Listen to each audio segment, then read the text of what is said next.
to be on the road a little bit later, so I am going to give the board a little bit of input on some items that are coming up as well, in case it's helpful.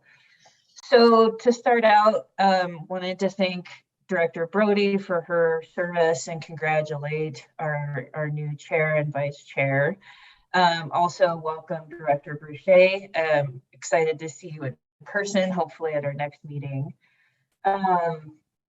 And just welcome the new staff that we heard about yesterday, and thank outgoing staff as well.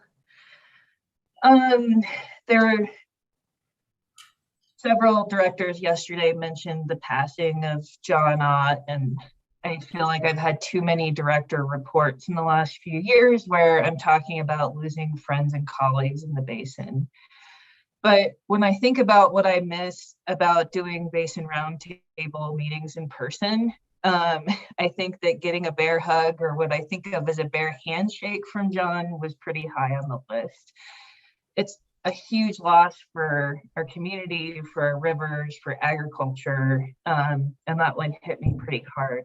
So I think I will do my best to bring the kind of energy that John brought to every meeting that I had with him. You know, we heard yesterday in a couple of different reports that, you know, the snowpack is not bad in the Southwest Basin, but I think folks down here are still pretty nervous about what runoff looks like. It's been warm and our snow's been sort of disappearing a little faster than I expected with the recent warm weather. So we will keep working in our basin. Lots of good planning work and projects going on, some of them that we'll see a little bit later today in some of the grant applications. To the extent that I'm on the road and can't participate in our Colorado River discussions, I was thinking about the drought toolbox discussion that we'll have. And my answer is yes, and let's move forward as fast as we can. We need support and solutions in my basin as soon as possible. I think we'll need help getting federal money to increase the resilience and to remove hurdles for accessing that. And so I would say, yes, let's move forward with a workshop. Let's move forward with what we can do now. And I would ask specifically that, for this work, we need to be working in partnership with our local partners. And I would say, especially the Southwestern Water Conservation District will be a really important partner, thinking about how we can craft tools that work for my basin. And then on the grant applications that are coming up, I won't opine on item 26C. If I am at the meeting, I'll recuse myself on that one. But there's some really great projects in front of us. I wanted to thank staff for the obvious time that they spent making recommendations, fully supportive of the recommendations in the packet. And just wanted to note that there's some really great projects for my basin. I wanted to talk a little bit about 26N, the work that's being done in the Norwood area around Wrights Mesa. And I see that as an example of water users really coming together to talk about drought resilience. It's an area that's been hit really hard. And I think that process is going to result in a lot of different, potential water projects and users coming together to talk about what's really feasible and what we can fund from that basin. So again, I wanted to keep things short today. I'm sorry I'm not there in person, and I will take any questions. Thank you, Director Hawkins. Any questions? Seeing none, we'll move on. Thank you so much.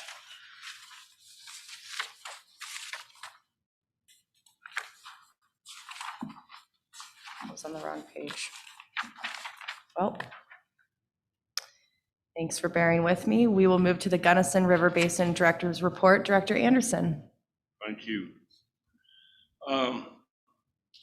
I've got a few slides here. I don't know if you can.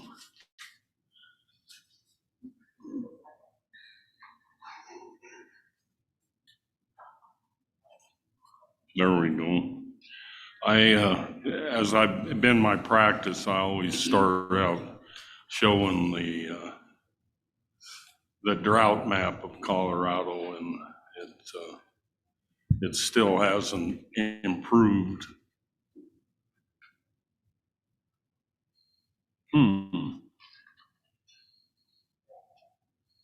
Now I'm on. This was as of a week ago, or last Thursday at least, and we're just in this mode of less precipitation and so forth than we'd like to have. The snowpack basis.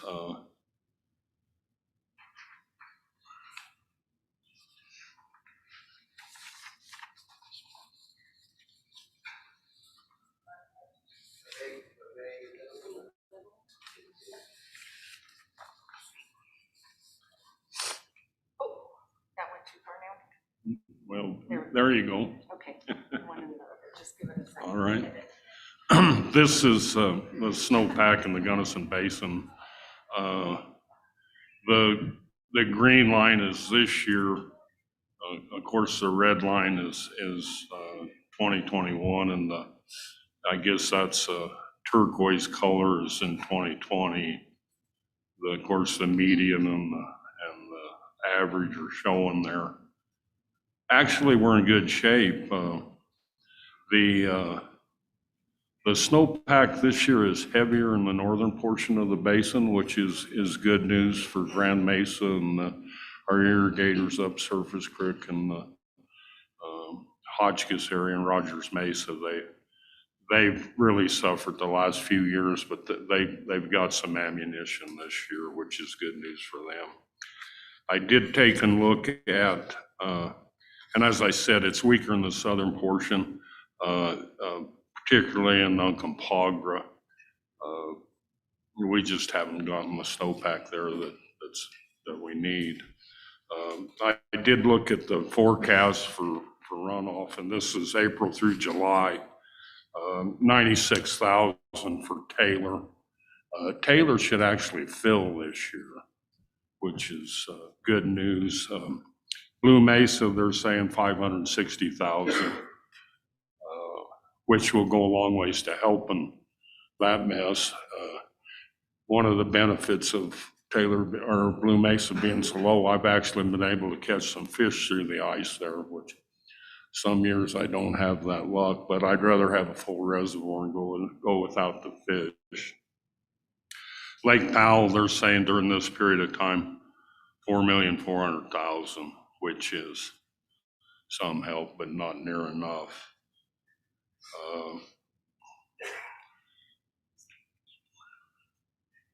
This is a project that's been in the work for several years. It's complete now. It's the fish screens on Ridgeway Reservoir. I should give a shout out to Mike Berry, who's the manager of Tri-County, and Tony Mitchell, who's the gate tender at Ridgeway. They did an amazing job keeping this reservoir from spilling.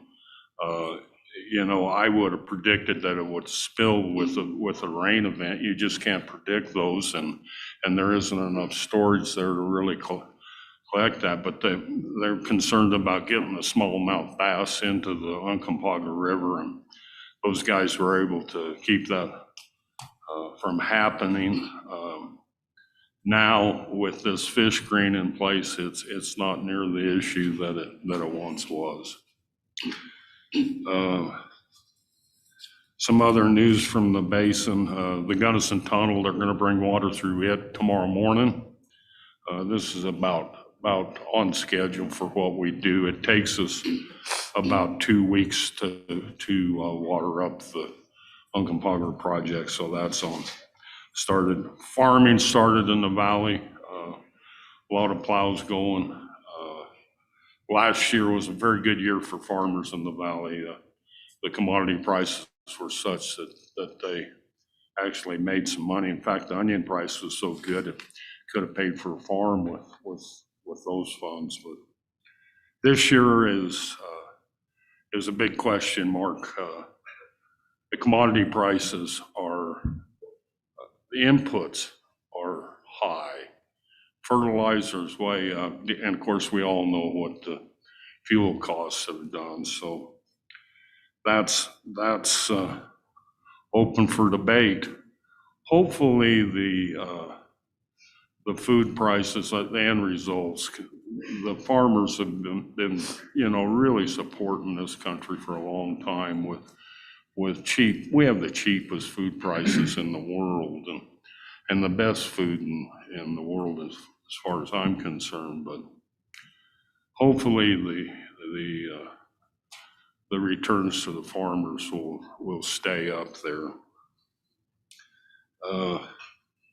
I made a trip to Arizona the first part of this month, and unfortunately I took my weather to Arizona. I stayed out east of Phoenix with a good friend of mine, and I asked him, does it ever freeze down here? He says, oh, 2 or 3 times a year. Well, guess what? Twice while I was there, we had frost on the vehicles. The one thing we did do is between where he lives and Tucson is Oracle Junction, and Oracle Junction's where Biosphere 2 is, and that's the bubble that they put the people in the early 80s. If you ever get a chance, go see it. The University of Arizona has it now, and they have a wonderful self-guided tour.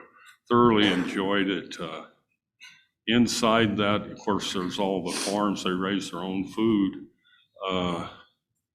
But there's an ocean, a desert that only occurs on the equator, within 26 degrees of the equator, and a rainforest. I didn't last very long in the rainforest. Whoo, was it hot in there. We took another trip up to Teddy Roosevelt Dam. It's on the Salt River, part of the Salt River project. It was one of the initial projects of the Bureau Rec. It is 2 Blue Mesas now. Blue Mesa in round numbers is 800,000 acre feet, and this reservoir is 1.6 million. The capacity was increased in the early 1990s from about 4 million acre feet, primarily for storage for metropolitan Phoenix area. One of the things that the rework did is the iconic old stone structure is now covered with concrete, so you don't get that visual of what a great dam it was.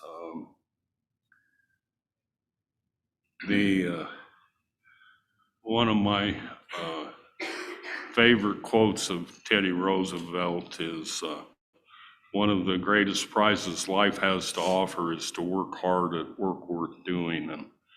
And I think that certainly applies to us. So we're definitely working at work worth doing. And Teddy Roosevelt was a real friend to the citizens west of the 100th Meridian. He was instrumental in development of the Bureau of Reclamation and so forth. So salute out to Teddy Roosevelt. That concludes my report. I'd try to answer any questions there might be. Thank you, Director Anderson. Any questions? All right, great. We are going to move to the South Platte River Basin's Director's Report. The North Platte has ceded their time this morning, so Director Sakata, you have the floor. Thank you, Madam Chair. Oops. Well, that's supposed to be the end, so we'll try to restart this. That's the last slide. Burying the lead right there. No, exactly. We did a practice run this morning, sorry, so. Perfect, well, thanks very much. A report from the South Platte and Republican Basin. I have the pleasure of also reporting on the Republican Basin, and from Deb Daniels, she really wanted to have me relay to you that they're busy working on applications to permanently retire irrigated acres through the water conservation programs that they have, especially in the South Fork Zone. Of course, they have to meet certain obligations by 2029, which is going to be a big hurdle. But they really need to accomplish this because they're in jeopardy of losing right now they're allowed 100% credit for the water that they deliver through the compact compliance pipeline that they built. If they don't meet that in 2029, that allowance can be taken away from them. So she really wanted me to relay thanks to the CWCB for the support and also to the state for the support that we're providing them. On the South Platte Basin, Sean Chambers is the current chair of the Basin Roundtable. They're busy working on developing mechanisms to have deliberate discussions on watershed health. They're looking to commit to the committees to develop a needs assessment process to better, they just worked so hard and finished the BIPs, and now they really just don't want that to sit on the shelf. They really want to see some on the ground work being done. So that's where they were looking at the committees to see how they can really do that. They're engaged with their IBCC reps. Thanks, Director Gibbs, for organizing that planning committee. They're really engaged with that to help align some efforts for IBCC. The roundtable is also planning to return to in-person and hybrid meetings in the months ahead. And they really wanted me to come to the board and say that they're really looking for direction how to support and engage Colorado in demand management and in Colorado River issues. They really want to be supportive of the work for the state. And then as Director Gibbs mentioned in his report, I thought I'd show in some pictures of. I was actually had the pleasure of going on the tour with them. I think Director Gibbs, he actually was the earliest to leave. He left his house, I think, at 4 a.m. Then we met with Director Ryan in Brighton. They picked me up at 6:30. And then we drove straight to the Ginsburg. So this is the Ginsburg station, one of 4 measuring stations. There's 4 channels along the South Platte River. Oh, and then also Chris Ahrens from the DNR office joined us. And these are actually his pictures. I didn't take these. These are pictures that Chris took. So really appreciate it. It was nice to go on site to actually see what was going on. So again, this is the Ginsburg station, just about 3 miles from the Nebraska border. It was pretty cold that morning, but we really enjoyed seeing everything that we got to see. This was starting off on the left is Brent Shantz. He's the operational manager for the river there. Corey, and of course, Director Gibbs, Corey DeAngelis, and then Bruce Phillips, was it? On the right, who is the District 64 manager. And of course, we're all listening in as they're telling us a little bit about the area. And then we drove essentially back upstream along the South Platte River. We actually got to see remnants of the old Perkins County Canal. So you can see there's just a little depression in the dirt, and that actually is the remnants of where they began the construction of the canal. The first stop was actually at Hayborn Ranch Recharge Ponds. Joe Frank is explaining us the operations there, where they were actually pumping water back up into these ponds to retime the water going back to the river. These are filling augmentations for not only agricultural wells, but also for the 3 states, the Endangered Species Act program that's along the South Platte. The next stop was at Peterson Ditch Diversion Structure. Again, thanks to CWCB staff. You see Kelly here. Thanks for organizing the tour. We really appreciate it. They were actually also running water, but you can see they were actually having to prepare. The forecast was for extremely cold weather. So they were letting the river commissioner know they were probably going to have to shut down because of the river icing up. So some of the challenges of trying to run water in the wintertime. This is Tamarack State Wildlife Area, is that Tamarack Ranch, I think, wildlife area. And then again, some recharge activities going there. Really a collaborative effort to support not only the recharge that needs to be done in the area, but also to support wildlife. And then, of course, this is Jim Yon. Jim, if you're listening, he was telling us about how important recharge is to the river. So it was really nice to see him again. This is the diversion to fill the Pruitt Reservoir. And then this is actually North Sterling project, which was just completed. I believe CWCB provided a loan for this project. This was the last stop on our tour, about 4 p.m. So even though I ran through these slides pretty quickly, it really took a long time. And at each stop, we had a lot of good input from all of the people along the tour. So that you can see here that they were actually diverting all of the river now to fill North Sterling, but then just a couple miles down, the river had water in it, again, because of the recharge and the water flowing back to the river. So really thanks to everybody that participated. This is just a group shot of everybody that was on board. It was nice that even though we drove down there, we had quote unquote tour people. I got to ride with Joe Frank. Each of us got to ride with somebody in the area, and they were able to point things out as we went along. So it was really informative to see what was going on at the time, all the water activities going on in the winter months, and just how the operations of the river is so complex in that area. So thanks to everybody that helped out in that. And as Director Gibbs said, we were really happy that Senator Sondenberg and Senator Donovan were also able to join us for that tour. We really appreciate their efforts. Then I was going to do this a couple months back. The last time we met in person was just to kind of review farming on my farm. And Director Anderson, I appreciate all your comments about agriculture. You're right. Normally, if we were still growing onions, I'd be out there planting onions. This is the time we won't like to get out there. Onions take the whole season to grow. And so these are actually pictures from last year of me planting the onions. This is actually, last year I bought a drone, so you're gonna have to see a lot of my drone footage, but this is planting sweet corn. We still use small equipment. You'll see a lot larger equipment, but because of the growth in our area, it's so hard to move that larger equipment around. We've chose to really still use small equipment. This is later on in the season. These are our set of cultivators cultivating the corn, and that's my white pickup in the background. You can see this is a half center pivot. One of the operations we're doing here is what we call dammer diking. So we're creating little pockets in the soil that capture the moisture and keep, since it's a sprinkler system, help reduce the amount of runoff that's going on. Now this one's going to be a little loud, so everybody get ready. This is what happens.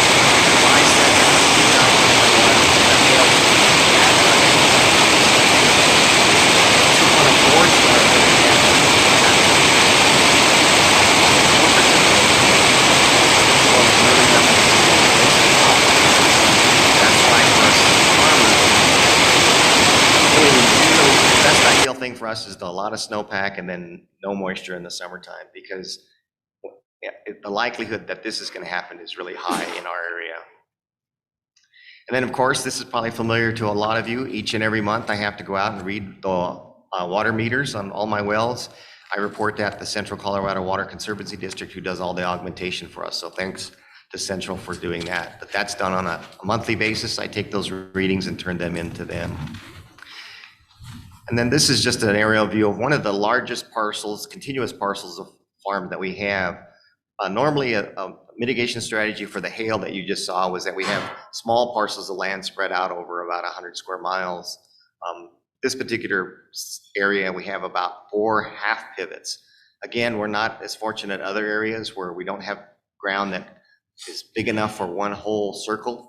So a lot of when we go to efficient systems like pivot irrigation, we can only run them a half or a quarter. So they're a little bit more expensive to run.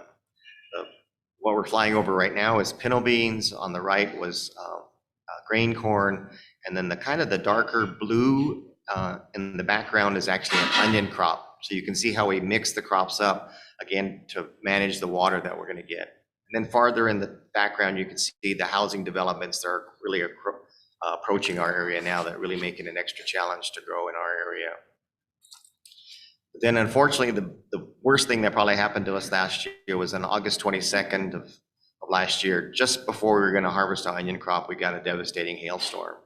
So we lost a full pivot of onions, we lost a third of our onions, a third of our pinto beans, and reduced the yield on a lot of other things. And so, but as we all know, that's why this was supposed to be the last slide, is that Sunrise at Sakata Farms with the optimism of spring in the air. And that's what I love working with the agriculture community, is just their optimism when spring rolls around, that we're all ready to go again. So thanks again for having me on the tour. I really appreciate it. Thanks, Director Sakata. It looks like a great tour.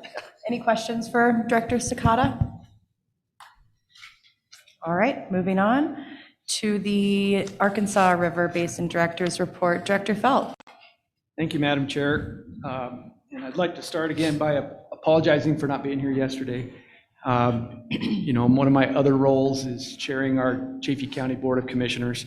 And we had one of the bigger subdivision applications that we've seen in many years in Chaffee County yesterday. And in a really kind of iconic view shed And that was a 4-hour hearing it had to go through. And I mention it just because, you know, as Colorado continues to change, there's good elements to it, and there's also painful elements sometimes. And I think my community in Chaffee County in particular probably is feeling those kind of warring passions inside of excitement about economic opportunity and growth, and also just kind of grieving the loss of things that you lose when you have a lot of change going on. Interestingly to me, though, the biggest news I feel like going on in the Arkansas River Basin from sort of the water development standpoint is it feels like the Arkansas Valley Conduit is really starting to get its wings. And I think a meeting or two before I came on board in 2020, this board, committed to $100 million in grants and loans to support that program over time as we develop it. And I just have to reiterate how transformational that was, I think, in terms of our basin's ability to really visualize this thing finally coming to fruition and becoming a reality after being authorized or conceived anyway, clear back in the 50s, 1950s. And so it's really exciting to see more federal funding getting allocated for 2022 and working on 2023. And then also looking at all this federal money that's filtering through the state too, and trying to find ways to position that project to best take advantage of that. That is a part of the state where some 70-lot subdivisions would be really welcome. And I think when we get this water quality issue resolved along the Arkansas River corridor, that part of Colorado has a tremendous amount to offer in terms of, a pretty nice climate most of the year, some really great recreational amenities down there, and affordability at this point, which is really a difficulty for so many of us. So I'm really excited to be a part of that and working with Southeastern and the Bureau to bring that forward. And I just want to shout out to Jim Broderick and Chris Woodka and Christine Arbogast and our chairman, Bill Long, down there. They've been working on this long and hard, and it's just thrilling to see that moving forward finally. So more to come on that, I'm sure. Up on our end of the basin, besides growth, the other thing that we have really been worrying about and paying attention to in Chaffee and now Lake County as well, so our kind of headwaters region, is forest health, and kind of looking at the ways that we can do our part to ensure that the human-built infrastructure of the upper basin, which is so critical to our entire basin, but also is where there's significant imports or exports, or imports into us and exports on out to the South Platte as well. So I think there's a high degree of stewardship type sentiment that is growing in Chaffee and Lake County, not just about protecting our own homes and critical assets there, but also the fact that as the headwaters and being the place from which a lot flows, we want to make sure that's really good quality water and good quantity water that's making its way downstream for everyone who depends on it.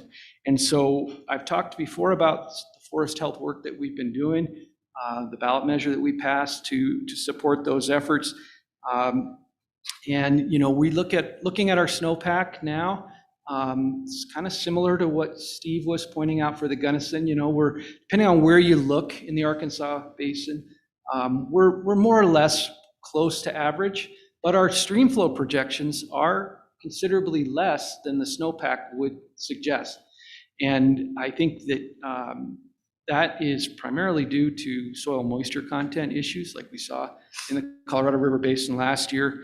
But we continue to realize that, one of the best things we can do up there is to do everything we can to avoid catastrophic wildfire and to try to improve our forest health so that we are able to take advantage of the thing we really can't control, which is the precipitation.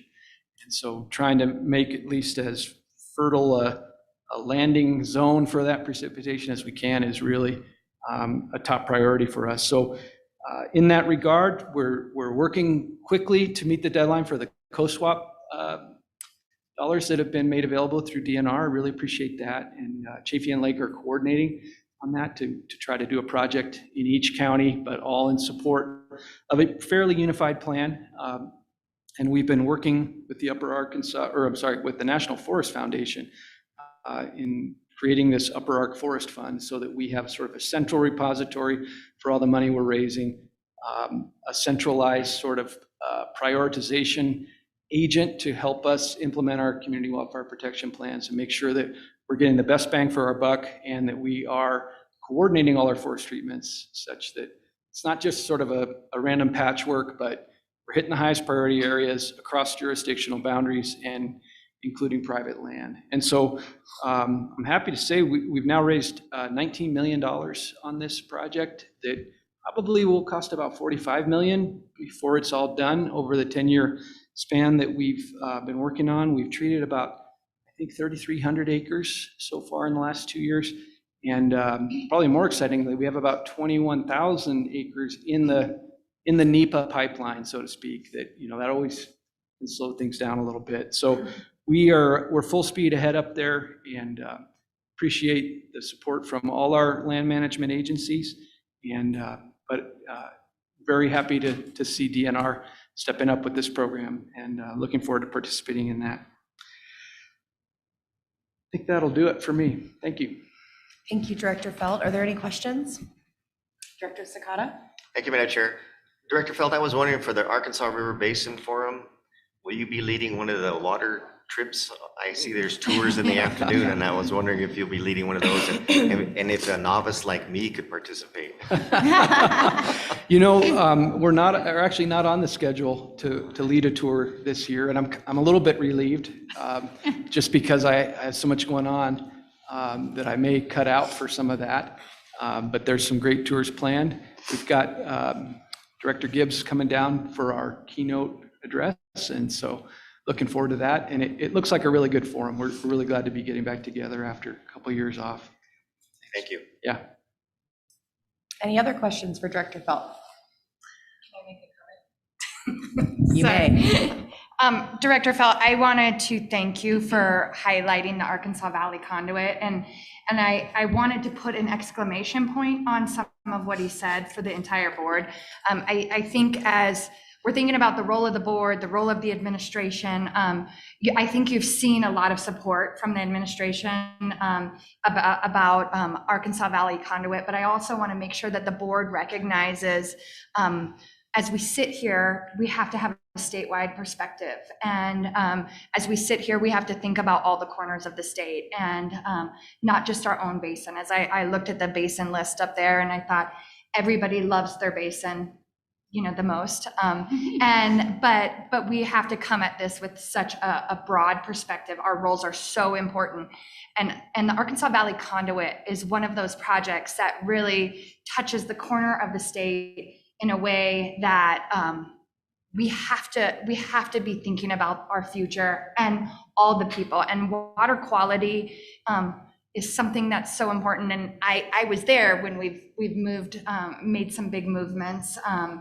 The board's made big movements on the Arkansas Valley Conduit, and I've seen the passion. So I want to ask you to keep bringing it to us, keep informing us what's happening. It's such an important project for such an important corner of the state, and water quality is something that is critical. And so please keep it up and let us know what we can do to help push that forward. Thank you. Thank you, Director Mitchell. We'll move on to Director Brody and the City and County of Denver. Thank you, Director Brown. And first, I want to congratulate and thank Directors Brown and Felt for stepping into your new leadership roles on behalf of the board. I know you're going to do a fantastic job. I also want to welcome our newest director to the board. It's so great to have you.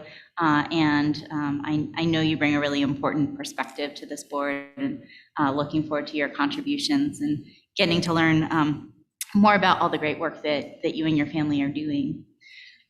So on the theme of spring and renewal, I loved Director Sakata's sunrise picture. I love seeing those sunrises in this time of year. And, you know, frankly, this has been an important time of renewal in the city and county of Denver as well. I finally feel like we are emerging from the pandemic, even if it's not behind us. We're transitioning into a new phase, I hope. And we've seen that at Denver Water. For the first time in over 2 years, we brought together our 200 plus leaders in a room together without masks. And it was huge. It felt like the first day of spring or the first day of school. Everyone was just so excited to see each other. We saw lots of smiling faces, just a level of energy and enthusiasm that frankly, I think has been missing, even though our employees at Denver Water and frankly across the city and county of Denver have been working so incredibly hard, whether it's, you know, our community health providers, our hospital workers, you know, our frontline workers across the city and county of Denver.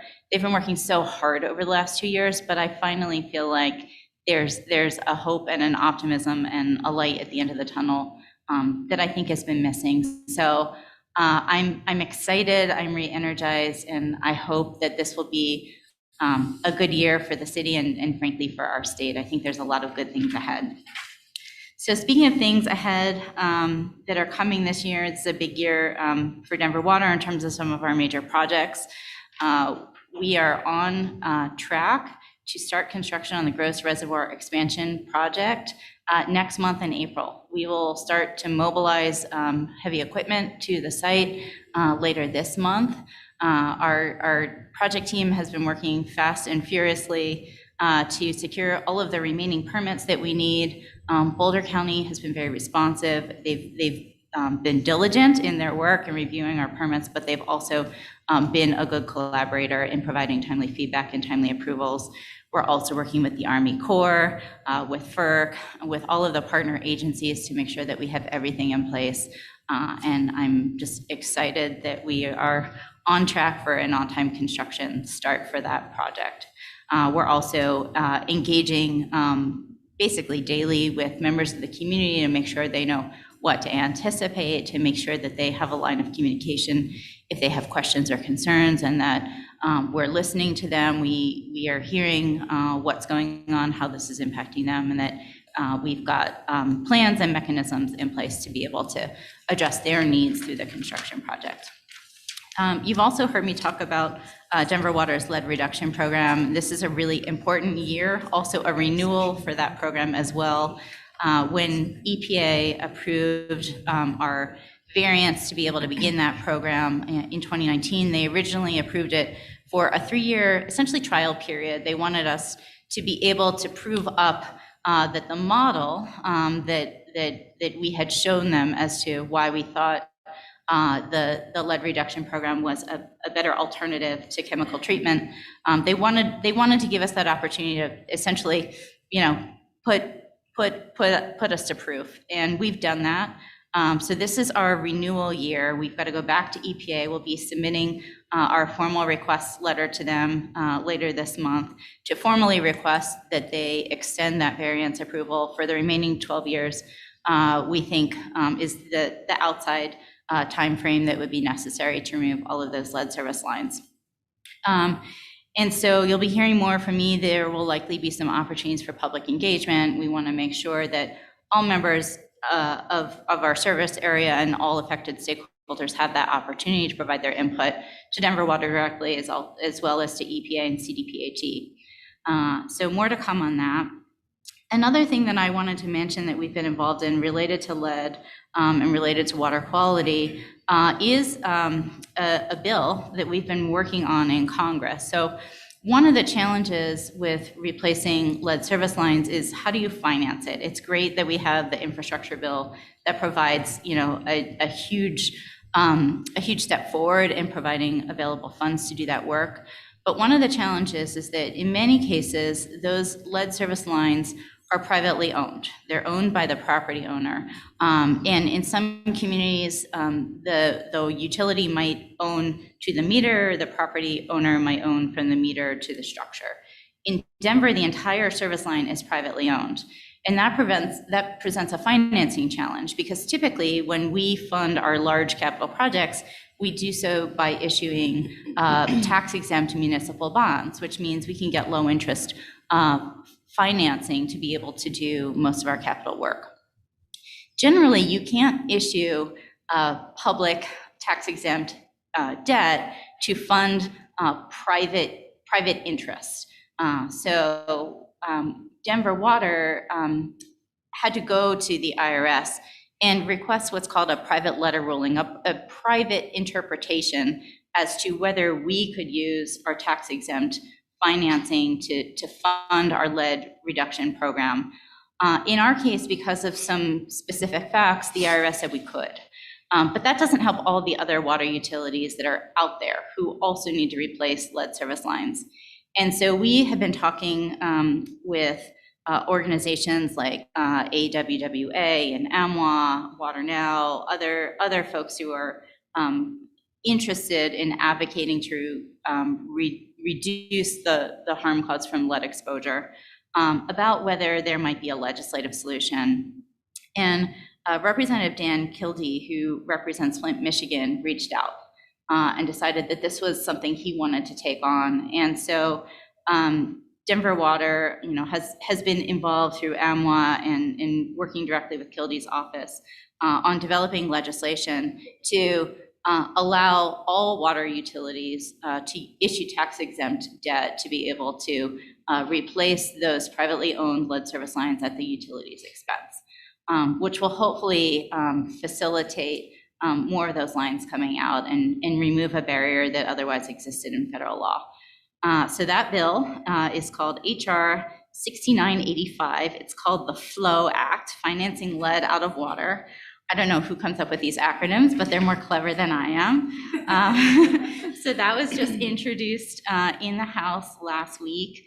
And I'm hoping that it will also get support from members of the Colorado delegation when it gets introduced in the Senate. And I'm hoping that the White House will also take an interest, because I know reducing lead exposure is a priority for EPA and for the Biden administration.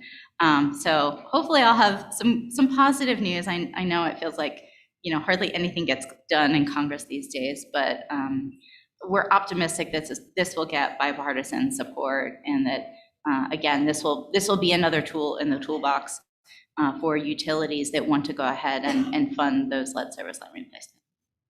And with that, I'll end my report. Thank you, Director Brody. Any questions?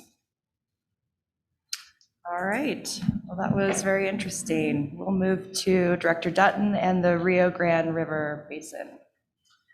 Thank you, Madam Chair. I just want to start off by echoing some of the sentiments that have already been shared, but just Director Brody, thank you for your service as the chair of the board. You led us through some pretty challenging circumstances, and just really appreciate your leadership. And then congrats also to Directors Brody and Brown for being reappointed, and for Director Boucher for your appointment. Or I think I can speak for everybody, but I can speak for myself in saying that, I'm super excited to have you on the board.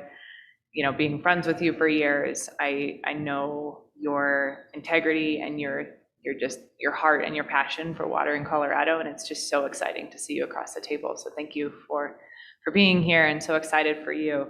And then Madam Chair and Senor Vice Chair, thank you guys for stepping up and being willing to have leadership roles. Really appreciate it, and really appreciate you guys, and I'm excited for this for your tenure. So thank you all. Just want to acknowledge my sadness over Megan and Rachel leaving. You two have been especially special friends of mine and of the Rio Grande, and you both have done so much to help us and to help move things forward. And so we will miss you both incredibly, and I hope things go well. And if you ever want to come back to CWCB, that's super cool. But I hope that you're really successful in your new endeavors, and that I just wanted to let you know you always have a friend in me, and I hope I can help if needed in any way. So please reach out, and hope to see you around. Welcome to all the new staff. You know, Becky rattled them off so fast, and I was so awestruck by all the credentials. And so I look forward to getting to know you all better, and welcome to the team. I hope you're already seeing that this is a really special group of people and a special agency with just a lot of momentum and excitement and really great things that we're doing. So thank you for joining us and welcome aboard. And I'm super excited to get to know the new folks. Couple updates from the Basin. If you guys want to come to a party on Cinco de Mayo, we will be having the Rio Grande Compact reception. It's as exciting as it sounds, but it truly is always a nice time to get together with our colleagues from the 3 states, and sometimes some also colleagues from Mexico come, and so please do put it on your calendar if you're available to come to Alamosa on May 5th. Colorado is hosting, and we always are excited. So we always do a reception the night before, and then the actual compact meeting is on May 6th. It is less fun. It is a little more formal, as you can imagine, for a compact meeting. But Director Ryan will be there showing his prowess and just lording over as our compact commissioner. We appreciate it. So yeah, I'm excited. I'm excited to have the compact meeting in person. It's been a little bizarre to have those on Zoom the last couple of years, and so it'll be really good to see everybody. Also want to thank AG Weiser for visiting the Valley a couple weeks ago. It's always great to see you and to visit with you, and just want to let you know how much my colleagues in the water community appreciate you taking special time to meet with us and to hear our issues and just help us brainstorm solutions and make your staff available. So thank you for the visit. And Director Gibbs, we're looking forward to having you soon as well. Anybody's also welcome to come anytime. So I wanted to show a few pictures. It's crane season. So maybe on the break, I'll indulge you with my crane performance, but I'm trying to be professional now. So we'll keep the crane call for in a minute. But just a reminder, it's a really special time in the San Luis Valley. 20,000 cranes come through, and often they're all bunched up together, which can look like pandemonium. I can do next slide myself. Hot damn. And so that's just a picture of them flying. It's really neat to see all of them together, and it's always a good reminder that just how connected we are with wildlife, and so yeah, those 20,000 cranes that come, it's pretty much the entire population of greater sandhill cranes. So there's the lesser sandhill cranes that go through Nebraska and kind of up around. But all of the majority of the graders come through the San Luis Valley, and it's just a reminder of, one, how amazing it is that they've been doing this for forever. They're pretty much dinosaurs, and so they come through, and it's always a welcome sign to hear them in the spring overhead. And my neighbor, I think he had some. He's pretty disappointed in his custom barley harvest because he had a lot of grain on the ground, so he has a lot of cranes. So it's really cool to wake up in the morning and just hear the cranes and not have to even go down to the refuge. But it's also special because it's just that reminder that, we're so connected. The cranes, of course, flourish in the valley because they eat grain, and they spend their days in the agriculture fields, and then they spend the nights in the wetlands that are managed by Colorado Parks and Wildlife, the U.S. Fish and Wildlife Service, the National Park, and also BLM. They all have really robust programs to use surface and groundwater to make habitat for the cranes and for other migratory birds. And so we're trying really hard to support the cranes and keep them coming on back, but it's just that great reminder of how it's all connected. Another cool thing that happens every year is the Monte Vista Crane Festival, and in addition to celebrating this incredible ecological event, it's kind of amazing. This little festival in tiny little Monte Vista generates $3.5 million for our economy every year, just with all the birders that come to see the cranes. And so it's a neat thing too to see that there's that much of an economic driver. Some of the folks I work with, we had a booth at the Crane Festival this year to talk about water, and so it was threefold. We had work on talking about who the Rio Grande Basin Roundtable is and getting people signed up for our mailing list, sharing about Water 22, and then of course our Protect San Luis Valley Water campaign, working to fight the renewable water resources effort. So we had a lot going on in that one booth. You could also get some goldfish crackers if you didn't want a sticker. But it was just really neat to see, a bunch of our community members came out and manned the booth, and this is just part of our effort to continue. I'm not going to go too far into this whole RWR thing. I got a little soapboxy last month, but I would just say that it's pretty similar in that the folks from RWR unfortunately continue to use mistruths and manipulation of facts to try to push this project forward. But I've been really humbled and really proud to see our community come together and to continue to act in a way with really high integrity and just to share the truth. And I appreciate, those of the experts in the room that have also been called to speak on the project, and just your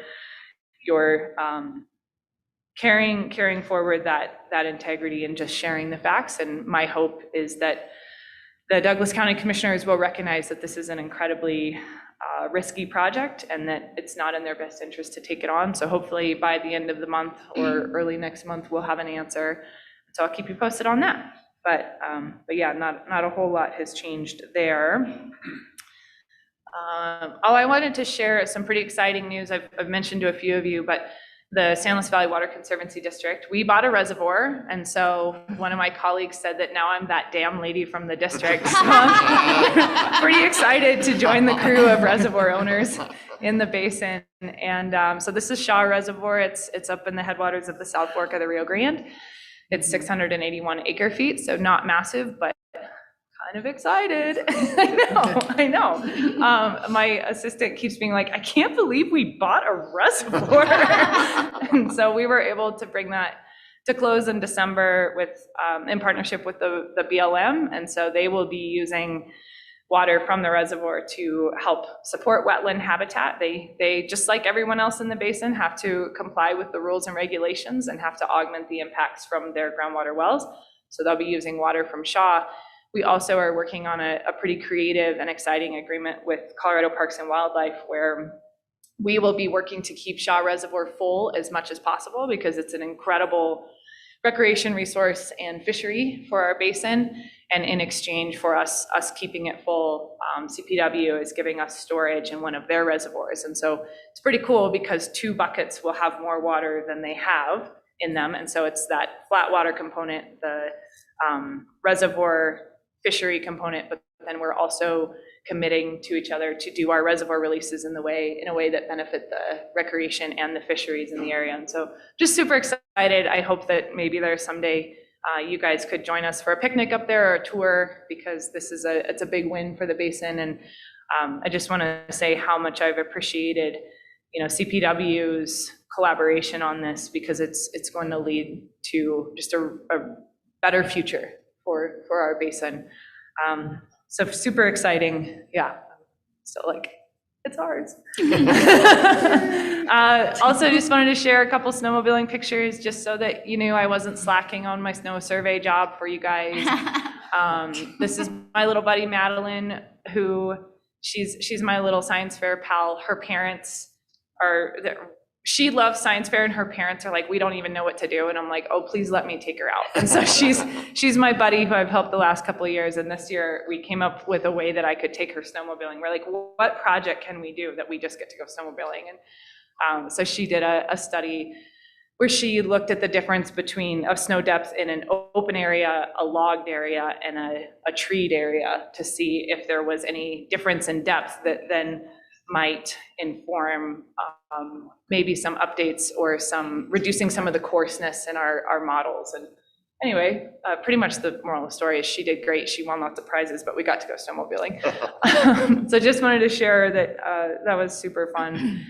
And then we have had some good snow days. We're sitting at 93% of average for the new period. I will say, we still, the comments about soil moisture yesterday were received because we didn't get a monsoon last year. And so even though we have had some good powder days, and you can see the stoke with my dad in that picture, we still, maybe this is my optimism picture to follow you, Director Cicada, we're still hoping for more snow. I will continue to check on it for you guys. So that is my report. Well, thank you, Director Dutton. Any questions? Yes, Director Brody. Thank you for that great report and all the awesome pictures. And I just wanted to maybe put in a plug that maybe next March in your basin so that we can see the cranes and maybe join you on your snow tour. We'd have to snowmobile to Shaw Reservoir. That, I'm in. I'm getting what you're driving. Thank you, Director Dutton. Good work. Well, I'm never following you again, Director Dutton, because I don't have any cranes and I didn't buy a reservoir, but Oh, man. I You've gotta saw- step you up your game. I saw a wolf. I saw 3 wolves, and I was really hoping that Dan Prenslow would be here for me to tell him about that. But he's not, so pass the message along. Wolves are alive and well in Northwest Colorado. I don't think that you will see them in bulk like cranes, but it still is quite the sight. So there's that. And I wanted to say welcome to Director Brachet. It's very exciting. I think this board just is, every board that has been on the CWCB in the time that I've been able to monitor the CWCB's activity in my career has been an outstanding board for so many reasons and so many unique individuals. But I have to say that this one right now is really answering the call of the work we need to do in Colorado, and having Director Gibbs here with us and State Engineer Ryan and Director Prenslow when we can, and especially welcome to you, AG Weiser. Thanks so much for joining us on an almost regular basis now. It's great to have you. I'm just really excited to see the work that we can do, and I hope that that I can provide, a little bit of humor, but organization too, and with my partner over here that rings the bell so well. Would you like to do Director Sakata and Senior Felt? I think she called you old earlier. Oh, Senior.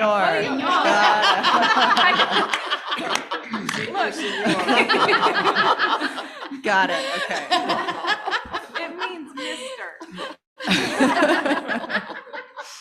Well, with that, it's going to be exciting times, and I look forward to spending the year with you all, as usual, in person this time. So cheers to us.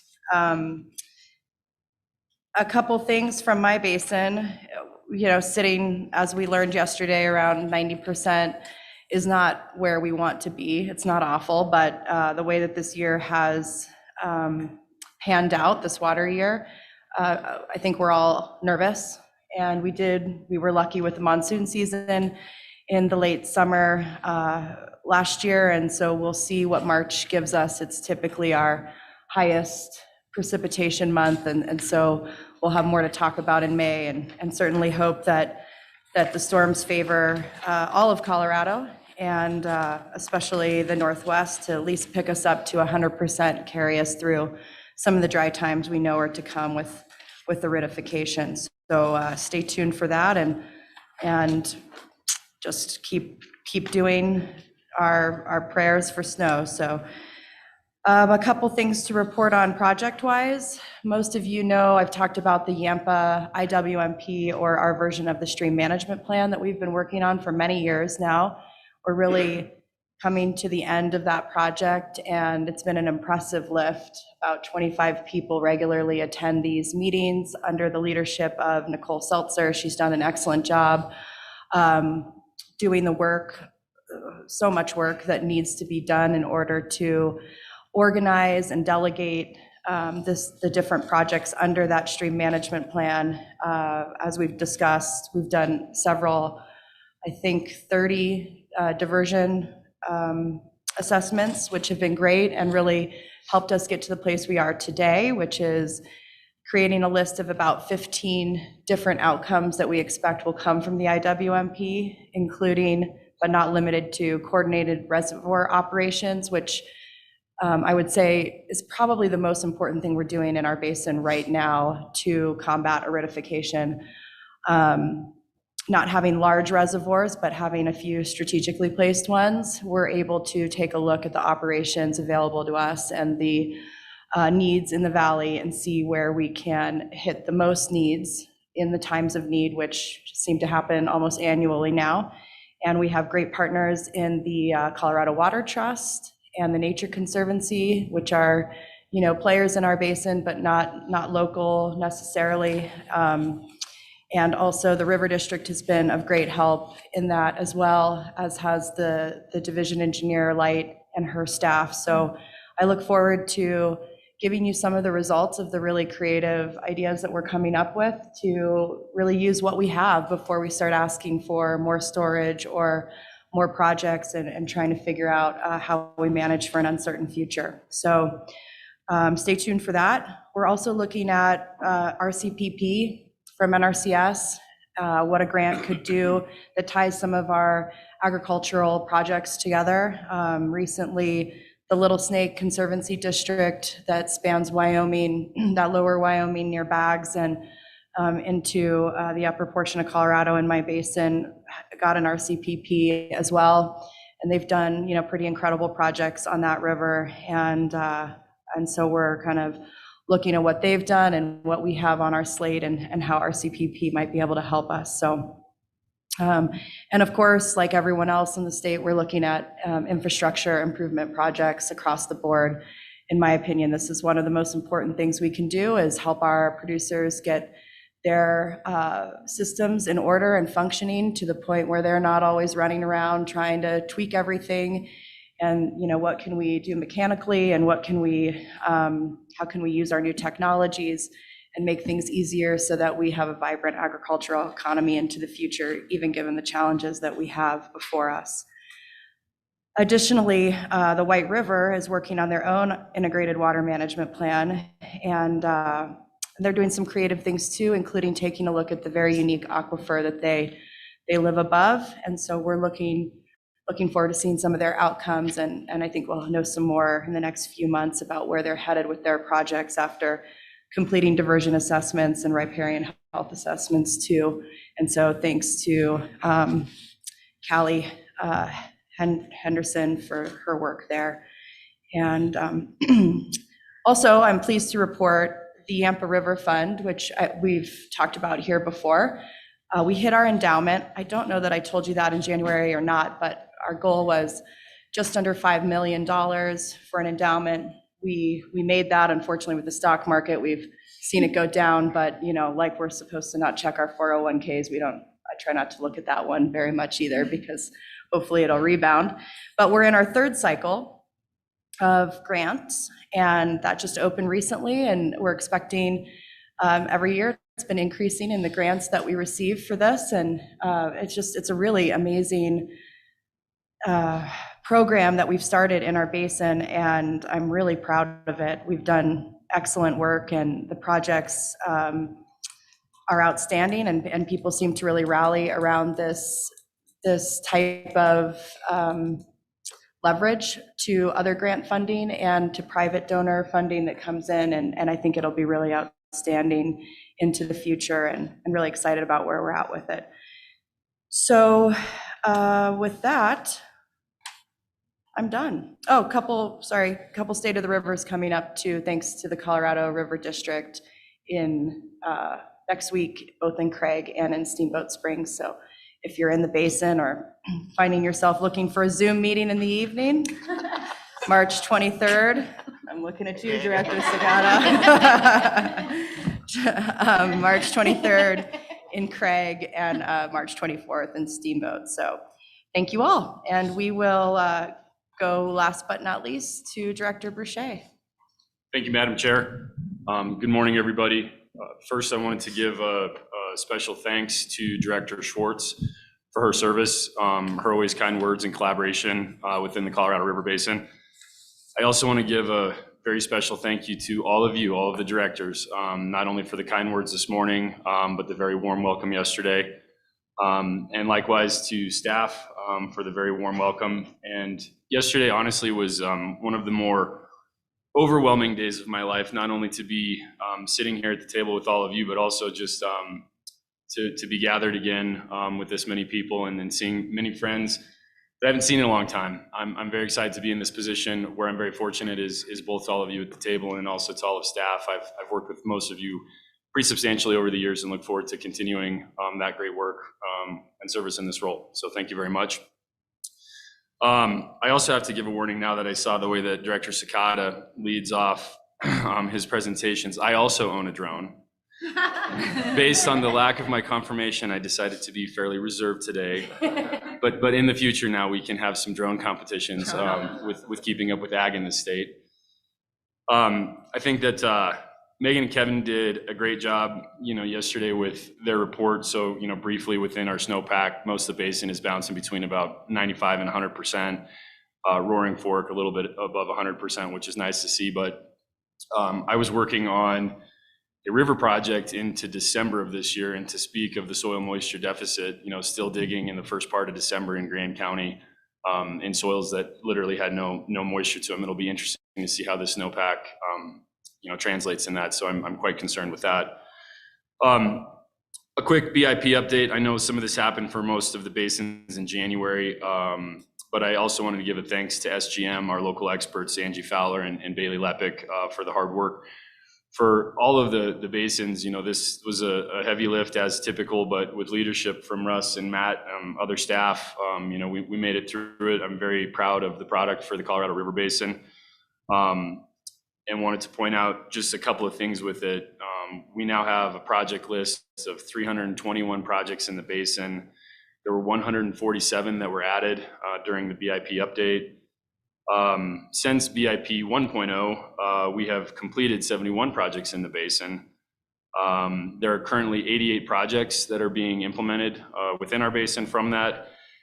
And of all the projects, 104 of them are tier 1 projects, so supported, and ready. So we have a lot of work to do in our basin, and we know that, and feel excited for this period with the water plan and to continue good work.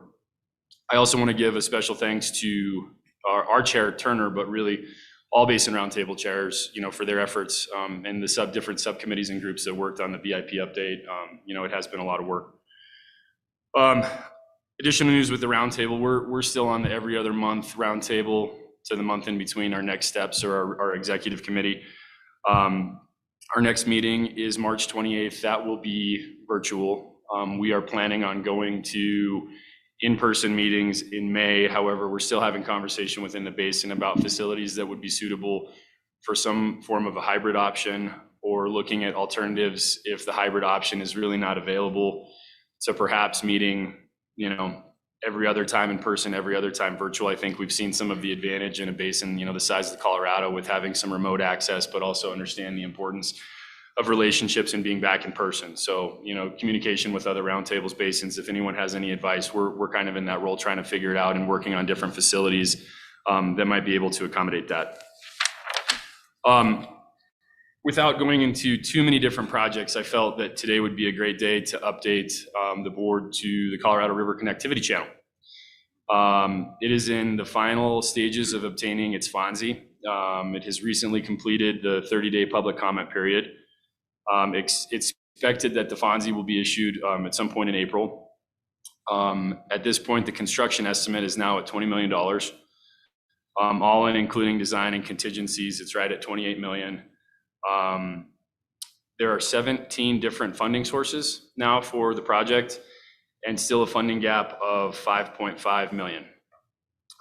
If all final items fall into place, it is possible that construction on the connectivity channel will begin as soon as this May, and is anticipated to take a period of time of 2 years.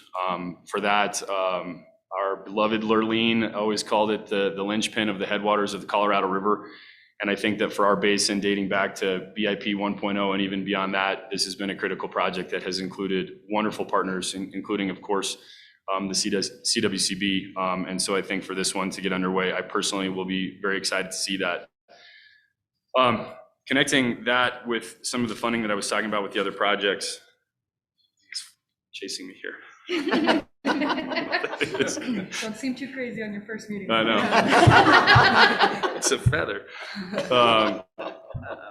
But I also am excited, I had some comments yesterday with the Nate Pearson, looking forward to this because between, Windy Gap itself is kind of a model project for this, and also knowing all the other work to be done in our basin, I echo Director Hawkins and others, in some comments about some of this. We're living in a very concerning time frame, obviously recognized and identified by all of us, but I also have had the privilege of being firsthand on a number of projects that have proved to be a success, adapting to change, adapting to new circumstances that we live in. And I think that just by, some of these projects and the process of the state, I don't want to overlook that it has incredible benefit. Personally, some of the projects that I've worked on, we don't like to see the Colorado River at Kremling at 150 cubic feet per second, but the projects that we have built and designed to function at that for agriculture, it works, and so there's steps that we can do, and I'd like to see us carry that going forward. And with that, I would love to catch up with more of staff and all of you on what roundtables are doing in this hybrid world, because I think it's really important. We have seen, within the Colorado Basin Roundtable, I would say from my opinion, activity from different membership kind of decline over the period of COVID.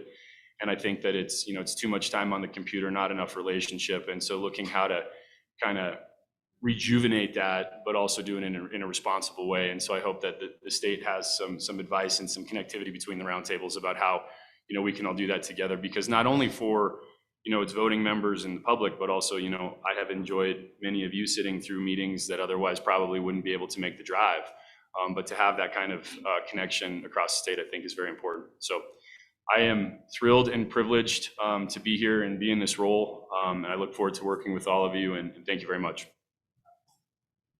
Thank you so much, Director Boucher. Any questions? Director Sakata. Director Boucher, thank you and welcome aboard. Really looking forward to work with you.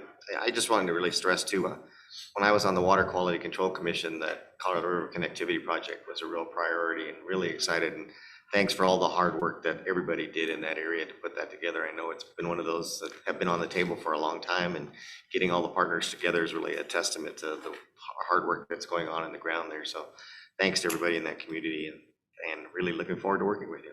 Thanks, Madam Chair. Thank you. And I'm sure we all look forward to these drone wars that we'll be seeing in the future. If I were a Star Wars fan, I think that might be a title of one of their movies, but yeah. It's just a feather. All right, moving along. So we're going to go ahead and take agenda item 21 and enter executive session now before our morning break, so we can give staff time to set up. With that said, Attorney General's report, our legal briefing and executive session, and of course, a warm welcome to Attorney General Phil Weiser. So go ahead, you have the floor. All right, thank you. I really appreciate the spirit of all the comments, and particularly our newest soon-to-be director talking about how we build relationships. Russ George, when I was in your basin speaking, said the challenge is to ask everybody, what do you need and what can you give up? And that's a spirit of collaboration. And I'd add to that, and what innovative solutions can create a win-win framework so we're not stuck in a zero-sum framework. That's deeply meaningful work. Let me start with the suggestion about water quality that our great director noted is important. I was recently in La Junta talking about the Arkansas Valley Conduit. And it is going to be a very important challenge, and that community needs the help of our state to make sure there are people drinking water knowing it harms their public health because they have no other choice. There are people who don't drink any water from the tap.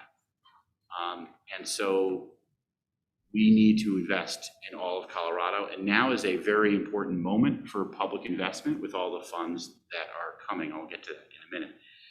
What I also want to add on water quality is we are suing those who manufactured, distributed, and otherwise had acted irresponsibly around the use of PFAS, or what is known as forever chemicals. This was in firefighting foam and other substances, and many who are involved in this knew or should have known about risks it could pose when that substance gets into the water. They failed to take that action. I expect there will be some form of a multi-state settlement here. This is involving lots of states, lots of manufacturers. It is roughly analogous to the work we did around opioids, where we've now calculated $400 million and counting coming back to Colorado to address that crisis. Here, we'll see what the ultimate numbers are, what the work is going to be to remediate. I really appreciate CDPHE's leadership on this, starting with John Putnam and following, to get our arms around this issue, because it's one that's an emerging one. We're also concerned about the state of the Federal Clean Water Act, which has existed in a series of ping pong games that we've sought to come to rest around what we believe is a sound balance. Roughly speaking, the 2008 guidance with some protections for agriculture exemptions and other provisions. The comments that Colorado filed was really a tremendous effort. Scott Steinbrecher, who was here, was heavily involved in those comments. We brought together our ag perspectives, CDPHE, our office on behalf of the state. I am worried about the potential effort of the current administration to go further than we want. And I'm really worried about the potential of the Supreme Court to gut the pronounce Rapinos? Rapanos, damn it. It's like you get that in your head the wrong way and you know you've got it wrong. Rapanos. It is a precedent that underpins the 2008 guidance. If it is completely gutted, what that will do to Colorado is force us to stand up our own water quality protective regime, which we don't currently administer. People know within federalism, you have this interesting dynamic. You can rely on the feds for things like an OSHA, or you could have a state OSHA for protecting workplace safety, for example. Well, here in water quality, we've been relying on the feds. With what's potentially going to happen in the Supreme Court next year, we may have to think, what do we do? And I am pained by all the uncertainty. I'm pained by those who want permits not knowing where to go. I'd love to say that we're close to getting this resolved and being in a good place, but we've got a lot of cross-cutting forces that are going to make this work challenging. We're going to stay in this water quality work on all these fronts. In terms of how we do our work, I was at the Colorado Water Congress recently with Bridget Hill, who's my counterpart in Wyoming, the Attorney General there. And we talked about an effort that I'm leading in the Attorney General Alliance called the Ginsburg-Scalia Initiative, which is modeled on the relationship that Justice Ginsburg and Scalia had, elevating this norm of respectful engagement, something that we really see in this community. And in the spirit I just started with Rush George, where people can actually engage in true collaborative problem solving and can learn from one another, because we all come from different life experiences, backgrounds. What's great about this table is just everyone's coming from such really rich experience. We can start with the spirit of learning. And we talked about that.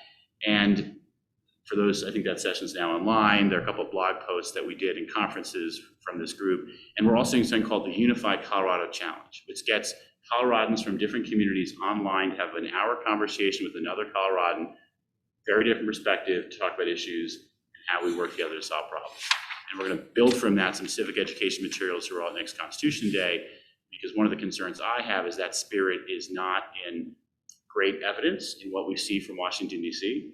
Director Brody said about the ability to pass what should be no-brainer legislation isn't happening because people aren't working together. I treasure what we have in Colorado. Our office has worked on a range of issues, including water, but for example, privacy. We passed a law to protect privacy, third of its kind in the nation, unanimously in our state Senate. So that's something we're going to keep working on. In terms of the water management issues, there's a lot we have that we're working on, so much so that we're pushing the legislature for 2 more hires in our federal interstate water unit. You've all been incredibly supportive. That looks very promising. Scott, who I mentioned before, and Lane will be working to hire some really high quality legal talent. I'm so proud that our state, unlike other states, does not contract out for its water lawyers. The amount of money that Texas and New Mexico are spending on that compact litigation is shameful, because the states would be much better served could they have built that capacity within. We've done that, and it's been a great boon, I believe, to Colorado. I also want to mention the substance of their work. On the Colorado River, there's a lot going on. We'll be talking about that shortly. On South Platte, picking up what Director Gibbs, I know, said yesterday, there's only about $50 million being invested in feasibility studies. So we have to keep perspective. I know there's a lot of concern about what could happen. we're very confident, and I know that our state engineer has been focused on this, that we're complying with our compact obligations, that the fears that have been cited are not grounded, and that I will see where this goes, but I remain hopeful that we're going to be in a collaborative and fact-based conversation around this. Speaking about collaborative, fact-based conversations, that's the conversation we need around this proposal to ship water from the San Luis Valley to Douglas County. It is absolutely the wrong way to manage water. There is a lot, as you say, misinformation that is associated with that plan, and a level of political leadership stepping up to call it out as such is heartening. Getting behind the valley, the unity in the valley, where, as it was great to be with folks there, it's really clear. This gets to an important point that we talked about in sort of a really good conversation. How do we best implement this idea that if a local community is dead set against a project, it has some tools to protect it? We're going to keep kicking around that idea. Some have suggested that a 1041 authority might be well adapted to this end. We're going to see if that's an idea. We're going to see if there are other ideas. The point is we want to develop ways that communities aren't feeling quite as vulnerable. And obviously there needs to be smart agreements that work for communities as well. This is not that. So we got to figure this out, and we're there to support you on it. On water infrastructure, I mentioned the need to invest in water infrastructure management. We're working hard to get some of that money from the Recovery Act dedicated to water infrastructure to free up other state money that could then be used as matching funds for the Infrastructure Act. This body is likely to have a lot more funds to invest if we play our cards correctly. If we don't create funds for the matching opportunities, we are not going to get the same level of federal funding as other states will. Because we can take the Federal Recovery Act money and use it instead of other existing state money, we can save that state money for matching money for the Infrastructure Act. So that's what we're trying to push to the legislature, so as to put ourselves in the best position. We all know there's lots of different projects that we can invest in that will have great promise, and there's a connection here also between water quality and water quantity. So for example, to go back to the San Luis Valley, remind me, is it in Creed where you have this line that we just basically know it's a tightrope, and at some point we will fall off, and then all that water will be contaminated. So if you redirect the water there, you're going to protect a source of water. And so there's a lot of water projects that are worthy, and there will be economic development in important rural communities. We need to play our cards right to make sure we advance them. Finally, we're going to be seeking certiorari in the Hill v. Warshula case. That issue, as this group knows, is a threat by a private individual to upend state management of public access to rivers, something that's very important and I believe in, but there's a right way to do that. The wrong way is ad hoc in this one-off litigation. If the legislature wants to consider this more broadly, there's been a lot of discussions about that. That's a worthy topic. I know Bill Ritter worked hard on this when he was governor to come up with a means to address it.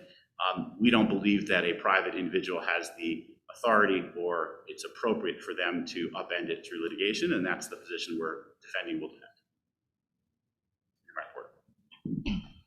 Thank you so much, and thank you for your leadership. You've just done an outstanding job, both in natural resources and beyond. So it's a pleasure to have you here in person. Any questions? Thank you, Director Brody. Thank you, Director Brown, and thank you, Attorney General Weiser, for being here and for that great report. You mentioned WOTUS, Waters of the U.S. This is probably the most unsettled area of federal environmental law. As you mentioned, it's been a ping pong, frankly, for decades. And not only is there activity on the regulatory front at EPA, there's also a really important case going to the Supreme Court, the Sackett case. And as all of us know around the table, the way WOTUS plays out is very different in the West than it is in the East. And so I'm curious if the state is going to be filing an amicus in that case, and in how you see Colorado's interest in that case. Thank you. We're looking really hard at that and have invested a lot of time. I did make the decision for Colorado to go it alone in objecting to the 2020 rules that I believed were not well tailored and would harm Colorado. We want a preliminary injunction, so those rules effectively never went into effect in Colorado. We now are in, as you put it, a legal area of uncertainty made worse by the Supreme Court hearing this case. We're looking hard at doing an amicus brief that would just represent, again, the unique situation in Colorado. We know this is going to have an impact. I don't know that our brief is necessarily going to sway the court ultimately, but I hope the court thinks long and hard. I mean, one of my worries about the current Supreme Court is if you have too strong an ideological commitment to go one direction without enough room for reflection, back to the Ginsburg-Scalia point, the court is positioned to maybe make some mistakes. And I believe they might be overeager to take a decision that would really harm the operation of the Clean Water Act. And I do think there is a right balance here. The fact that we've had trouble achieving that balance doesn't help our case. If you could go back in time, I wish the 2015 rules never happened. I know they were well-intentioned, but I think they ended up, with the benefit of hindsight, doing more harm than good.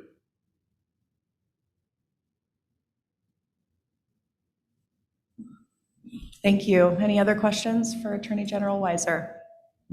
Seeing none, we will move to our break, and it is 10:02, so we'll see all of you back here at 10:17. The recording has stopped.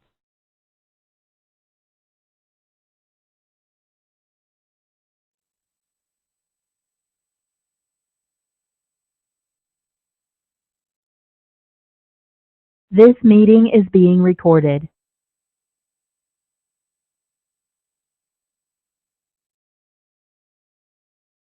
All a little slow on the. Yeah, welcome back. That was a quick break. We're going to go ahead and entertain a motion to move this board into executive session, please. Director Bro. Oh, of course you can. This was my first slide, so. Thank you. For the record, Jen Neely with the Attorney General's Office. We are now going to vote to go into executive session. During executive session, we will consider items 22A through 22C. This executive session is authorized pursuant to 24-6-402-3A 2 and 3 of the Colorado Revised Statutes. We are now ready for a motion. Thank you. Director Brody? Thank you. I will move that we go into executive session to discuss agenda items 22A, B, and C as allowed by Colorado Revised Statutes. Thank you. And I have a second by Director Anderson. Any discussion? All those in favor, please signify by saying aye. Aye. All those opposed, please signify by saying nay. Motion carries. Thank you. And now we will return at 10:19. The recording has stopped. And we have to take a picture, y'all, so gather around that.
This meeting is being recorded.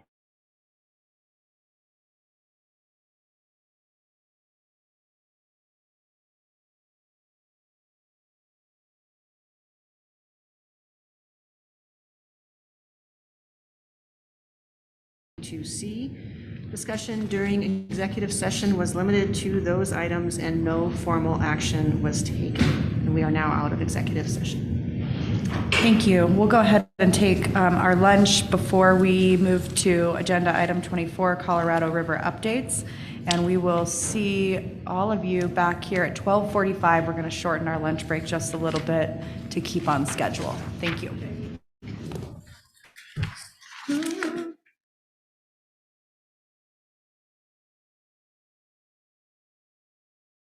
The recording has stopped.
There you go.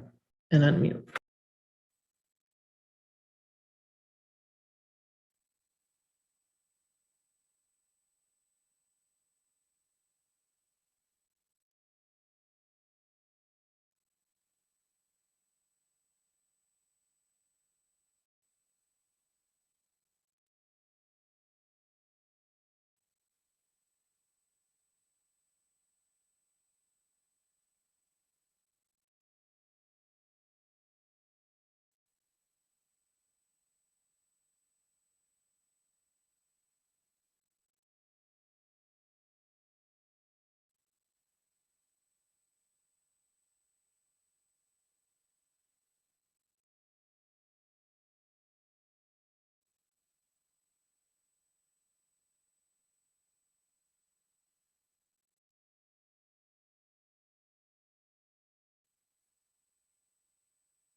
This meeting is being recorded.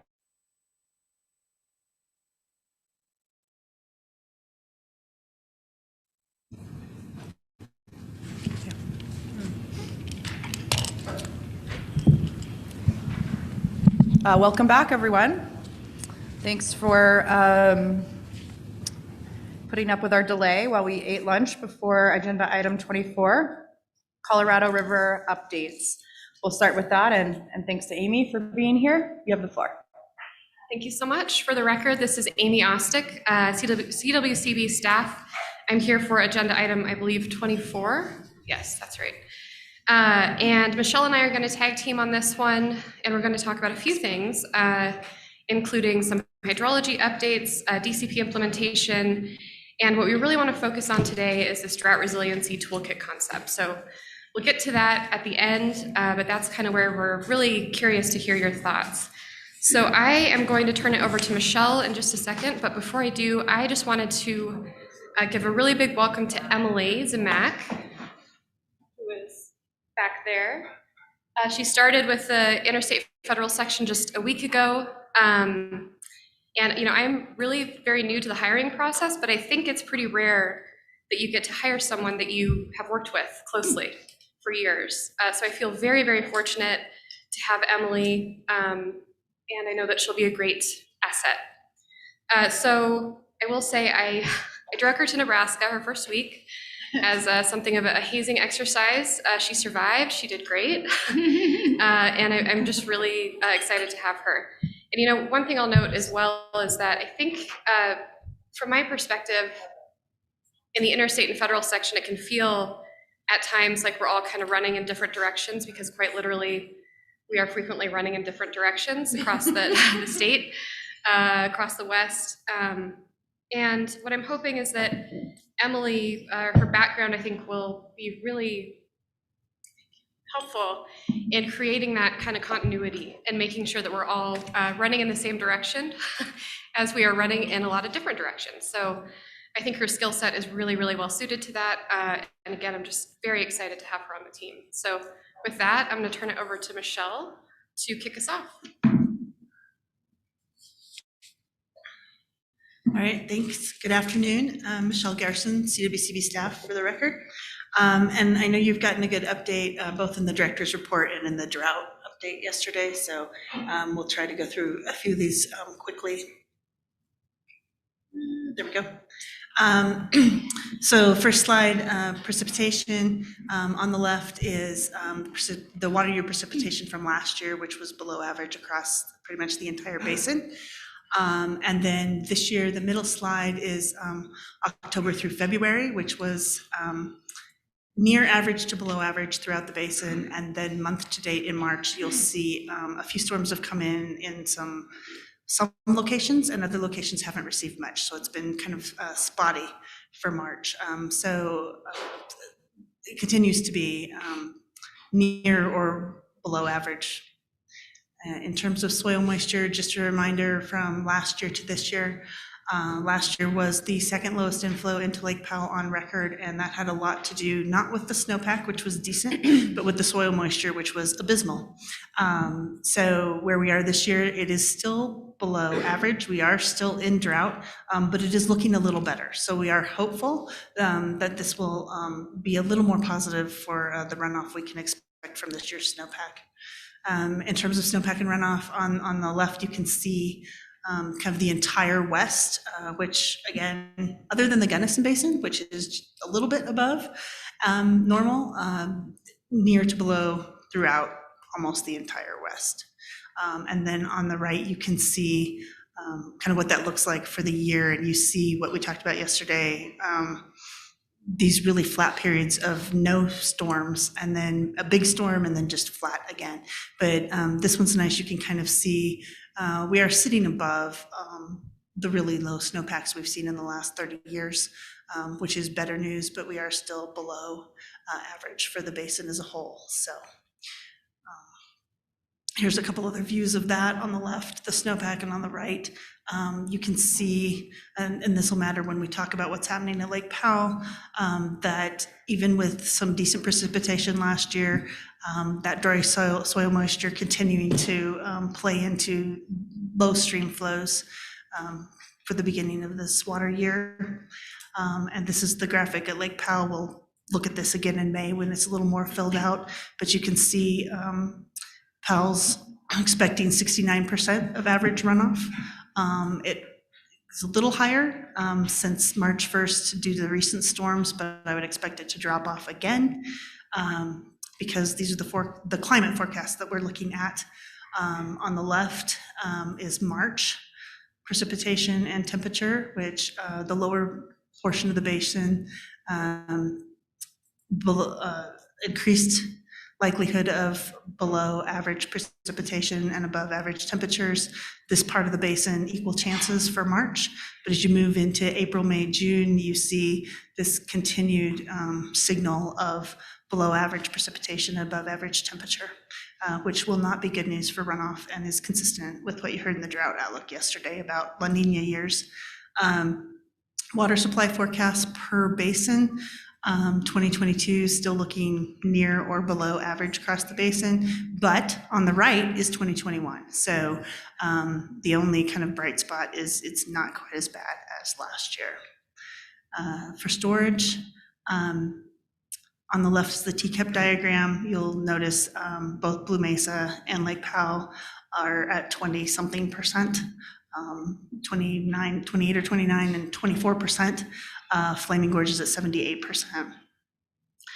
And Navajo's running about 50%. And of note for Lake Powell, and you've probably seen these things or will soon this week, Lake Powell dropped below that target elevation of 3525 officially yesterday. Where last number I saw was 3524.96, and it is expected to keep dropping until runoff occurs and starts filling Lake Powell up again. So we are continuing to decline at Lake Powell, and that is expected. This is the time of year when the reservoirs are at their lowest because we're not getting any runoff yet, and they're still releasing. So that's not a huge surprise, but be looking for more information about that later this week. On the right, you'll see the runoff forecast range from 56% to 88% of average. Blue Mesa actually right now has the highest snowpack and the highest percentage of normal runoff expected, which is good news. But Powell, 69% of average for both the April through July runoff period and for the water year. So what does that mean at Lake Powell?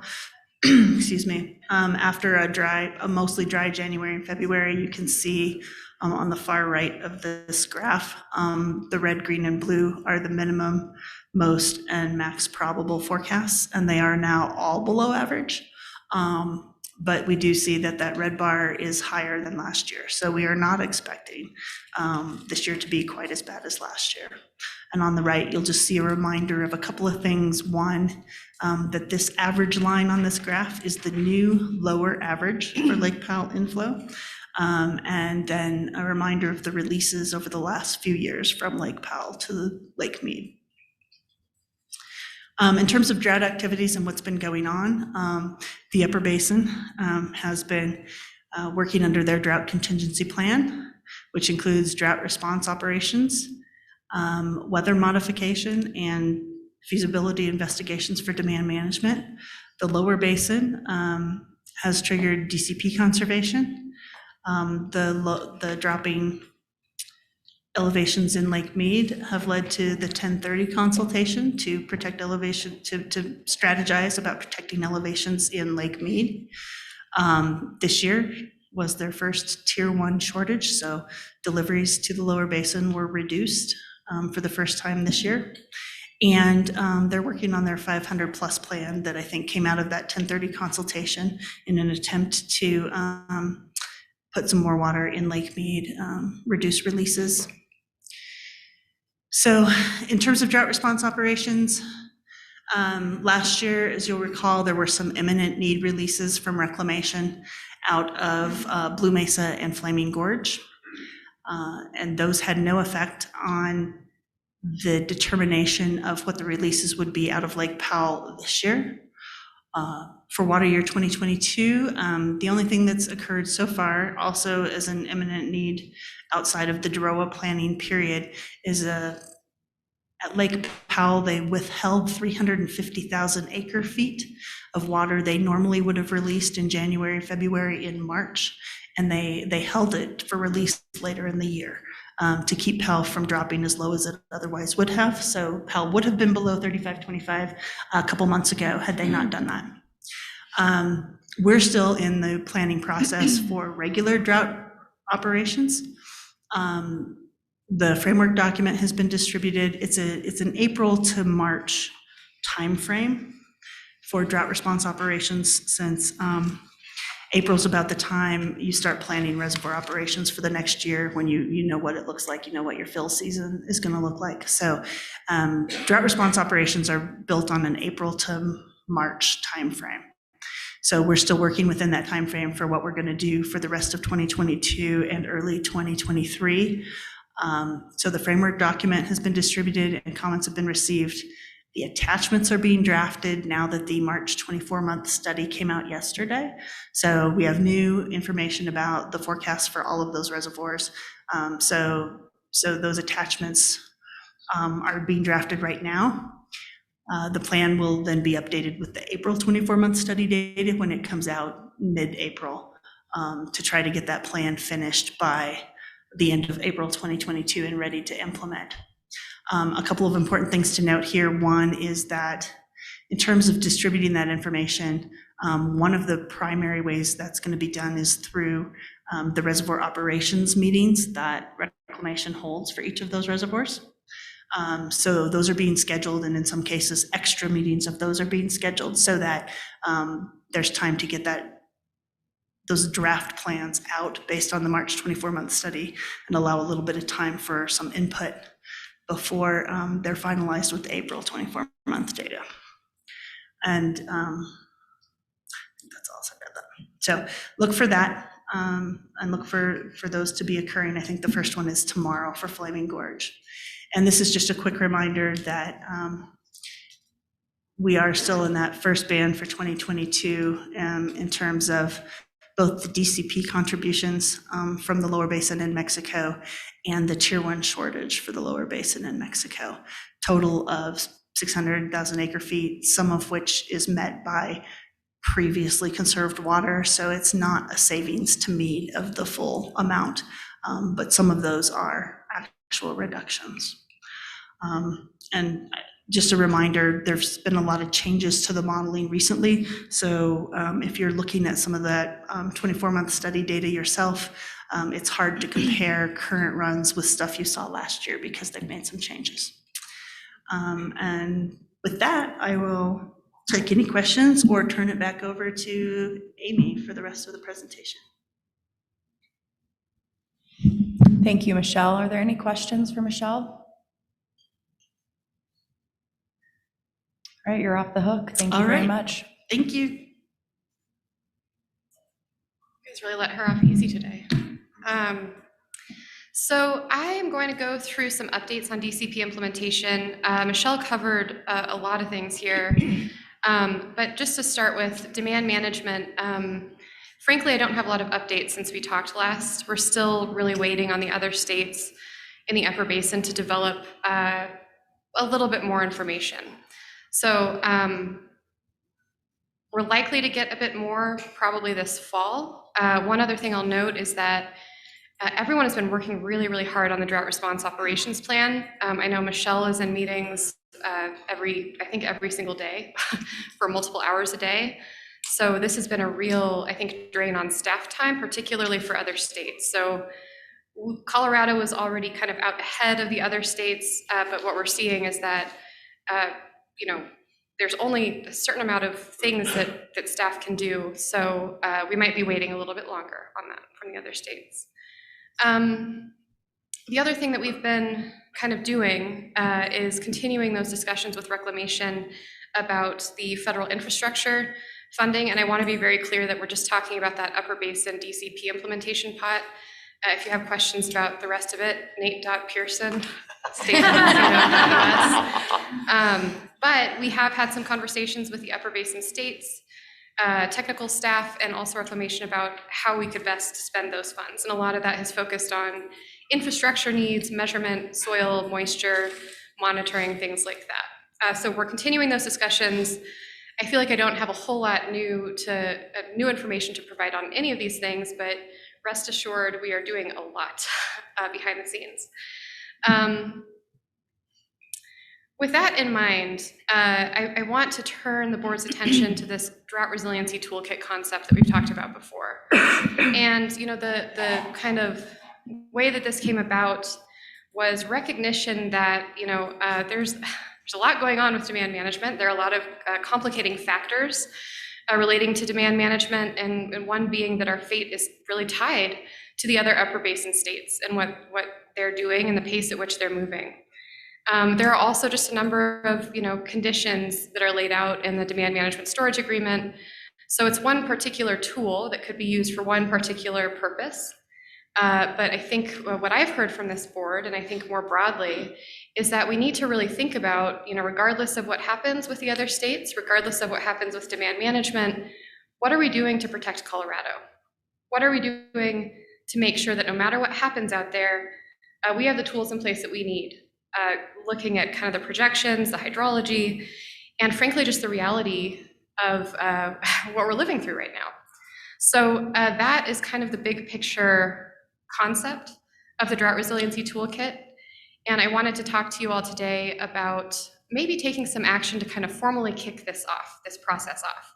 I think there are a lot of really great ideas floating around out there. I know I've had some side conversations with various people. And I guess in my mind, I think it would be really helpful to bring that all under one tent in one place and to start having some real discussions about it. So to fast forward ahead a little bit, the idea or the concept that I'd like to talk with you about is having a workshop or a forum where people across the state are invited to offer ideas and concepts that we could start thinking about to build out this toolkit. So that's kind of the fast forward, but I think the first step before getting there is really to have a discussion about what is the scope of this toolkit? What are the goals we're trying to accomplish? What do you all have in mind about what you want to see in that toolkit? So I've laid out a few goals and objectives that are really based on things I've heard from you all at previous board meetings and others across the state. So I just wanted to kind of get a gut check with you all about how these line up with how you're seeing this.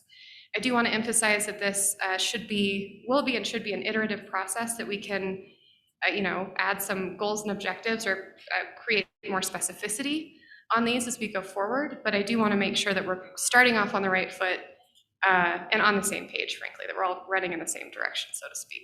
So I laid out these goals and objectives in the board memo, and again here. Again, the first one is really just focusing, I think, this toolkit on intra-state tools. So we're not looking at things that would be dependent on what other states are doing, could be responsive to what other states are doing, but not dependent on it.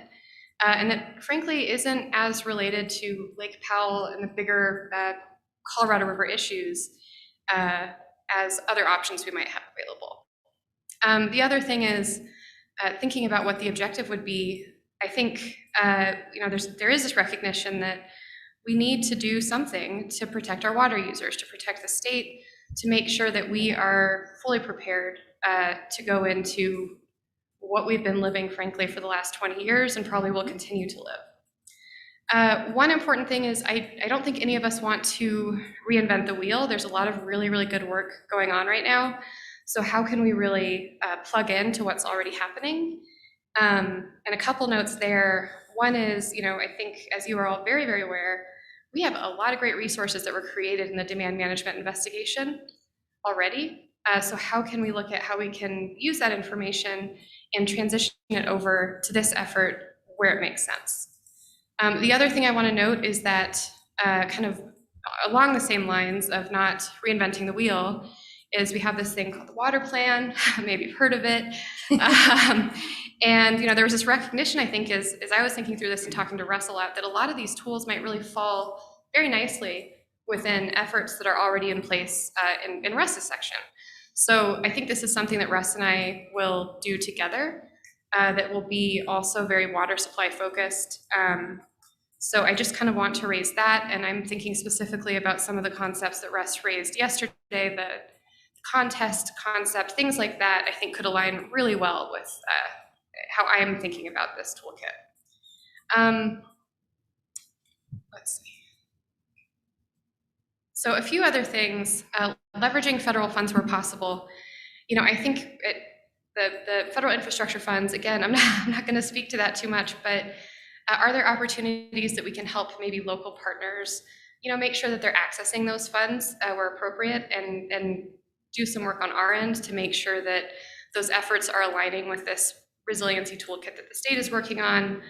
And also relatedly, where can we find opportunities for partnership? So I think there are a lot of great opportunities for the board to lead on this, but there might also be situations in which some of your partners might be in a better position to get certain things off the ground. So where can we find those partnerships? And then a little bit more substantively, these are some of the concepts that I've heard from you all, and just in conversation generally about what types of, you know, what is our actual goal with whatever this looks like? What are we trying to achieve? And some of the things I think that we've heard, one, increase agricultural viability, which I feel is one of the themes I've been talking about for a while now, learning how to live in this new normal that we have. Measurement and infrastructure needs, I think that there is just a huge need there, and you know, maybe it's possible to again work with other partners to leverage federal funds relating to that. We're doing some work on that already at the Upper Basin scale with the funds I just talked about. And finally, where can we find some multiple benefits? So how can we do things that are going to be good for maybe forest health, for watershed restoration, and I'm sure that list could go on and on and on. And that's just kind of a few of the things that could fall under that. So that's the concept at a very high level. And again, from my perspective, I think a good next step would be to hold this workshop forum, whatever we call it. I will note that the firm that I stole Emily from, we actually have a contract with them now, and I think they'd be a great option to facilitate this and really help us get some good, meaningful input. But again, before we move forward with all that, I just wanted to get a gut check with you all about, you know, is this the right next step? Do we have an appropriate scope that I just went over? Who would you all like to invite to this shindig, which you don't have to answer today, but just something to think about. Appropriate timing. I guess I was kind of thinking maybe in the next couple of months, but I'm open to suggestions. And finally, what are some of the appropriate sideboards for this as we kick it off? And I think some of them are kind of embedded in the scope I just went over, like being focused on intra-state mechanisms, but is there anything else that comes to mind for you? And I should go back to that last slide because that's my final slide. And I would love to hear some input from you all, and I'm also happy to take any questions you might have. Thank you so much. Great presentation. Director Brody?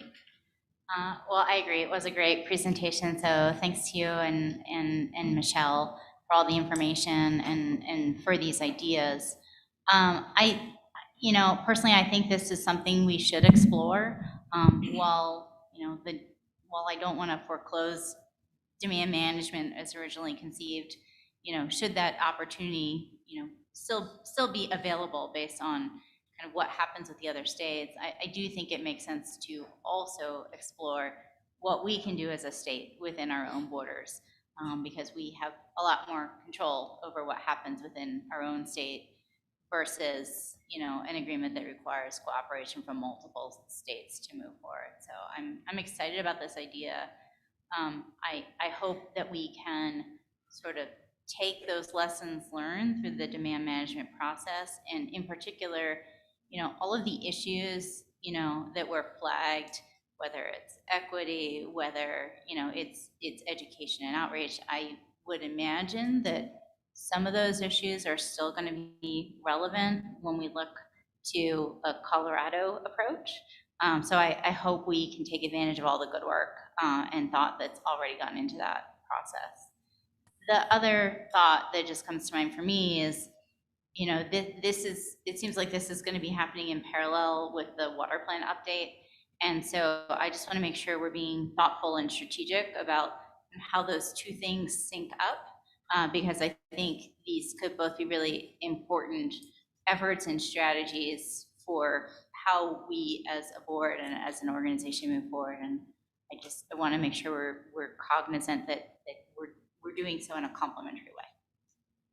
Thanks, Director Brody, and absolutely, I agree. And I did just want to take the opportunity to invite Russ up here if he wants to come up and say anything about the water plan. If not, it's okay. Okay. But we talk a lot and completely agree that we need to make sure things are aligning. Thank you, Director Brody. Director Sakata? Thank you very much. Great presentation. I had an idea for the name change, but I'm going to yield my time to my fellow director. Director Dutton, I yield my time to you. I haven't even raised my hand. Oh my gosh, okay. We were talking about this at breakfast and Director Sakata was like, great idea, I'm stealing it. So that's him showing he's a classy guy.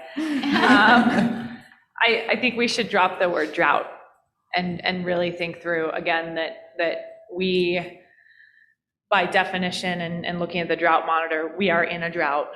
But you know, the discussions today and in the last few months have really shown us that we are in something more than a drought.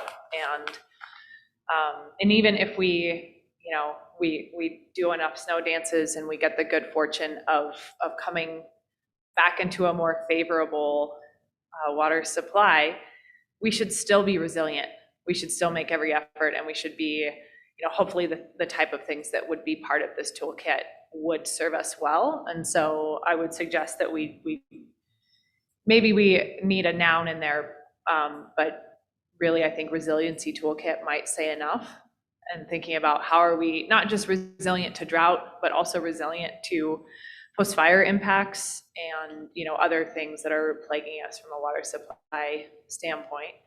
So thanks for your time, Robert Sakata. While I've got the mic, I wanted to note that Amy, great job, and Michelle, great job. This is super helpful and you know, great presentation. I really appreciate the thought you put into this, and I think it's a really great start.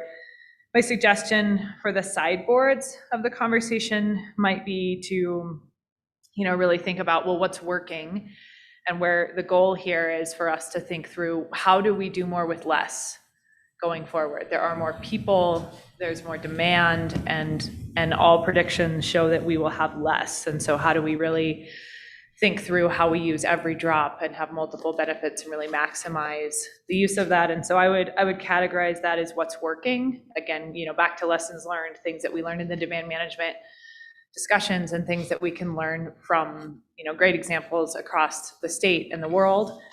And then I think I would ask the question of what do we need to do more? And so is that maybe in the buckets of either kind of law and policy? Again, you know, we can learn a lot from demand management, but what are the constraints that we're under and how do we break those down? So if we were to look at law and policy, for example, maybe infrastructure and technical, where do we need to build something to be able to do more with less? And then where do we need to build relationships, capacity, people, learning from each other, learning from our history? So that would maybe be my suggestion for kind of 3 categories, but I'm sure there are a lot more. Thank you. Thank you, Director Dutton. Director Brochet. Thank you, Madam Chair.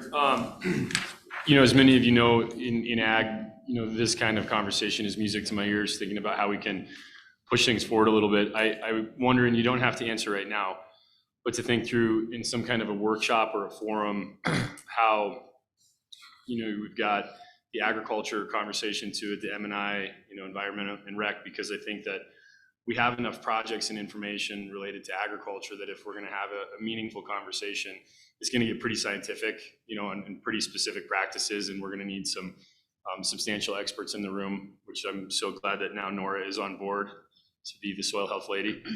But I think that conversation could get weird. So think about that in a workshop kind of a forum, how I think we all need to be engaged and all sectors be involved, but how to best arrange that.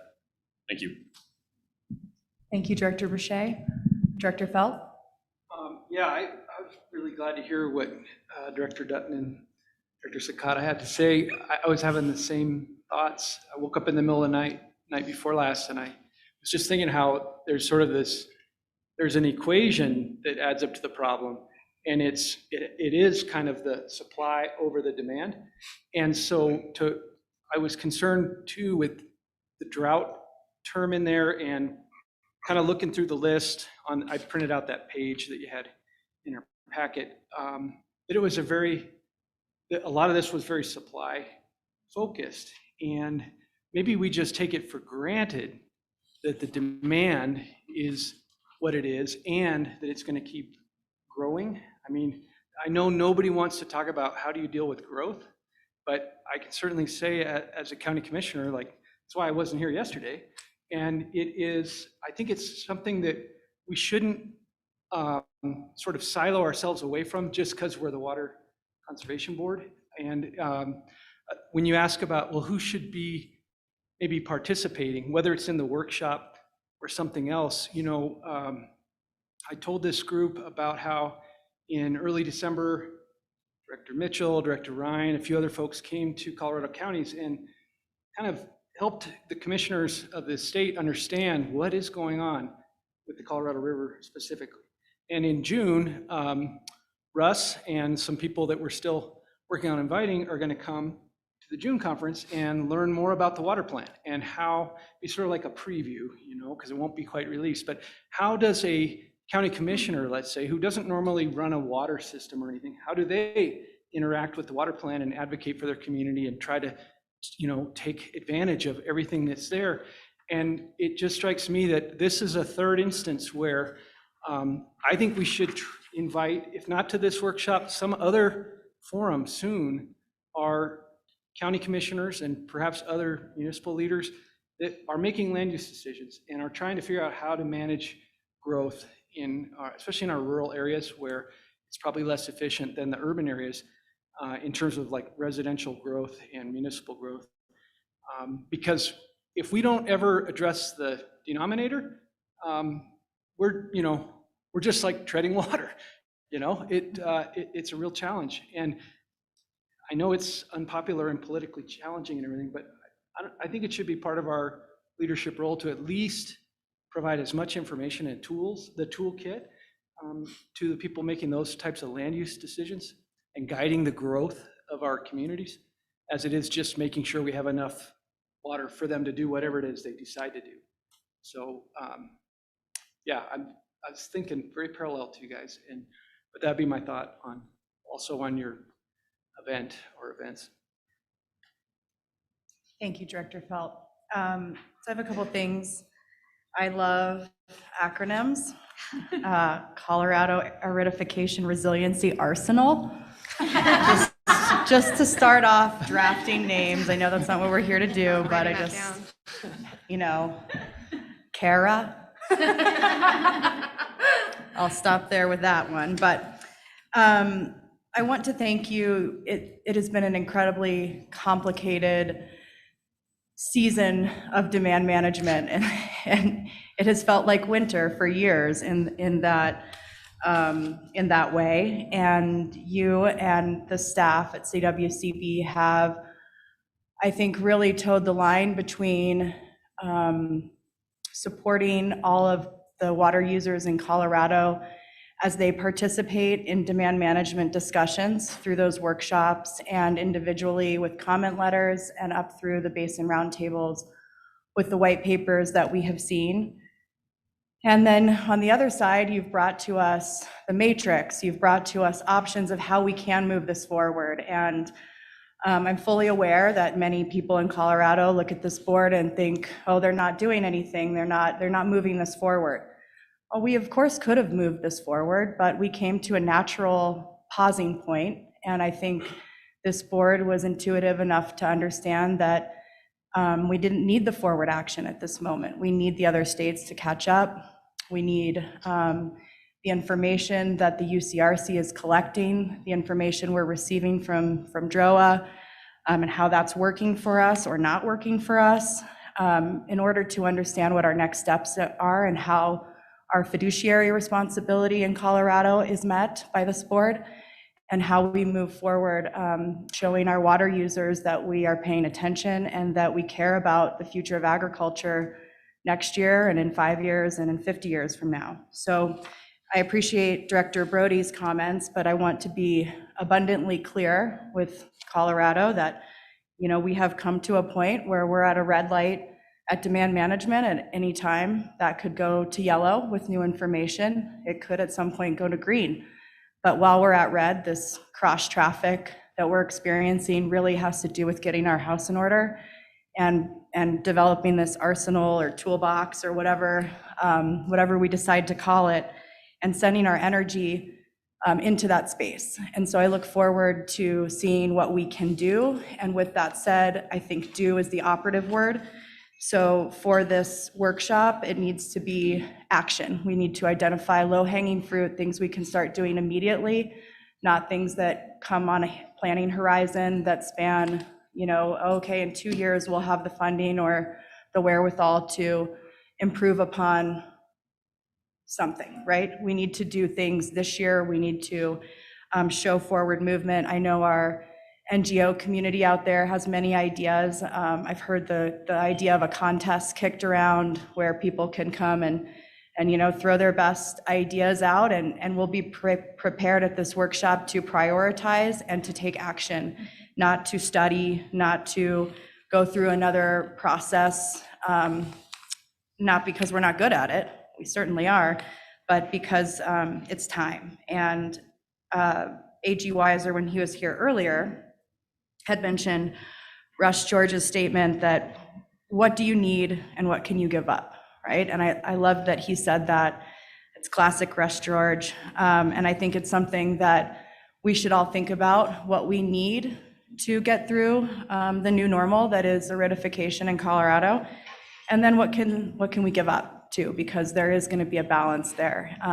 So I think as we look at some of these solutions, we can use those words to guide us.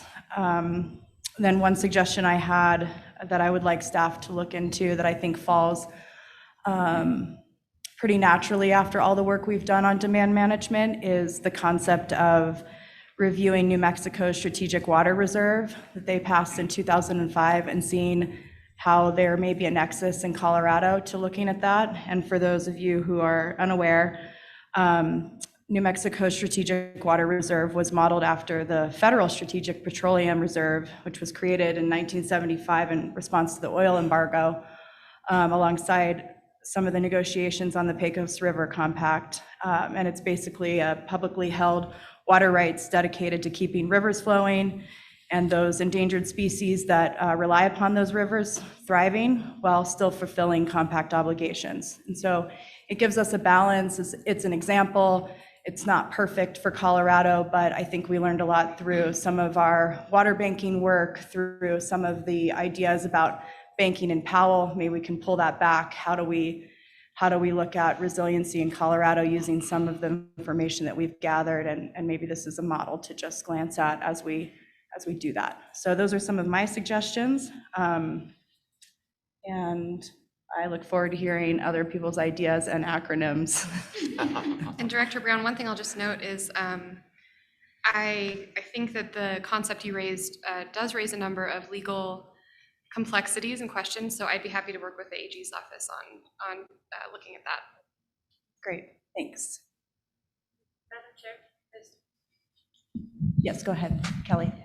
For the record, this is Kelly Romero-Heaney, Assistant Director for Water, filling in for Director Gibbs, who just had to step out for a moment, but he did ask me to flag for the board that the IBCC is eager and ready to support this board, particularly with the Drought Resiliency Toolkit, whatever, in any way that that body that really works on cross-basin collaboration can be of use to this board. I think they're hungry for that work. So just want to flag that, and also really appreciate the mention of the value of all the work on demand management. I think at times there are folks that worked on that, and certainly the IBCC participated as well in addressing some of the equity questions. They wonder, like, was that a wasted effort? So I think it's important that we communicate, Director Gibbs wanted me to let you all know that it's important that we communicate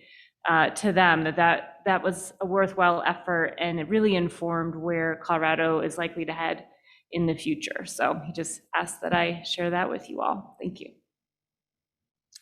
Thank you. And I know that Director Boucher and I are both sitting on the subcommittee for the IBCC as it looks to what it will be doing in the next chapter of that organization. And certainly one role it can play is the communication up through the Basin roundtables, so that we are, keeping informed with that feedback loop back and forth. The thing about this toolbox too is like I said, we want this to be actionable, and it's that's something we need to move on. And so it needs to be done every day until we get action, implementation, execution. And the IBCC does a great job in their role. And this board does as well, meeting every other month and consistently. So I think we can receive the feedback up through the basins and through the IBCC, and then utilize these board directors and all of their good education from the basin and ideas to push this forward as well. So we'll look forward to that. And Director Brody. Just a thought on that point. I mean, I do think the IBCC, brings a lot of valuable perspectives to the table. And I wonder whether it's say an April workshop or sometime in the future, if it might make sense to have some type of joint working session with the IBCC in a more informal setting, so that we can all, get the benefit of listening to each other. Just a thought for staff's consideration. It's a great suggestion. Anything else as we move forward? Yep, Director Sakata, and then Director Dutton.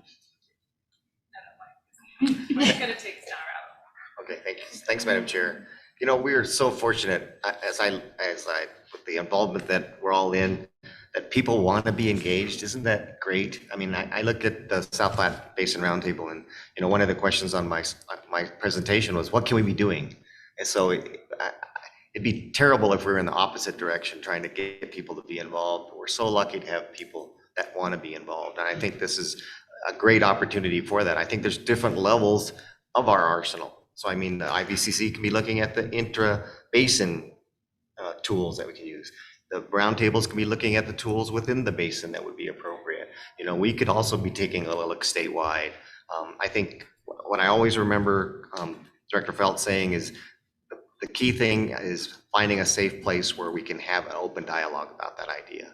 And I loved, again, what Russ said yesterday about that convening and collaborating, and I think you mentioned it too, because I love what Director Boucher said about there may be some scientific groups for specific groups, but I know in my area, there may be more collaboration with other parties that I'm going to be interested in as a farmer. I may need Denver Water as a partner, and maybe that's the best collaboration that we can have. So it's going to be regional as well.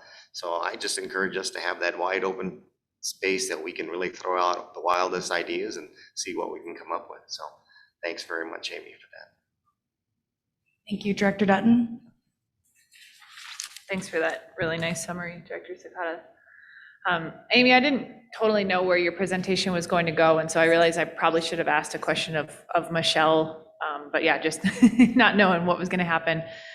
But maybe this might be a question for the larger universe, or for Amy, Michelle, or Director Mitchell. But just thinking about, I mean, everything that we're talking about, having to learn to live with this new reality that we're facing. I mean, farmers have always done that, right? Director Anderson was talking about how they haven't had a full supply on his project in a long time, but it's obviously heightened by the situation that we're in today on the larger Colorado system. And something that's really been kind of a burr under my saddle is looking at, in 2021, there were the imminent need releases. There was a lot of urgency and rightly so, actions that were taken.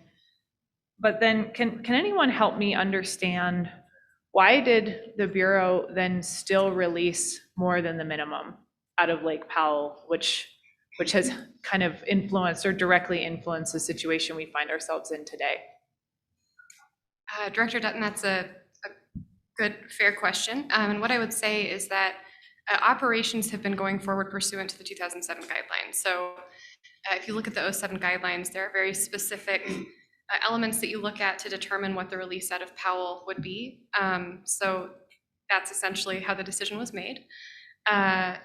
Notwithstanding that, there were some changes to the operations of Powell January through April, March.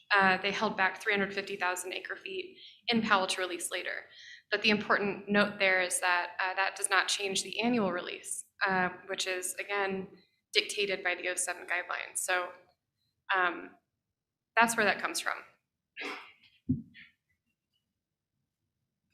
Thank you. And did you have a question for Michelle? No, I think it was Okay. for anyone. Okay. Oh, yeah, the universe, right? The universe. Got it. All right. Well, anything else on this topic? Thank you so much. And thanks for the presentation. Thanks, Michelle, to you too. All right. Yeah, Thank you. please. So what I'm hearing is I think our direction is to move forward with this, this toolbox. So I'm going to instruct staff to put full effort into really designing where we go from here and workshopping this and moving forward. So thank you, Amy. And I love Russ. Oh, Directing Russ. and Russ will be working hard also. Just do it together. All right, thank you. So we're going to move on from Colorado River updates to agenda item 25, WSRF grants, and welcome Ben Wade. Thank you, Madam Chair.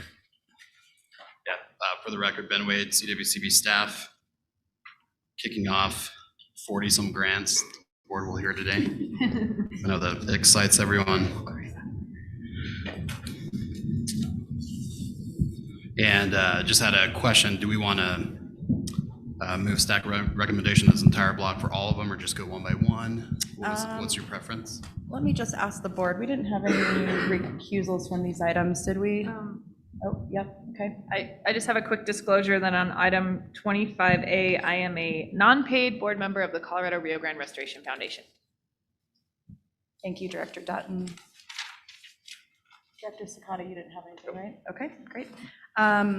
So we can do that. I know that we also have a list of people that may want to speak too, so we can certainly vote as a block, but if you would you're going to go down through the list, correct? Yeah. Okay, perfect. Yep. All right. We'll start with 25A. The applicant is the Arkansas Groundwater and Reservoir Association, project titled West Pueblo Reservoir Project, and this project involves the design and construction of inlet and outlet conveyance appurtenances at a former gravel pit mining operation down in Pueblo County. And the available storage volume at this particular reservoir is just over 1,200 acre feet. It can only be filled right now using pumps, and unfortunately no water can be released to the river if it's needed for augmentation purposes. The applicant's preferred inlet alternative would be constructing an inlet works to the reservoir, and that involves constructing just over 300 feet of pipe to fill the reservoir. And then the outlet alternative is construct a pumping station to deliver water to the river as needed. So grant funds would be used for the design and construction of both the inflow and the pump station. And they're, as you can see on your screen, once I advance it, just over 84,000 in Arkansas Basin funds, over 750,000 statewide requests, a total of $841,104,000 is their total request. They've met all the match, so staff recommendation is to approve both amounts from the Basin account and the statewide. I do have, hopefully, got a lot of folks on Zoom. So Dan Tucker is the Water Resources Engineer for the Arkansas Groundwater and Reservoir Association, and So he is available if the board has any questions. He's not on Zoom? Okay. All right, well, I will entertain any questions on this particular item. Any questions from the board? Seeing none, go ahead. All right, great. Agenda item 25B is the Upper Arkansas Conservation District. Name of their project is a Sunnyside Irrigation Ditch Rehabilitation. And this ditch serves 17 shareholders, irrigating just under 800 acres, impacting over 10,000 acres of land. This runs along 2 miles of the Arkansas River through subdivisions. You can see it through 2 major highways. So the applicant believes this is a very visible demonstration site for the integrated watershed management planning activities. And so this project was chosen just because the ditch has a lot of leakage issues. And it's pretty difficult to maintain because of the housing developments. But the ditch holders have rallied to participate in this project, feasibility planning, outreach, working with NRCS during the application process. And so grant funds would be used for the laying of 2,800 feet of pipe, installing control structures and seeding disturbed areas. And the applicant believes once this is implemented, that this particular demonstration site would be a good example of stakeholder collaboration and natural resource conservation practice, and as well as supporting sustaining agriculture. Ben, sorry to interrupt Yes. you. I think you have control of the slides and we haven't moved forward yet. There you go. Thank you. I'm not used Sorry to about that. No, it's a lot. not used to We've all advancing been the there. slides. So Natalie, is Natalie? Fantastic. Natalie Leo is the Agricultural Programs Manager, and Nancy Roberts is the Board President for the applicant, and so they are available if there's any questions.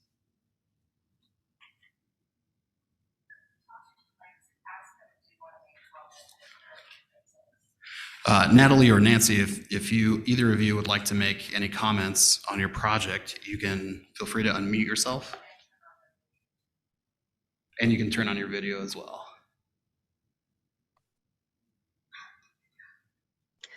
Hi, Ben, and thank you so much. I think you've well represented it. We're happy to answer any questions if there are any. Any questions? Yes, Director Felt. Not a question, but I'd just like to add that this is being supported as well by Chaffee Common Ground, which is our sales tax measure, and it's part of our effort to ensure that agriculture remains successful in our community so that we can maintain those great iconic landscapes we have in the valley. Thank you, Director Felt. Ms. Roberts, is there anything you'd like to say to the board? No, just that we would really appreciate the support. We've also gotten funding from our shareholders and from the NRCS. Thank you. And apologies, Natalie, is there anything you'd like to say? Nothing further, and thanks, Director Felt, for jumping in there. Okay, thank you both so much for attending. We'll move on from Sunnyside to your next one. Yes, thank you. 25C is the applicant is the Center for Snow and Avalanche Studies. Their project is Colorado Dust on Snow. And this particular project, they went to 8 of the 9 basins to get funding and have secured that, as well as requesting $120,000 from the statewide account. And I would imagine board members are familiar with this particular organization's work as they study the effects of dust on snow and its impact on snowpack and snowmelt timing and rates. If there are any of those dust on snow events that occur. They do make their dust on snow, snowpack, meteorological information, all the data they collect, they do offer that to water managers across the state, as well as the public and other researchers. And if approved, funding will be used for their field work, data collection, and reporting. And so again, they are, let's see, I was good this time. So staff is recommending the amounts listed on the screen there, as well as the amounts from the statewide account. And Jeff Deary is also in attendance.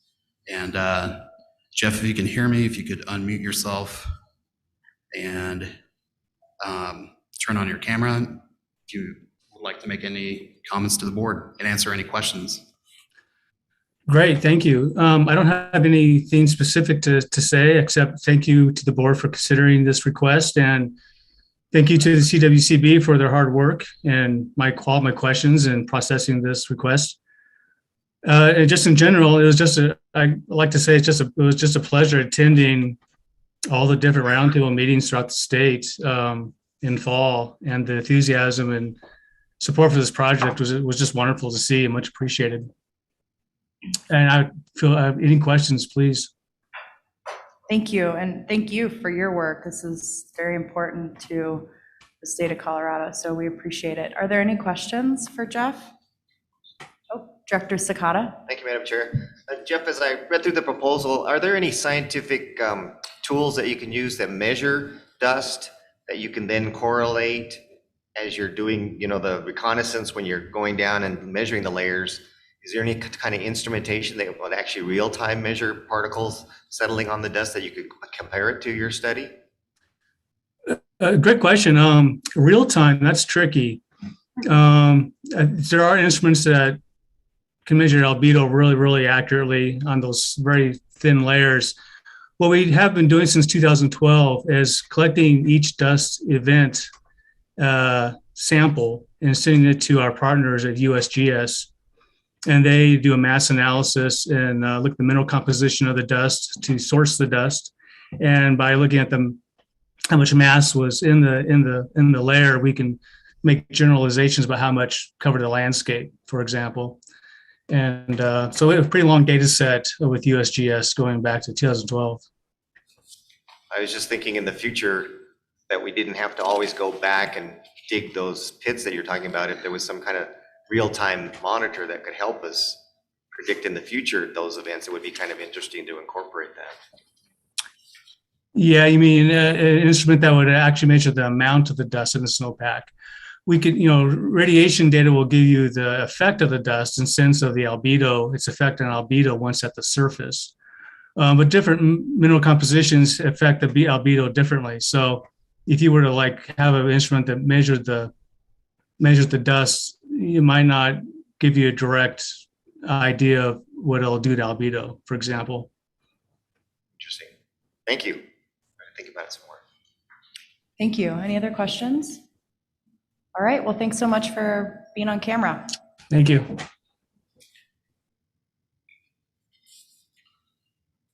All right, 25D is a application from the Orchard City Irrigation District. Their project is titled Fruit Growers Dam Outlet Gates Improvement Project. And they partnered with the Bureau of Reclamation, who actually owns the Fruit Growers Reservoir. And so this project would be upgrading the control gates. The district serves 590 irrigation users, approximately just over 2,700 acres of farmland in Orchard City. And so the project entails just installing infrastructure needed for increased gate control efficiency. So this includes replacing the control gates with a low maintenance standard gate valve, 2 triple offset butterfly valves, putting a SCADA system in place, and just modernizing this dam reservoir that's been in use since 1937. They have another benefit for the environment, which is continued to providing bird habitat and bird watching activities at this reservoir. And so grant funds would be used for the engineering, permitting, and construction of the project with the oversight of their partner, the Bureau of Rec. And On Zoom is Susie Bilberry. She's the district manager for the Delta Conservation District. And Susie, as you turn on, unmute yourself and turn on your camera, just again, 50,000 from the Gunnison, 100,000 from statewide is what is requested, and staff is recommending the full amount. And I see you, Susie, so please feel free to make any comments you need, and we'll be here to entertain questions from the board. Well, first of all, thank you for the approval suggestion. We do appreciate that. This is a project that has needed to take place for several years now, and it's been difficult finding funding for it. So we're looking forward to getting it completed. So we have security that that dam is not going to, or the Bureau of Reclamation is not going to issue a no-fill on it for those irrigators that use it. And I would be happy to answer any questions anybody might have about that. Thank you. Any questions? Not seeing any. Thanks for being here today. Appreciate it. You're welcome. Thank you.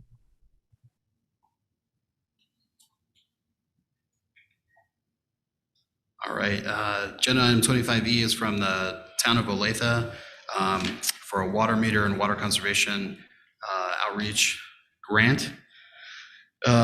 They're requesting 25,000 from the Gunnison Basin account, 157,403 from the statewide account. My math is completely wrong in the summary, so apologize for that, but it's 182,403 was the total request. So they have a current population of 1,850 residents. They are a member of Project 7, and so they purchase treated water and provide that to approximately 570 residential and 74 commercial taps. They do have a water efficiency plan that was approved back in 2019, and just to help them implement water efficiency programs and measures to avoid water demands that exceed that Project 7 allocation. They have a very high unaccounted for water percentage, a 25% gap between what they purchase and sell. And so they're looking to just upgrade newer meters from their 30-year-old meters that they have right now. So these funds would be used to purchase and install new water meters. And they're looking to get see a reduction about 10 to 20 acre feet per year in consumptive use. We have, again, the staff recommendation is to approve the funding, which is correct on the screen on the board packet. But Rob Smith, who is with the town of Olathe, is on Zoom. And so Rob, again, I'll invite you to unmute yourself and turn your camera on as we, if there are any questions from the board. Thank you. Are there any questions from the board? Can you see me? I didn't undo that because I think we're not stable enough. I'll try that. We can hear you, Rob. You're preaching to the choir. We're There never we go. stable enough either on these Zoom meetings. Okay. No, I'm so sorry about that. I mean, Paul and the feather earlier. We can see you now, Rob. Oh, okay. I guess I'm just thankful that you guys are considering helping us through this. There's been a lot of efforts to find all the leaks in our old system, and we feel this is a vital part of that to help us narrow that down and get back on track with water usage.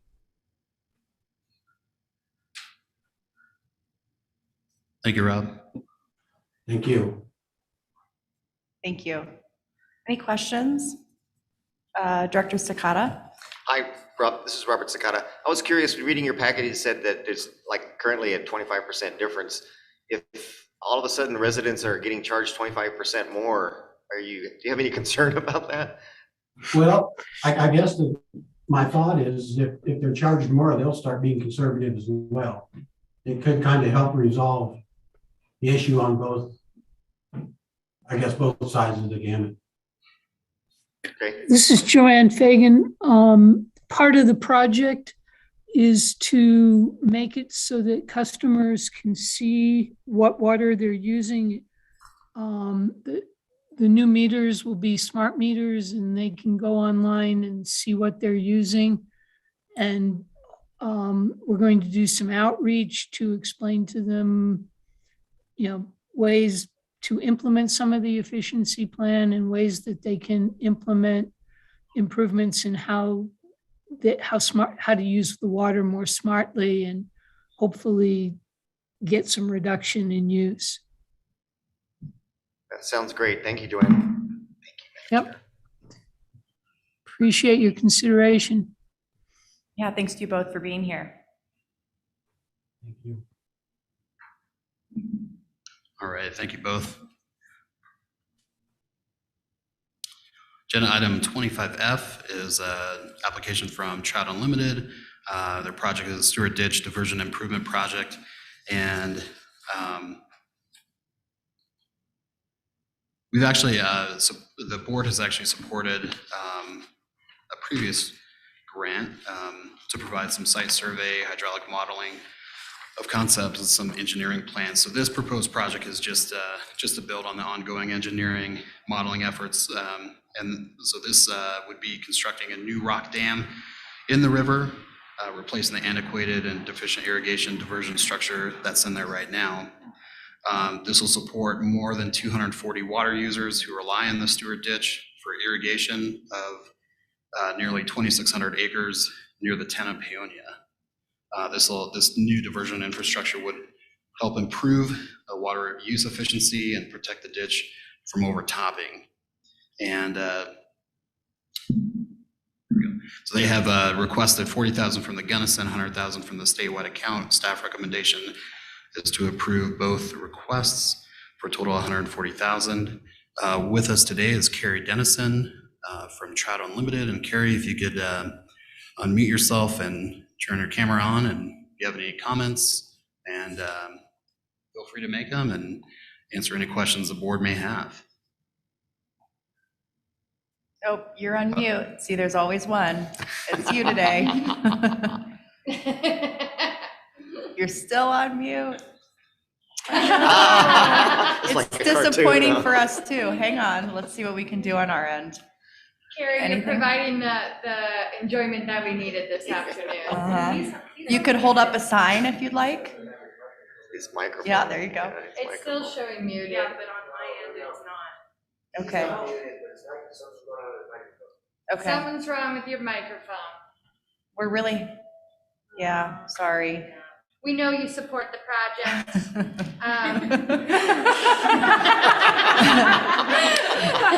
Give us a thumbs down if you don't support this project. All right. Well, thank you, and thanks for visiting with us today. Yeah. And maybe an interpretive dance. Right. Takeaway is that Carrie supports Project 25F, so we'll move on. Thank you. 25G is an application from Arapahoe County for a water supply study. They're requesting $25,000 for the Metro, $50,000 from the South Platte, $50,000 from statewide for a total of $125,000. Staff recommendation is to approve all the amounts.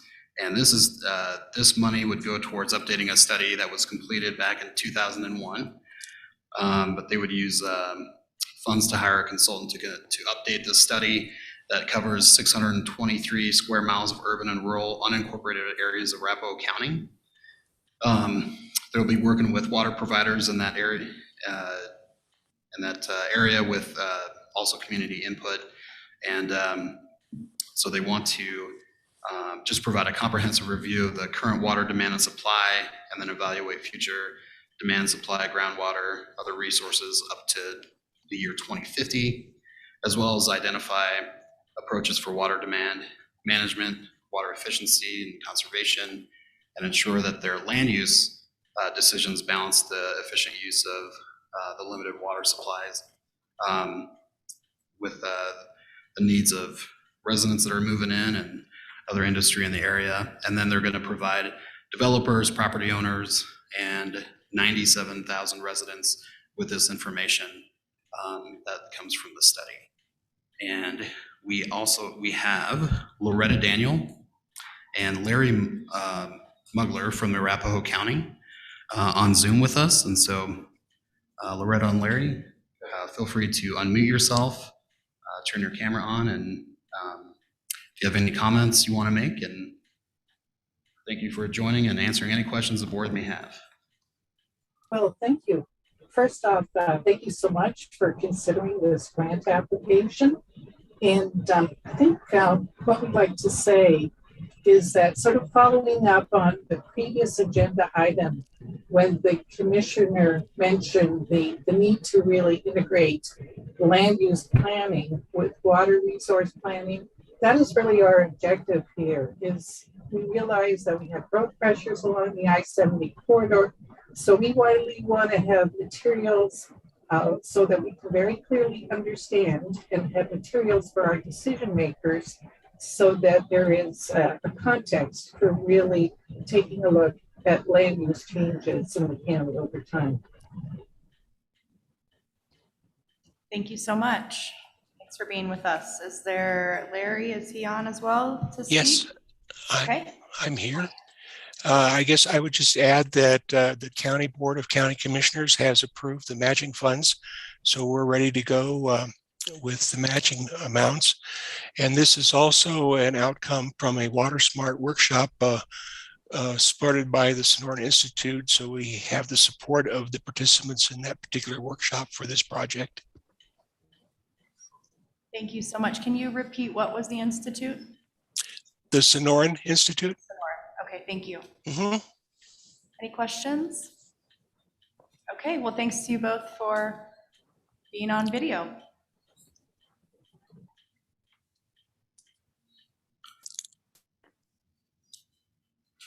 Great, thank you. 25H, it's an application from Trout Unlimited for the project name.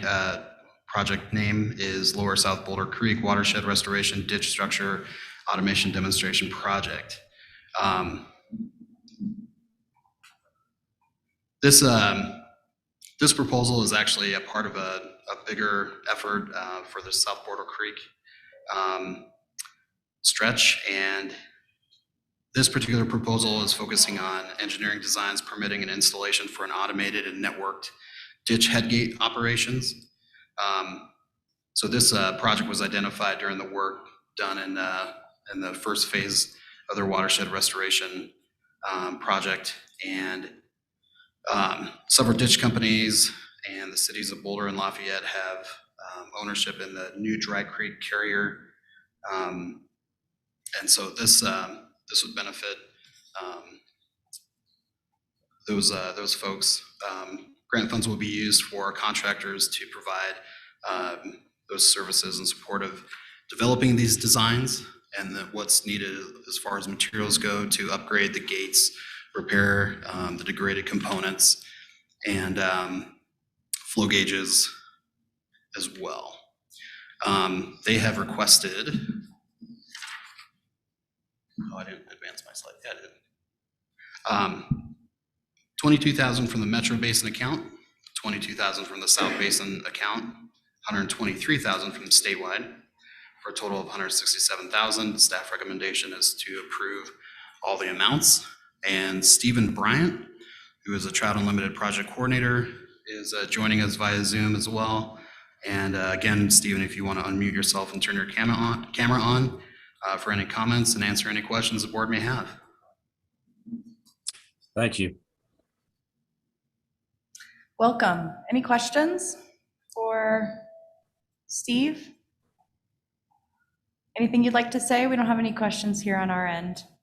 Nope, just thanks for continuing to support all our projects in South Boulder Creek.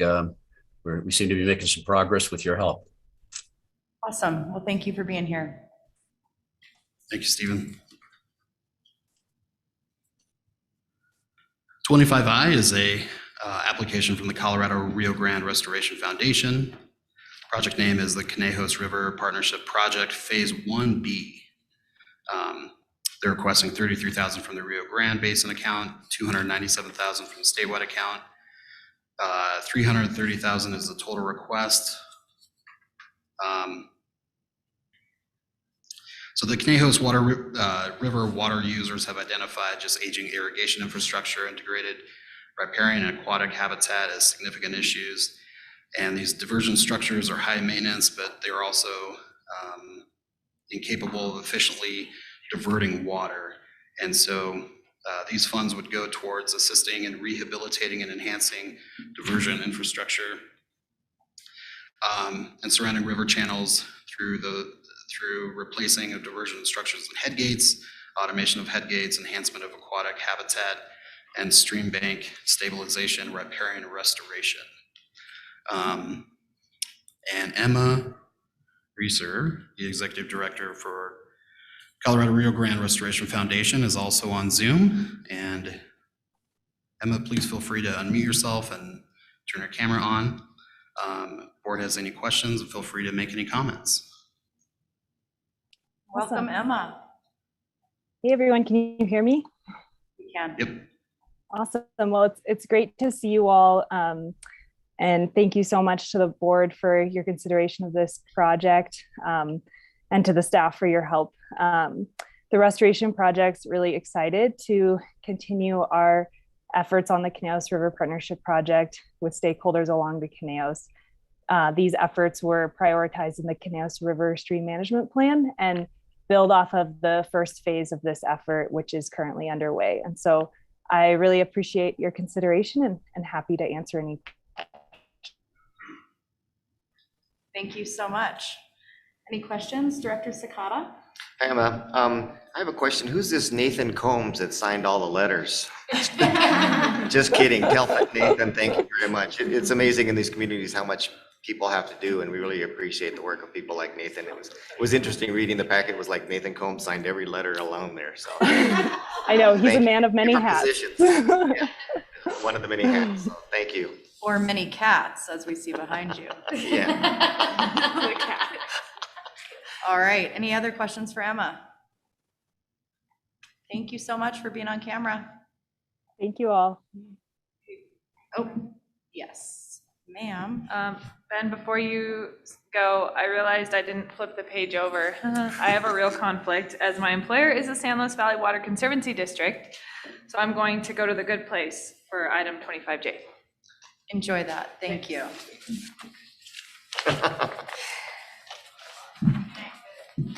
Yes, go ahead. Yes, we will pull it off the voting block, please. Thank you, Director Brody.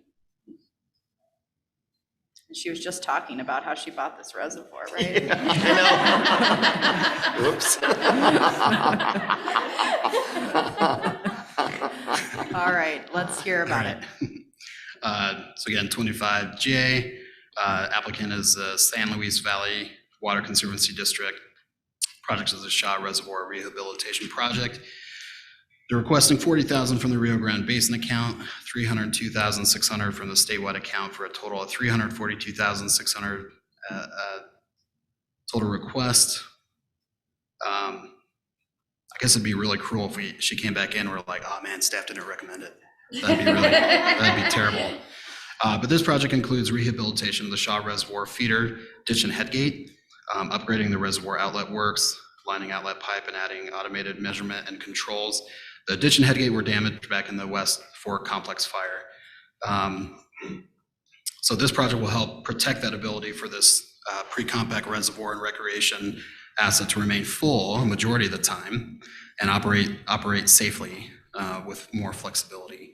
And so WSR funds were just requested to be used in task 3 of their scope of work and in their budget to upgrade the reservoir outlet works and line the outlet pipe to preserve 680 acre feet of existing storage.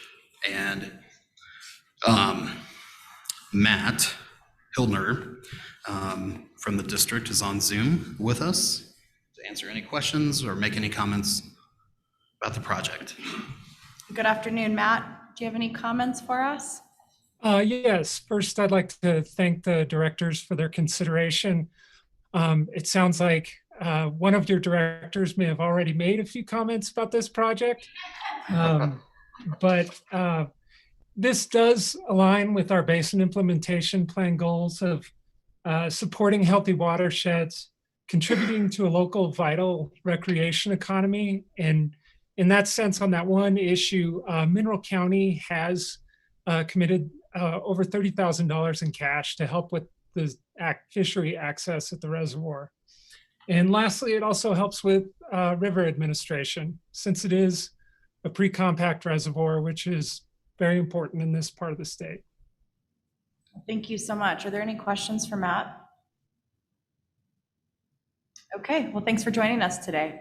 Thank you, Matt. Thank you. So should we just go ahead and vote on this while she's in the good place? All right. I'd like to entertain a motion on agenda item 25J. Oh. Wait to vote on this? I'm not sure. Oh. Director Anderson just stepped out. Oh, and Director Anderson stepped out. Director Anderson stepped out. But even if you can stop. We don't? Yeah, I'll Okay. No, I can't. I can't. Okay, we will move on and, yeah. Okay, thanks. We can vote later. If she can come back in, we can just take that separate vote at the same time as we vote in block. Is that okay? Yeah. We'll just have to kick her out again. Yeah. Okay. We have you done. Okay. Yeah, we're good. She's gone. She abandoned us. What? It's not morning anymore, that's why. Okay, moving on to 25K. 25K is an application from the Bosa Area Water and Sanitation District. Their project name is Snowball Water Treatment Plant Replacement. And they request $18,680 from the Southwest Basin account, $168,120 from the statewide account for a total of $186,800. And this project is, so their treatment plant actually went under an inspection from CDPHE, and through the disinfection outreach and verification effort. And they haven't been issued in a formal determination letter yet, but they're just trying to be proactive with this. And I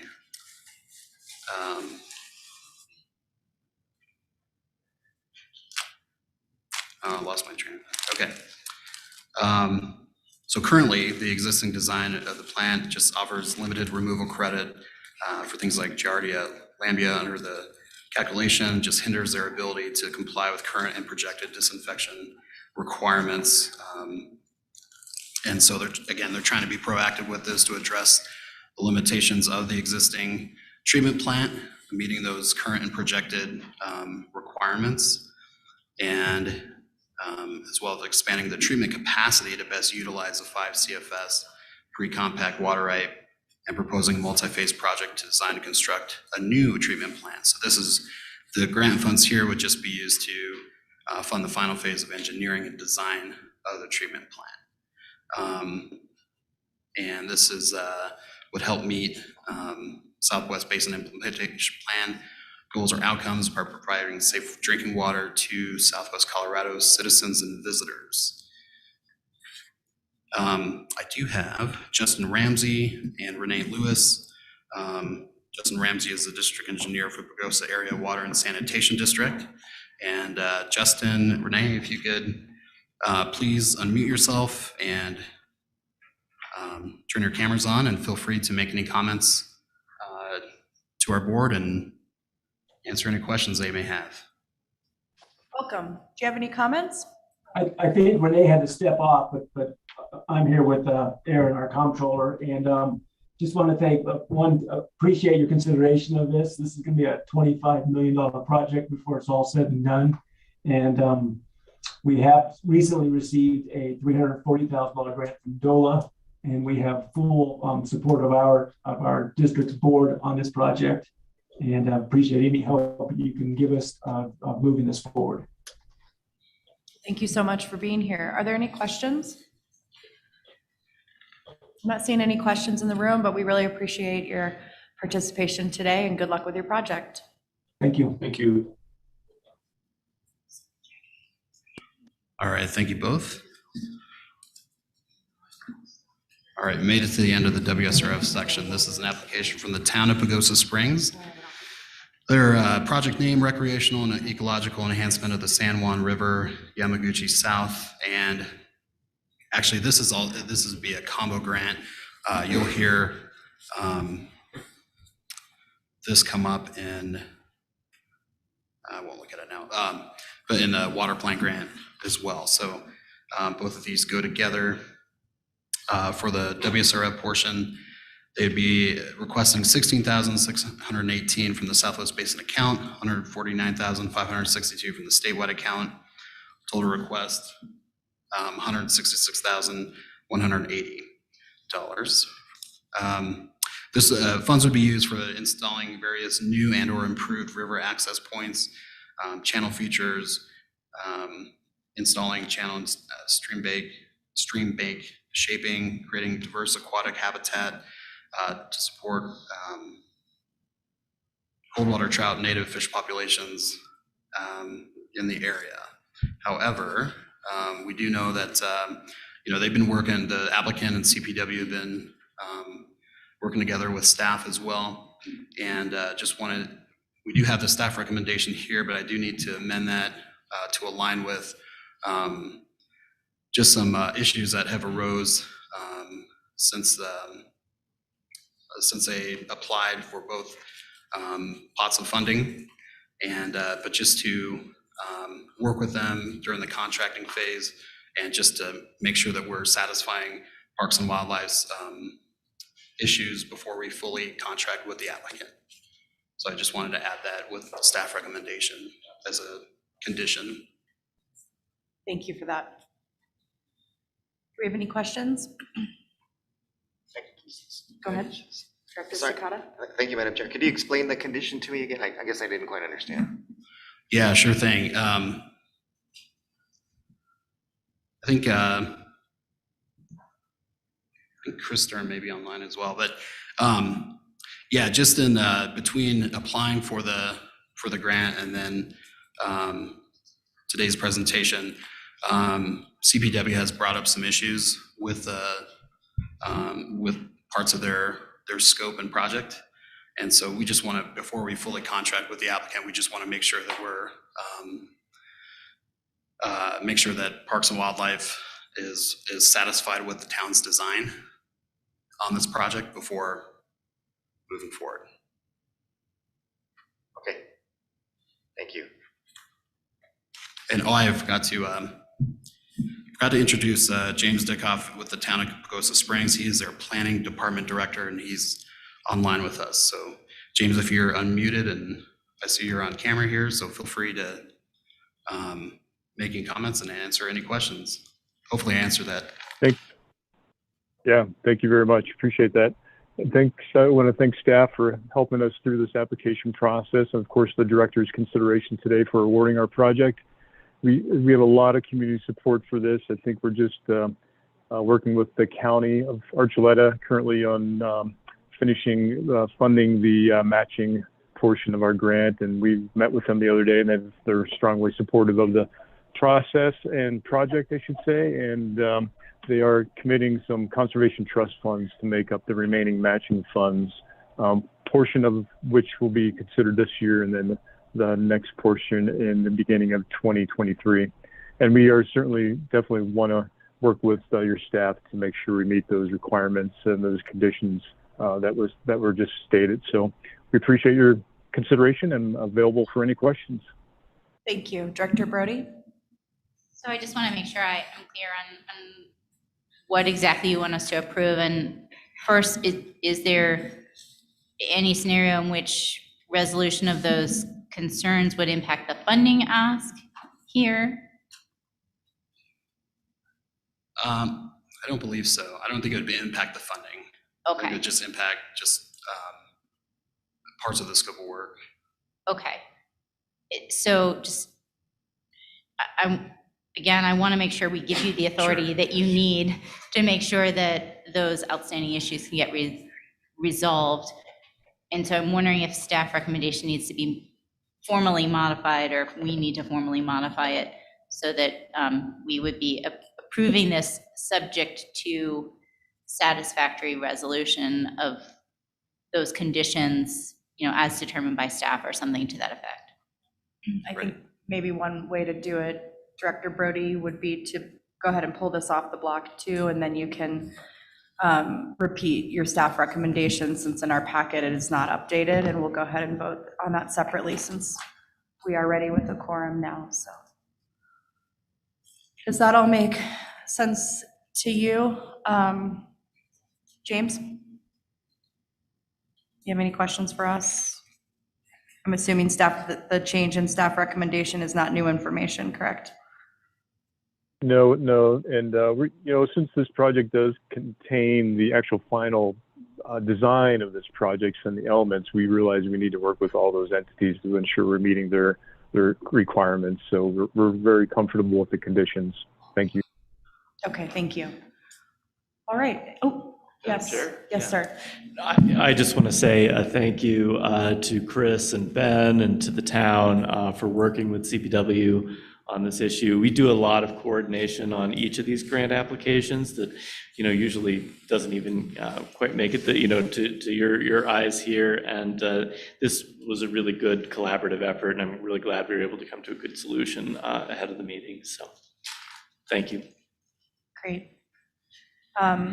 Okay, thank you. Any further questions? Otherwise, I think while we're on it, are you ready to just repeat staff recommendation for us on this particular agenda item 25I L?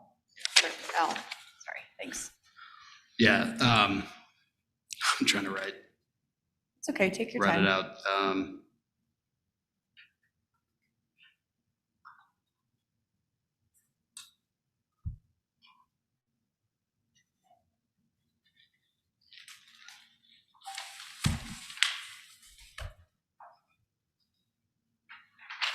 Okay, I think I have it here.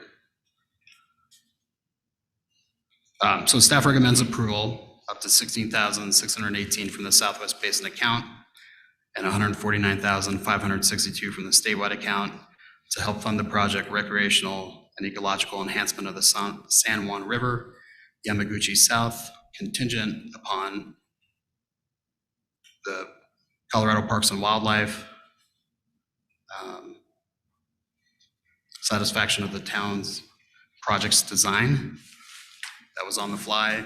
Feel free to wordsmith that. Sounds good to me. I'll give you a second. Yep, are you confident with that? I am confident, yes. Okay, is that your final answer? Gosh. Okay, thank you. Questions from the directors? I was just going to move approval. Go ahead. I'll move approval of staff recommendation on agenda item 25L as modified. Second. Thank you, Director Sakata. I have a motion by Director Brody and a second by Director Sakata on the edited staff recommendation on agenda item 25L for the town of Pocosa Springs. Any discussion? Seeing none, all those in favor, please indicate by saying aye. Aye. All those opposed, please indicate by saying nay. And your motion carries. Thank you. Let's go ahead and vote on the remainder of the block without 25J, and then we'll ask Director Dutton to leave for a moment while we tackle that item, okay? All right. Sounds good. Any questions for Ben or any of our project proponents on the remaining projects on agenda item 25? Okay, seeing none. Director Brody. I'd like to move approval on staff recommendations for agenda items 25A through I, as well as 25K. Thank you. Second by Director Felt. Any discussion? See none. All those in favor, please indicate by saying aye. Aye.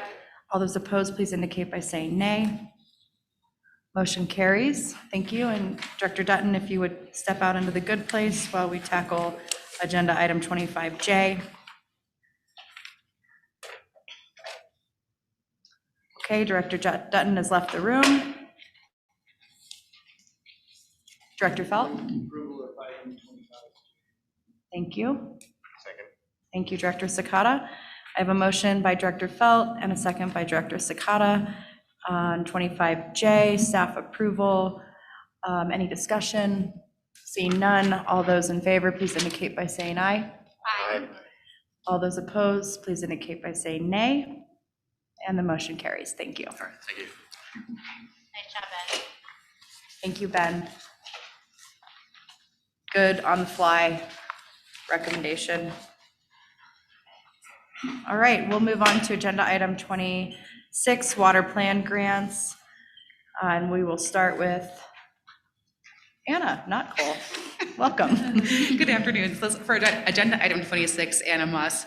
Just a quick intro to kick this one off. A couple of things I mentioned yesterday as I was discussing the consent agenda, the new portal that we launched to collect these applications. And so we collected the majority of the applications through that. This was a soft launch of that new portal. We wanted to do a rollout of just one program versus, all of the funding programs. There were a few bugs in there when we've worked those out. So within the next week, we're going to roll out all the funding opportunities, which is exciting for us. But I also wanted to let you all know that we are also kicking off simultaneously phase 2 of development of the portal with the developers. And in part of the scope is working on a platform that would allow you all viewing access into the portal. I've had some feedback from folks saying, now that we've tried to reduce board meeting time by kind of, the director's level approval, we've got consent approval, we've got some like this on the agenda. It's hard for you all to see that comprehensive list of what's happening. So we put those out on the Google Drive for the board to see those, but I understand there's been some access issues. That's why this handout's going around that just shows the entire list of what was received for water plan grants. And it was a heavy one this round. 62 grant applications came through. So our staff did a tremendous job really working with applicants, making recommendations that fit within the allowable budget that we have. So I'm going to turn it over to the project managers now. And I think that probably the most efficient way is kind of similar to what Ben did. We'll do each funding category and then an in-block approval, if appropriate, for each category at a time. So I'm going to turn it over to Cole next. Thank you.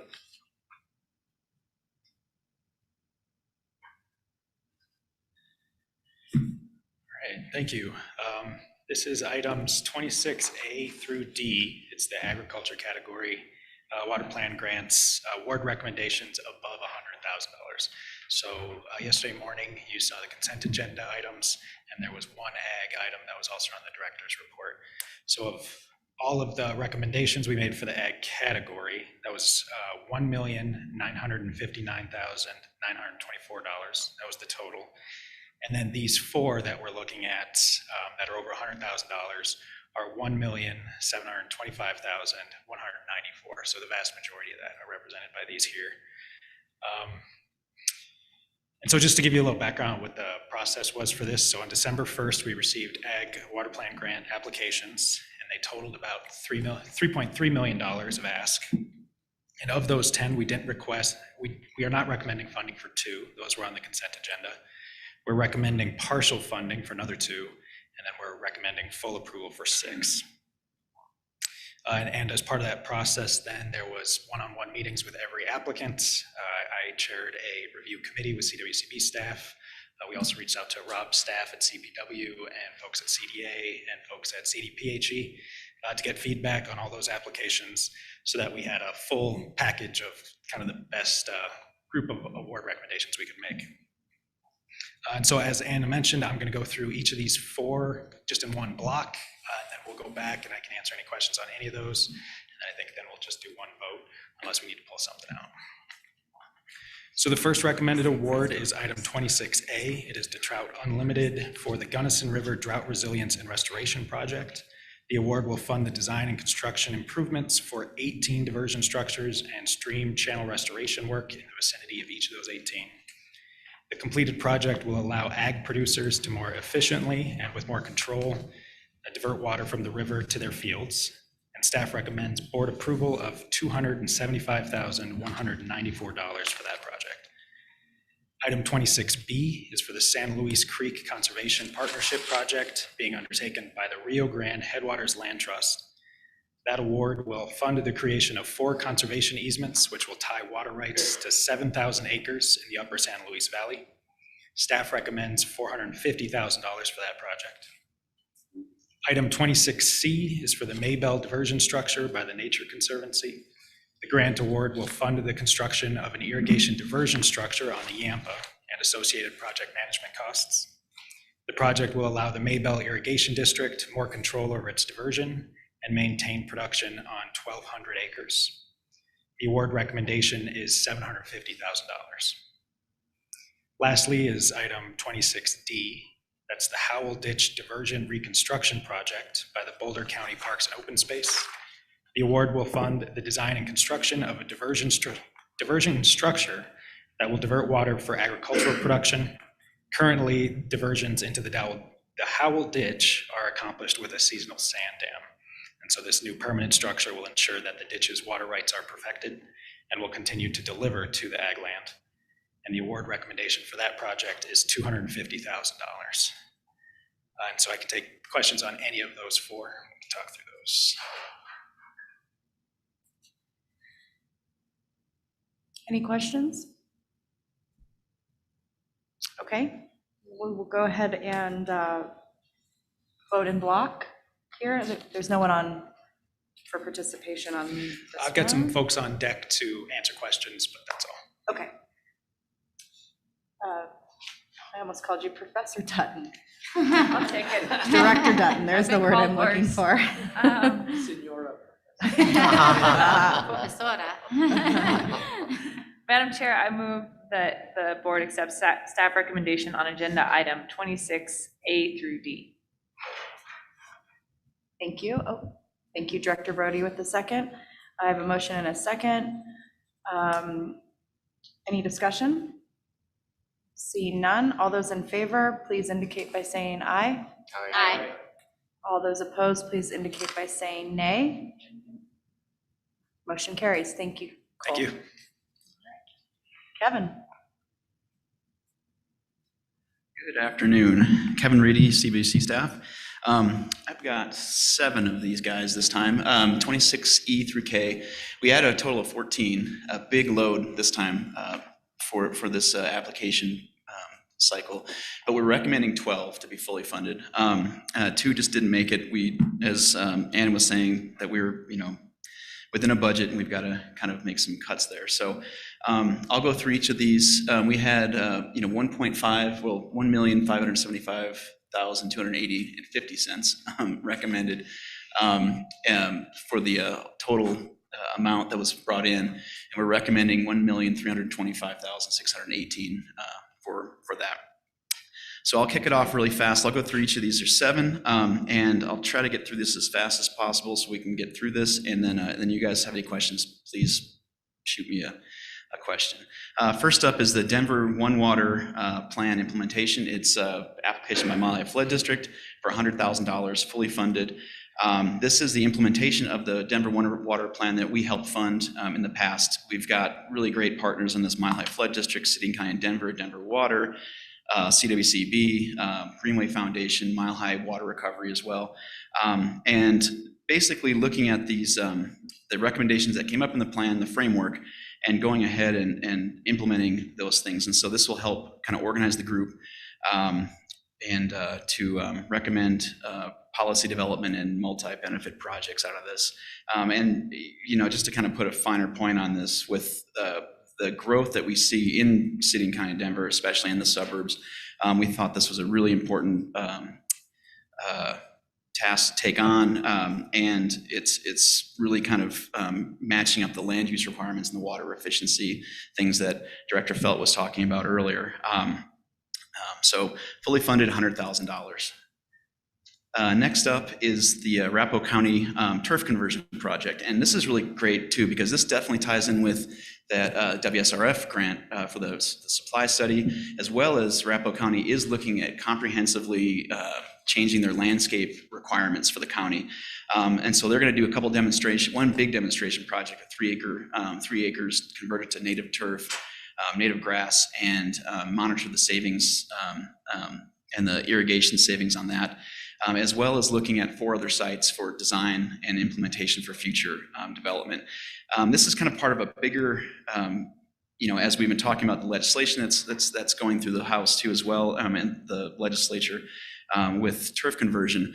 This is another project that we want to get some more data on because, Colorado Springs is doing things on this, Northern Conservancy District is doing things on this, as well as Fort Collins. And so we want to try to collect as many case studies as we can along this thing and see how this fits into landscape regulations going forward.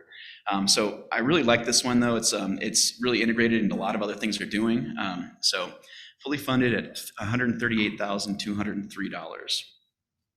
Next up, the Water Now Alliance Multiplier grant for $139,235. We have worked with this group before in the past and funded something similar, and they've had some really great results. One of the objectives is a project accelerator to work with local utilities and local governments to really implement innovative water efficiency projects, and they've helped a number of small to mid-sized communities across the state work on this, and they've had some really good success, really good projects come out of that. In addition to this, another objective is to increase the level of federal funding through the Water Smart program, and they've had really great success on this as well in the past. Some numbers here where they've leveraged a total of about $15 million for water efficiency programs, and going deeper into some of the 9 successful applications they worked on in the past, they were able to receive about $4.2 million in that. So this is kind of one of those other extension of our staff where we can use these grant funds to help get more projects done out there where we can't be everywhere at once. So fully recommended at $139,235. Next up, Mile High Youth Corps, single family energy and water audits and installs. Another legacy project. When I say legacy, I mean it in a good way because this has been really very successful as well. $146,809 fully funded. Basically, they're working with low-income houses and folks in the Metro Denver area, looking to do about 450 service visits, and the homes are qualified as low-income using the 60% state median income. And so they're planning to install about 250 ultra-high efficiency toilets, as well as a ton of other shower heads and faucet aerators. And they're leveraging their energy work as well. As we know, those shower heads and faucet aerators can save energy as well. So they've got some pretty good numbers here. Looking at 5.8 million gallons saved in this project, 9,800 therms, and approximately about $22,000 for these folks. So plus they're also getting in there. It's an opportunity for water efficiency education as they go through.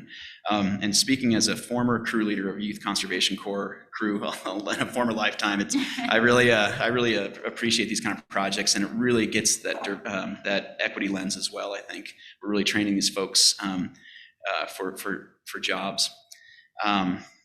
Next up is the update to the 2010 guidebook for best practices for municipal water conservation in Colorado. We funded this project back in 2010 or 11. I think it was 2010, the original. And so this is the update refresh. And in addition to, this is from Colorado WaterWise, we're funding it for $150,192. In addition to that, they're getting matching from the Colorado River District in the form of $50,000 through their grant program as well. So trying to get those kind of matches out there and looking at what's out there to help these projects go forward. Basically refreshing, the current state of the best practices, looking at a very diverse and representative stakeholder process to get what water utilities and other folks need out of this. Looking at the connections and breaking down those silos between, other conservation and other government services, as well as energy, climate, and also that land use piece as well. They're going to be putting that in. And really having much more interactive website. So, and over the years, it's been great because I've heard from folks that have used the original for their water efficiency planning, and it's been, some folks that didn't have any knowledge before, and they were able to pick this up and use it. So I'm kind of excited for this refresh and see what kind of new case studies we can come up with in there. Next up, Gray Water Education Outreach Program for the Denver Department of Public Health and Environment. This definitely fits in that One Water plan as well. There's a large component of that, alternative water resources in that guidebook. And so it's kind of one of the areas we identified in that one water plan originally.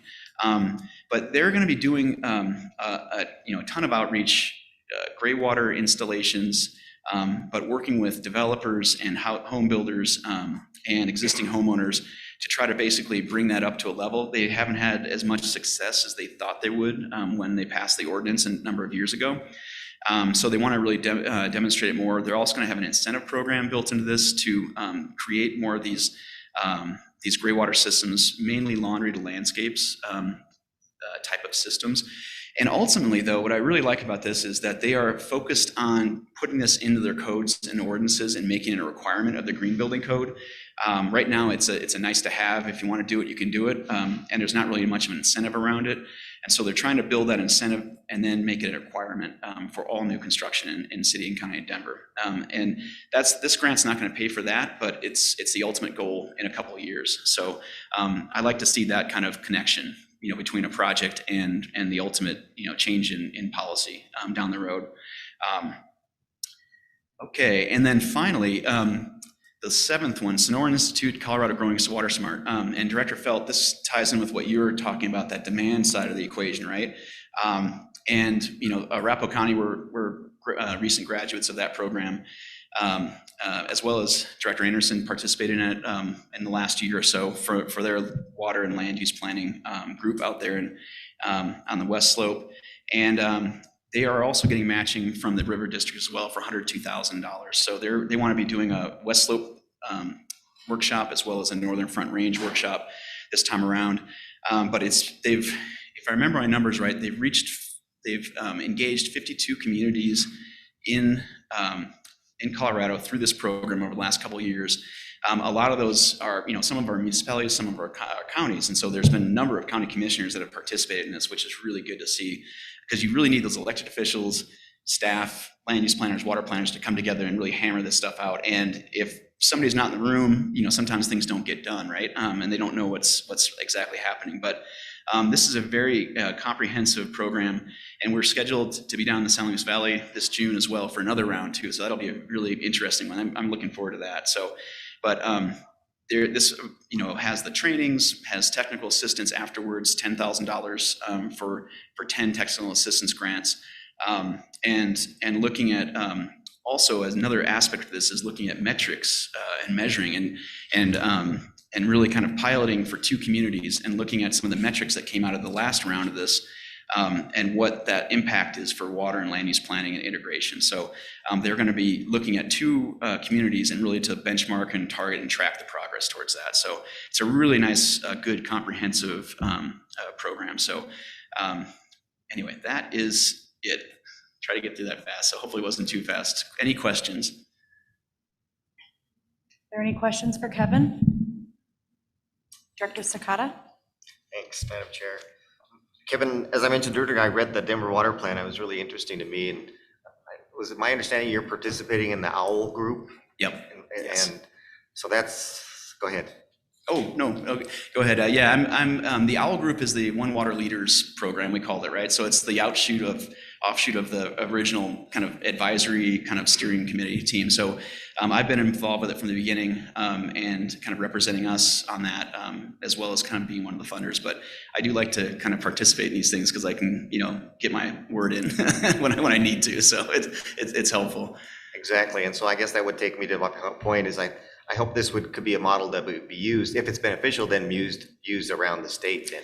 Yeah, exactly. And that's part of Mile High Flood District's idea as well. Since they expand beyond city and county of Denver, they want to be able to kind of expand within their service area, but then also we really want to make this available, and anything that we learn from this is to kind of export to anybody else who wants to do this. If they've got looking at a more integrated, water resource management future, really. I mean, you're looking at all these different things, stormwater, reuse, all that stuff. And, there's, no water is wasted, right? There's no such thing as wastewater, right? So that's another part of that as well. I think it's really interesting because we can do it our own way. Other larger cities have done it, LA, Philadelphia, Austin. Those are very different places than what we are here. So we're hoping that we can kind of scale that to other municipalities across the state, because I think it's really, really helpful and just kind of helpful to look at this in a much more integrated fashion. Yeah, so thank you for doing that. Mhm.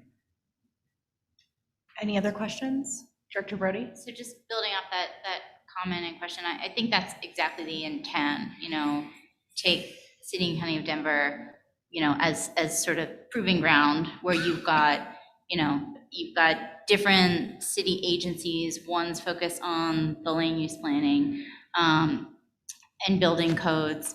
You've got a different agency of the City and County of Denver, DOTI, that's focused on stormwater and stormwater management. You've got an entirely separate entity, Metro Wastewater, or Water Reclamation District. Metro Water Yeah, Recovery. thank you. Yeah, they just recently They rebranded. Yep. And then you've got Mile High Flood, and then you've got Denver Water, and we all have our missions and our particular focus areas, but how can we come together and think more holistically about how we manage our water resources, both from a quantity and quality standpoint, and how do we make sure that we're looking ahead in the land use planning space to ensure that everything kind of aligns and syncs up. So I do think it's been a really good collaborative effort so far. I think we still have a lot of work to do, and thinking about how do we break down those silos? How do we make sure we're continuing to communicate? We're thinking not just about our respective lenses and areas of authority, but we're thinking comprehensively, and hopefully we'll have some lessons learned that can benefit other areas of the state as well. Yep, I couldn't have said it better myself. That was really, good synopsis. Perfect. Anything else for Kevin? Okay. Sorry, I have another Yeah, no, please. Sorry, Madam Chair. No, do not be sorry. Kevin, one other thing I kind of took note on, I think it was single-family energy water audits.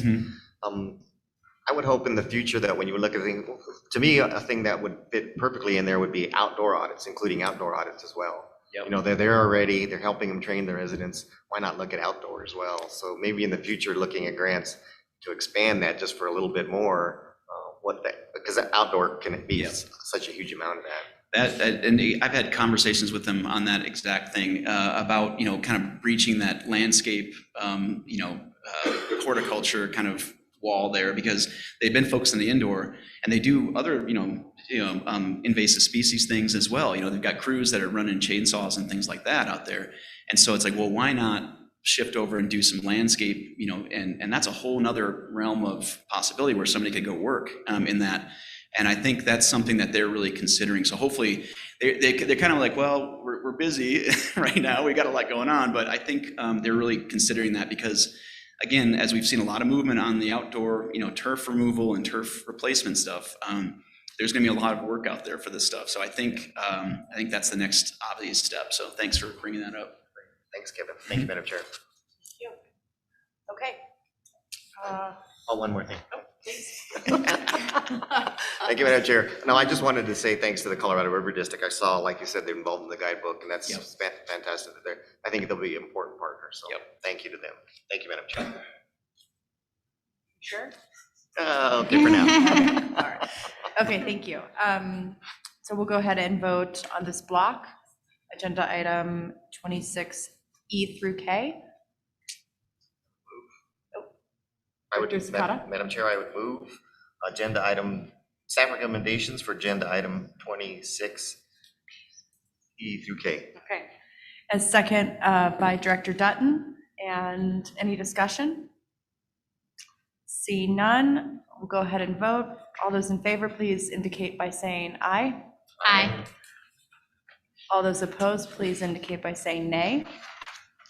Motion carries. Thank you so much, Kevin. Thank you. All right, agenda item 26L through M. Welcome back, Ben. Thank you for having me back. Agenda item 26L and M, for the record, Ben Wade, CWCB staff.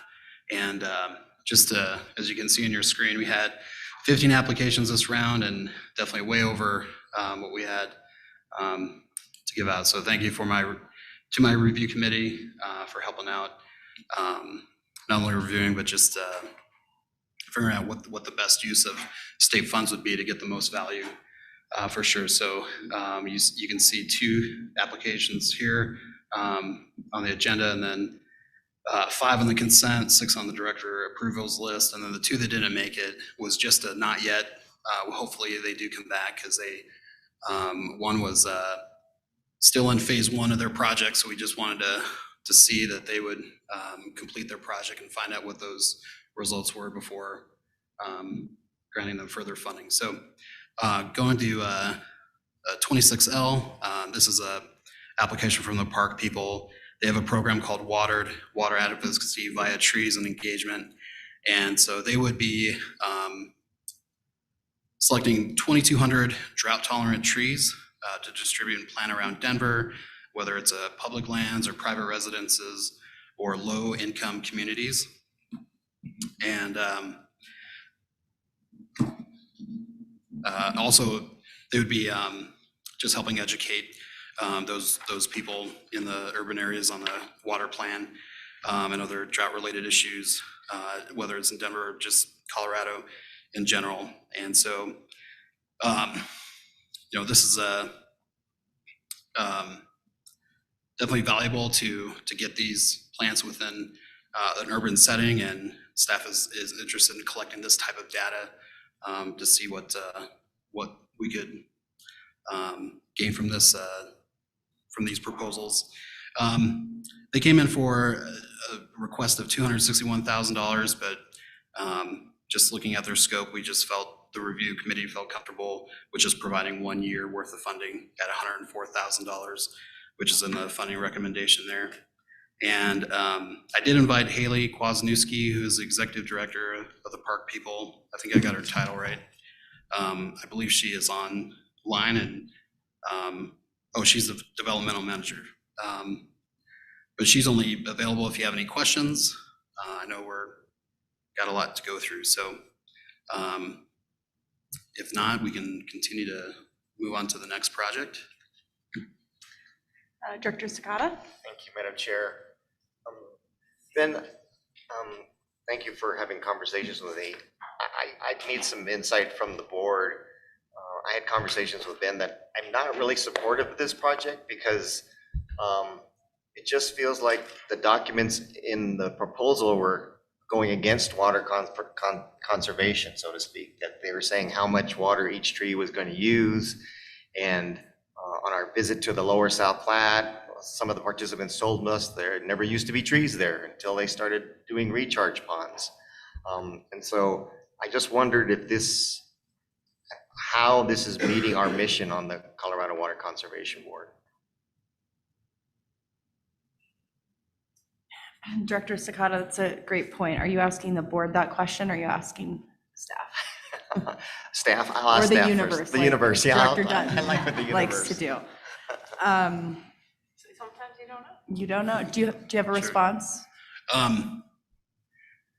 Yeah, I think as I said in the email, I can definitely see your concern in there. I know there were some things written. I think just looking at the concept of the project is what we kind of looked at how we evaluated it. I think sometimes an applicant can kind of say things within a application to make it sound better, and so. But I think just looking at it from a limited water supply, climate change issue, planning more, improving the green infrastructure within an urban setting is what the review committee looked at and saw value in, and just collecting that data and see what savings they would get over that span of that project. And if I help, and I can't bring in a lifeline. If I could ask Kevin Reedy to step forward as well, our conservation specialist. I see Haley has turned on her camera. Maybe yeah. Hello, Haley. Hi, thank you for having me here today. I would love to address this question for sure, because I understand how it can seem really conflicting, right? Watering plants that are supposed to conserve water, so to speak. Yeah, I can definitely understand the confusion there. Really, when you look at the numbers of the tens of thousands of gallons of water that are intercepted by one tree, let alone the 2,200 that we're going to plant, the amount that DPR, and we work with Denver Parks and Rec daily on all of our watering and tree care methods. To be quite frank, not all trees are watered every year even. A lot of trees, especially the drought tolerant trees that we are going to be planting, really don't need a lot of extra water, especially after the first year after they're planted. But the amount that they filter pollutants from our water and intercept water, decrease soil erosion, all of these different aspects of trees really does go to impact the overall water quality and water conservation in the city of Denver, which I know it's no secret to you all that like Denver has really high water demands. And a really interesting study was recently released that natural green infrastructure around watersheds limits evapotranspiration and water loss through those ways as temperatures and drought prevalence increase in the state. So I hope I answered that question and can provide any more clarification if anyone needs that. Haley, I see, the term green, as I've looked at green infrastructure, especially in dry climates, there's a lot of alternatives that are less water consumptive than trees. And in particular, the report that you referred to it was from Pennsylvania, which, is a lot different climate than what is here in Colorado. And so the runoff concerns, especially in the Denver metro area, of what you're trying to promote, this still just didn't come across to me as being appropriate for our environment. Okay, yeah, I see the argument you're saying. I also have a article published in the Proceedings of the National Academy of Sciences of the United States, and there is a lot of evidence now that natural and managed watersheds show similar responses to recent climate change, which is unfortunate because a lot of the human modifications we're making to watersheds alarmingly still get impacted by climate change and drought.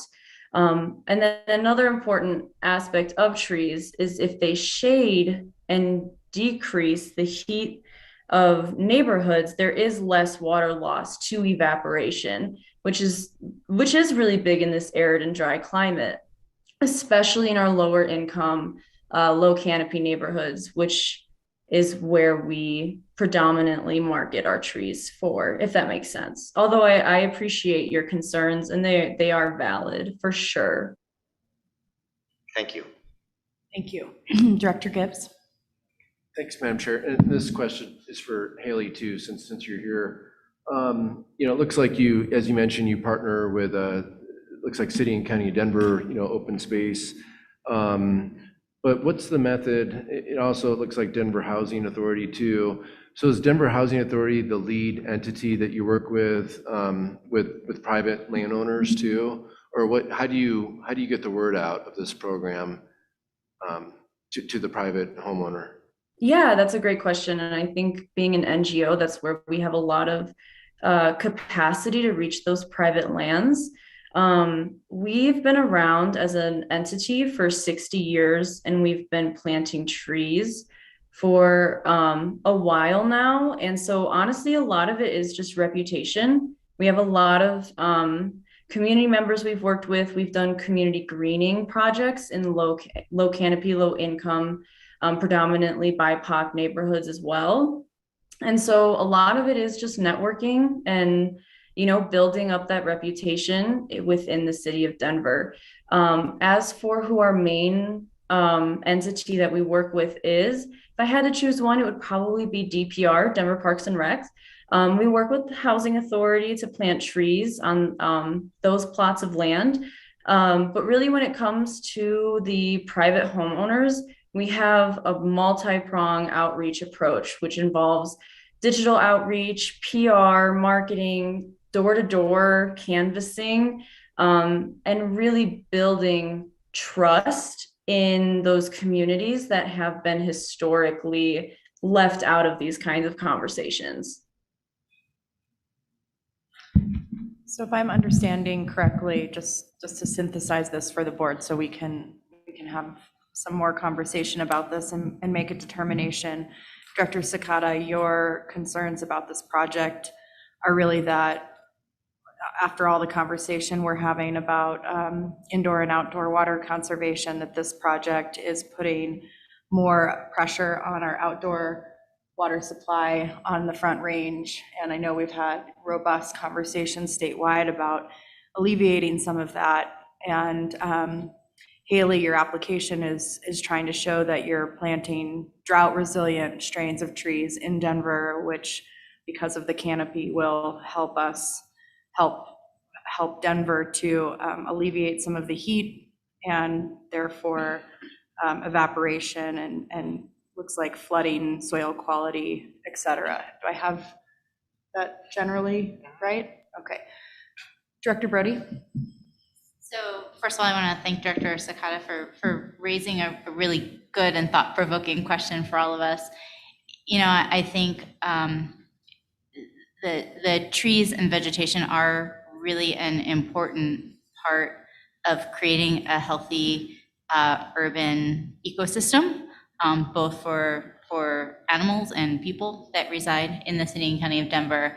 The trees, you know, provide a lot of environmental benefits and climate benefits. And so it might be helpful to just hear a little bit more from staff about how do you balance, you know, yes, there might be some small increase in water use if they're in parks. I'll just note that some of that might be recycled water that's being used on some of these trees. But how do you kind of balance all of those factors when you're evaluating a project like this that, you know, has impacts on potentially water consumption, but also flood prevention, also climate, all of those things? How does that all factor in?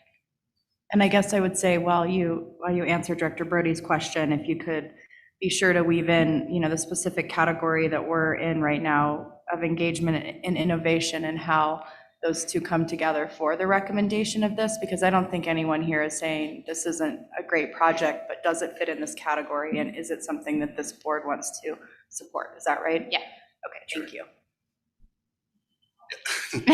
I'll let Kevin speak on some of that. Kevin Reedy, CBC staff. Yeah, they're great questions. I think it's funny because I've been accused of trying to kill all the trees, so that's which I'm not, right? I think, you know, my take on this is that we need trees. Number one, we need trees in urban areas for all the reasons we've been talking about. And number two, there's no free lunch, right? You're going to have to use some water for any kind of vegetation you're going to do. We certainly don't want artificial turf, you know, I mean, out there. And so I think this is a shift that needs to happen sooner than later for Denver and other metropolitan cities, because the trees right now, you know, the urban forest right now is not going to be the urban forest we see 20, 30 years from now. There's no way I don't think the present trees are going to survive in the shocks that we're going to see. And so I think we need to be moving towards definitely more drought resilient and climate resilient trees and plantings for sure. And so I just kind of, you know, it's not a question of how little water we can use, but it's more about looking at water efficiency and how efficient we can be with the water we use and what kind of services we can get out of that, right? You know, and I think that's the case where we need to be moving towards drought resilient tree species for urban forests, you know, yesterday. As the saying says, you know, what's the best time to plant a tree, you know, is, you know, today, but then what's the next best is yesterday. So I think that's the really important part. It's, you know, we're not going to get away from not using water, but I think if we're going to use water, we should be doing something like this and those kind of species. And there's another study from UC Denver that I can't remember the name of it. It was Austin Troy did it, and it was in the last couple of years. He and Gretel Follingstedt, and they had shown that definitely trees reduce water loss where there was shade, and obviously, and there's a lot of less evapotranspiration there, right? And if you water for the trees, and especially if they're drought resilient trees. So my take. So. Do you Yes, all mind if I Director. add something really quickly? Go ahead, yes. Thank you. I also, a part of our proposal as well is when we reach these private landowners, they get a quarterly like care guide from us. And in our proposal, we did put that in collaboration with CWCB, we would include information on Colorado Water Plan to all of these folks. And a significant portion will be in the low income, low canopy neighborhoods where there might not be efficient infrastructure in water usage there right now. And so it's kind of a, so to speak, a more quick approach to getting folks the information that is so important about Colorado's water. Thank you. Director Sakata? Thank you, Madam Chair. Yeah, Kevin, if you come across that study, I'd love to see that because, of course, trees have a huge amount of ET as well, and so exactly, yeah. What the net benefit would be what's interesting. Yeah, I think they showed some benefits for sure. And it was a few years ago. I'll see if I can find it because it was a good study. They've been doing some good work on that stuff. But yeah, that's I'll shoot it your way for sure. Yeah. Well, I think and this is you're just funding for 1 year. Yes. To see what happens. It's just 1 year. Yeah. Okay. Sorry. Go ahead. Sure. Any other questions, comments? Yep, Director Dutton. I think maybe what I'm hearing and what I can definitely agree with Director Sakata on the concern is in looking, skimming through this application again, really it's just the basic of kind of net landscaping. And I didn't see the word replace in there. And I think maybe that's a way to like dial this down to a very simple thing. I really appreciated Kevin's clarity that and thinking through things like emerald ash borer and things that it's like, yeah, we have trees that are not going to be here, so we should be replacing them. But I think maybe just some food for thought going forward, or just thinking through, contracting on this, that making it very clear that are we talking about, replacing trees that are thirsty, or replacing, if we're talking about a park area, pulling out some bluegrass and putting in some trees. And so we're not having this huge net increase of, thousands of new trees having all kinds of ET.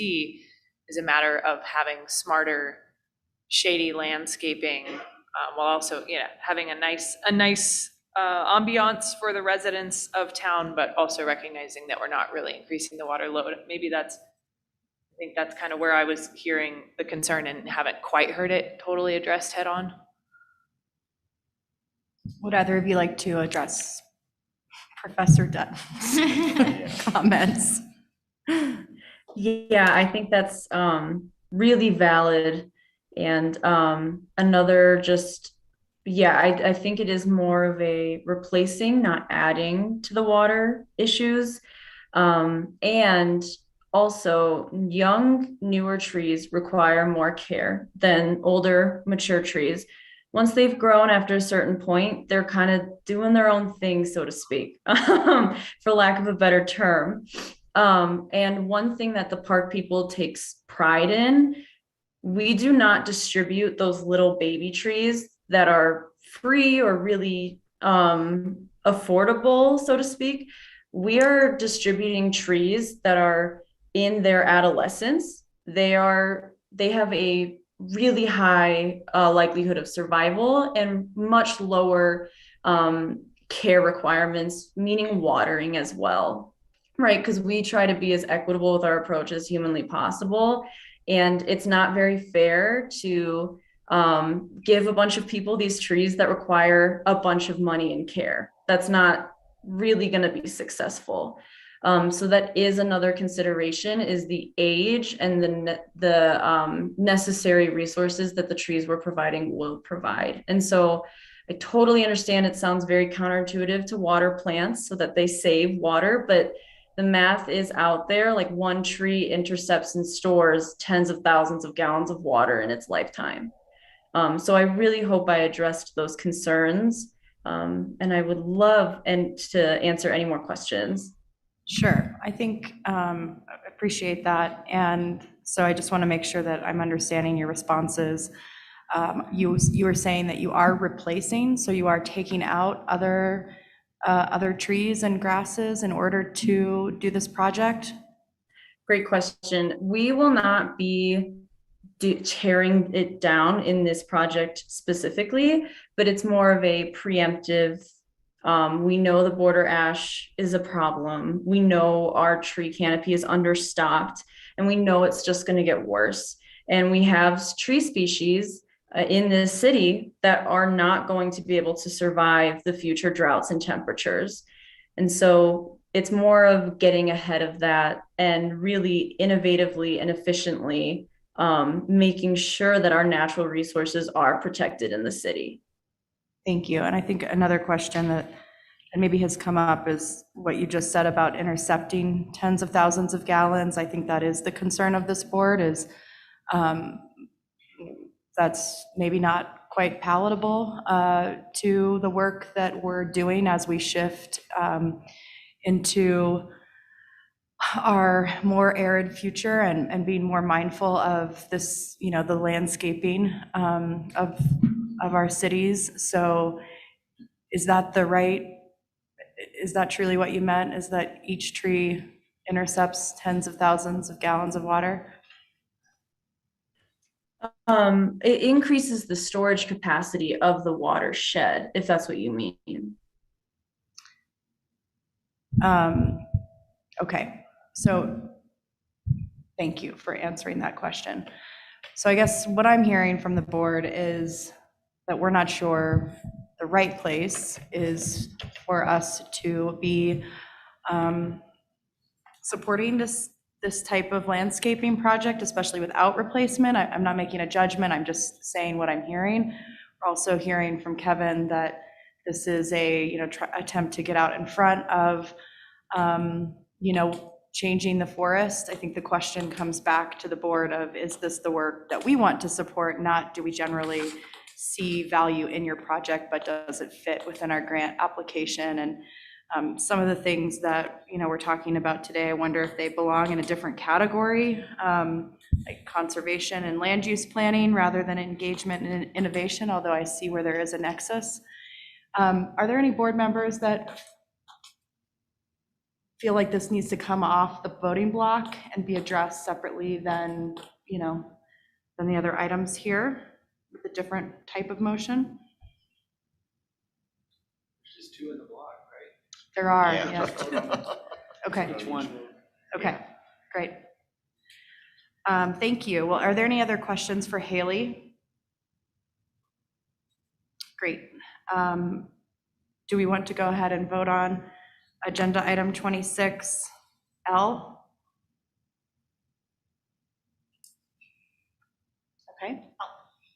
I'll move approval of agenda item 26L, and I'm wondering if you want to do a roll call vote on this one, since there may not be unanimity. Sure. Yep. Do I have a second? Second. I have a motion by Director Brody and a second by Director Felt to approve staff recommendation on 26L. Any further discussion? Seeing none, all those in favor, we're going to go ahead and call them off. Sorry, this is my first roll call vote with this board, so you're gonna have to walk me through what this looks like. No crochet. Right, thank you. No crochet. Don't even try it. Don't. We're watching you. Okay, so do you say the name? Do I say the name? Okay, great. Director Felt. Aye. Director Brody. Aye. Director Anderson. Nay. Director Sakata. Nay. Director Dutton. Aye. Director Gibbs. Aye. Thank you. The motion passes. Oh, I vote too. Oh, wow. Well, surprise.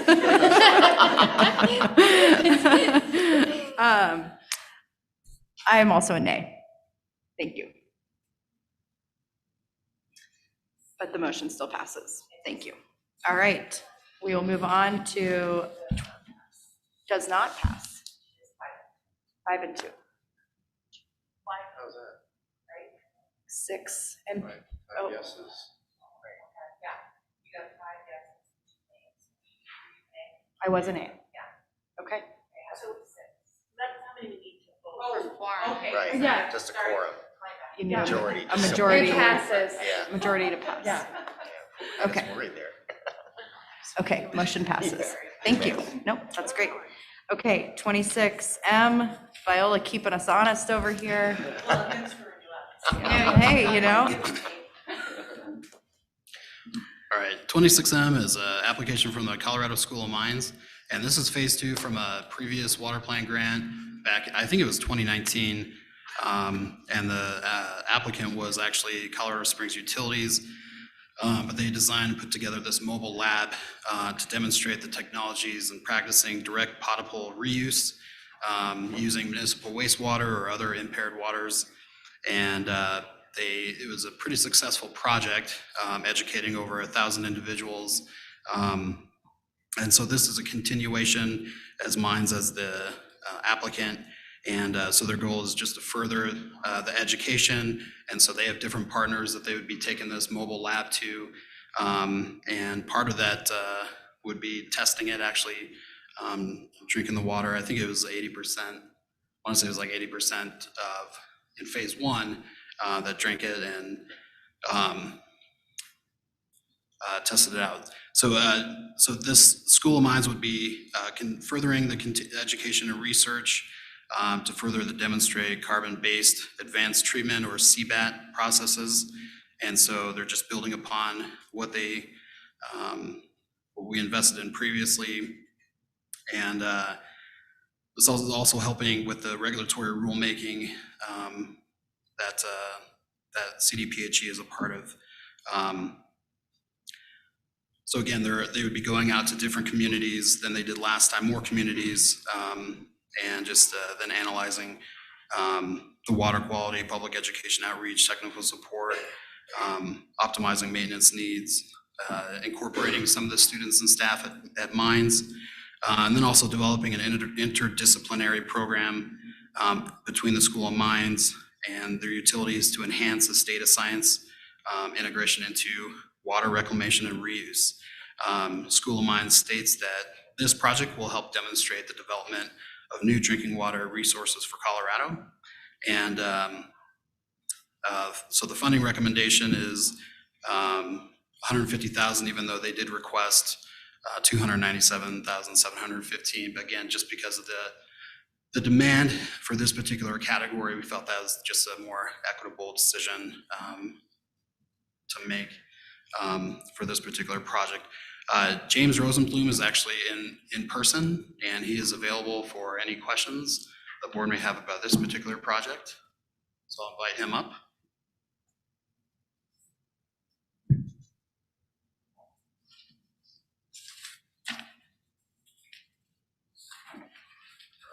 Thank you for having me.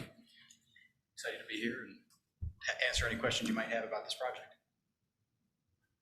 thank you. And do you need to state your name for the record? Yep, so I'm Dr. James Rosenblum, I'm a research professor at Colorado School of Mines. Thank you very much. Any questions? Director Sakata? Thanks. I'd love to come see this, so wherever it's going to be at. I thought it said potentially Aurora, so if you could let us know where it's going to be at. Because it's my understanding is sensory tools, is that beer? Yes. Okay, just count me in then. Yeah, so the first stop for the trailer will be in Aurora. Aurora, okay, thanks. Thank you. Other questions? All right, thank you very much. Yep, thank you for the support of phase 1 and really looking forward to hopefully phase 2. Thank you, James. All right, are there any questions for Ben? Seeing none, I would entertain a motion on 26M. Director Sakata? I would move staff recommendation for agenda item 26M. Thank you. Second by Director Brody. I have a motion, a second on the floor for staff approval, staff recommendation of agenda item 26M. Any discussion? Seeing none, all those in favor, please indicate by saying aye. Aye. All those opposed, please indicate by saying nay. The motion carries. Thank you. All right. how's everybody doing? You need a break? 5 minutes? Sorry. Looks like we need a quick break here, so we'll come back in 5. See you at 3:20. The recording has stopped.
This meeting is being recorded.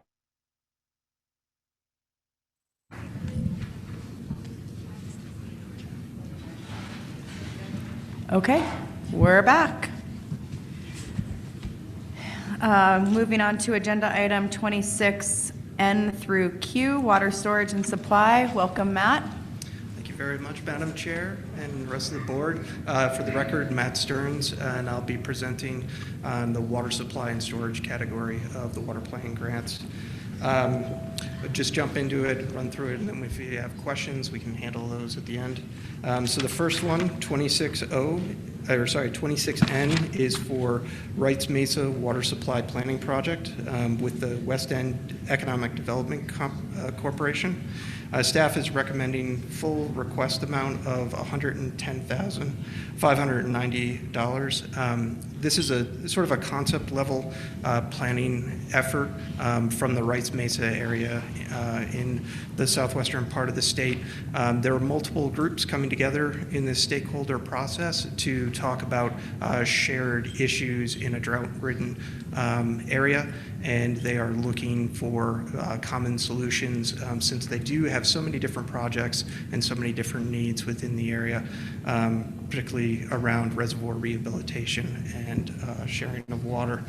So we're hoping that this will help give them some of the tools to be able to keep those conversations going forward. And as a side benefit, they're also looking at potentially going forward with a new reservoir project called the Straw Dam Reservoir. And so that's the water plan grant measurable objective that we were approving this on.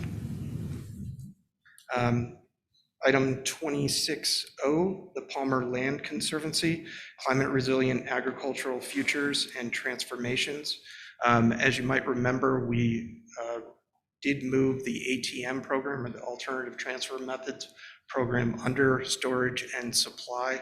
And so this one was reviewed primarily by the agricultural group. And so if there are questions, I would have Nora Flynn come up and address those. But this is a really interesting project that builds on some previous grant work that we provided funding for. And it's basically broken up into two projects. So the first one is on the Bessemer Ditch in the Arkansas Basin. They're trying to do a more strategic dry up plan. So taking acreage that will be dried up currently under water sharing requirements and purchasing other land to move the water over to that more productive land, thereby having a more effective benefit for the community and economically improving the situation. The second part of this, and this is, I think, the part that we're really excited about, is then taking the efforts on that Bessemer ditch and expanding it to the entire west slope to see where there's the potential for similar type efforts at sort of this improvement in water sharing. So with that, I'll move on to 26P, which is the Town of Buena Vista Infiltration Gallery expansion.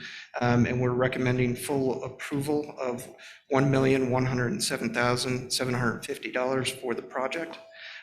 Currently, the town is exceeding its peak demand during the summer, and they have several sources of water that they use to supply the town.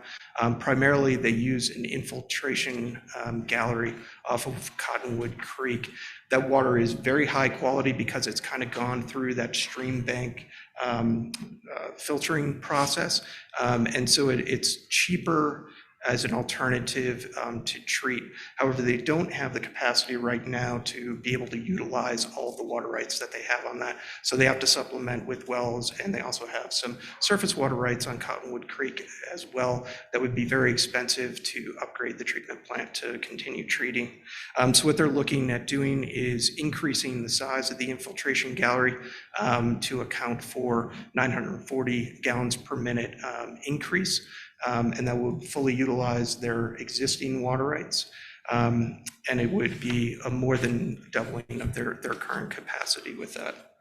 And finally, 26Q, the Northern Water Phase 1 Colorado Aerial Snowpack Measurement project. Again, staff is recommending full approval of the grant request amount of $1,877,400. This, again, was a project that has been supported by CWCB in the past, primarily through the Basin roundtables, and had very wide-ranging support from a broad list of stakeholders. Part of that is because of the Colorado Air Snow Observatory work group that kind of headlined this project as being the next step. And the idea is to basically there's 5 different pieces to it. So one is the remote sensing flights that they've been doing on a very limited basis. They also want to start doing they want to do optimization of the data utilization that they're dealing with, and then use that information to come up with more accurate stream flow forecasts, and then also compare different stream flow forecasting methodologies to see where there can be improvements made. And lastly, but most importantly, I think, is to look at continuous funding of this from both a local, state, and federal combination of resources and funding packages. And so with that, this really does provide an ability to better understand the information that comes out of these snow observatory flights that were previously in a very localized spot, and spread it over a basin-wide or a watershed area. So there's a lot of scaling up that they're going to have to go through. And so this, we felt it met the water plan grant measurable result of increasing supply, because through this increased reliability of the stream forecasting, they'll be able to better manage water on a basin-wide scale. So with that, I'll be happy to answer any questions. Okay, thank you. Any questions for Matt? I'm not seeing any questions. Thank you for your presentation. Director Dutton? No, go get him, Director Felt. Director Felt? I would move approval of items 26N through Q. I have a motion by Director Felt and a second by Director Dutton. Is there any discussion? Seeing none, all those in favor, please indicate by saying aye. Aye. All opposed, please indicate by saying nay. Motion carries. Thank you. Thank you very much. All right. We're cruising now. We're on agenda item 26R through BB. And I believe, hi, Andrea. And then we have Stephen virtually, is that correct? Yes, Andrea Harbin-Monahan for the record, CWCB staff. I will be presenting on items 26R through 26V, and then I'll hand it over to Stephen Reeves to present on the remainder of the environment and recreation category. So 26R is the National Forest Foundation's Trail Creek Wetland Restoration Phase 2 project. And this project will use low-tech process-based restoration to restore riverscape health along Trail Creek, which is a headwaters tributary of the Gunnison. It was selected due to its current geomorphology, hydrology, and evidence of recent beaver activity. This reach is currently a single sinuous thread characterized by shallow and contiguous riffle, which is making for poor fish habitat.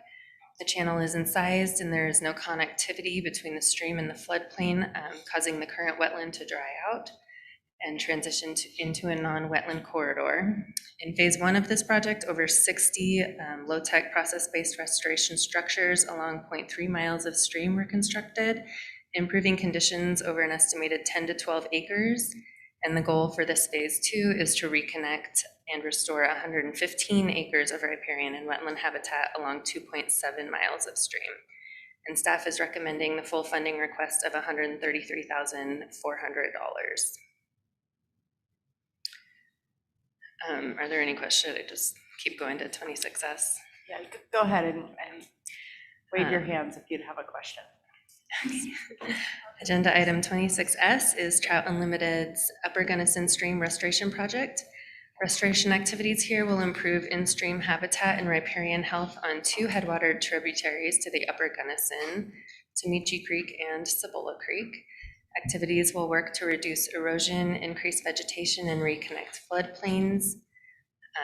Low-tech process-based restoration methods, including post-assisted log structures and wicker weirs and grazing management, will be used on Cibola Creek, while the site at Tamichi Creek will utilize traditional bank and channel stabilization techniques to induce meandering on 1,500 feet of straightened channel. And this will include rock structures, sod mats, and transplanted willows. And staff is recommending the full funding request of $137,170.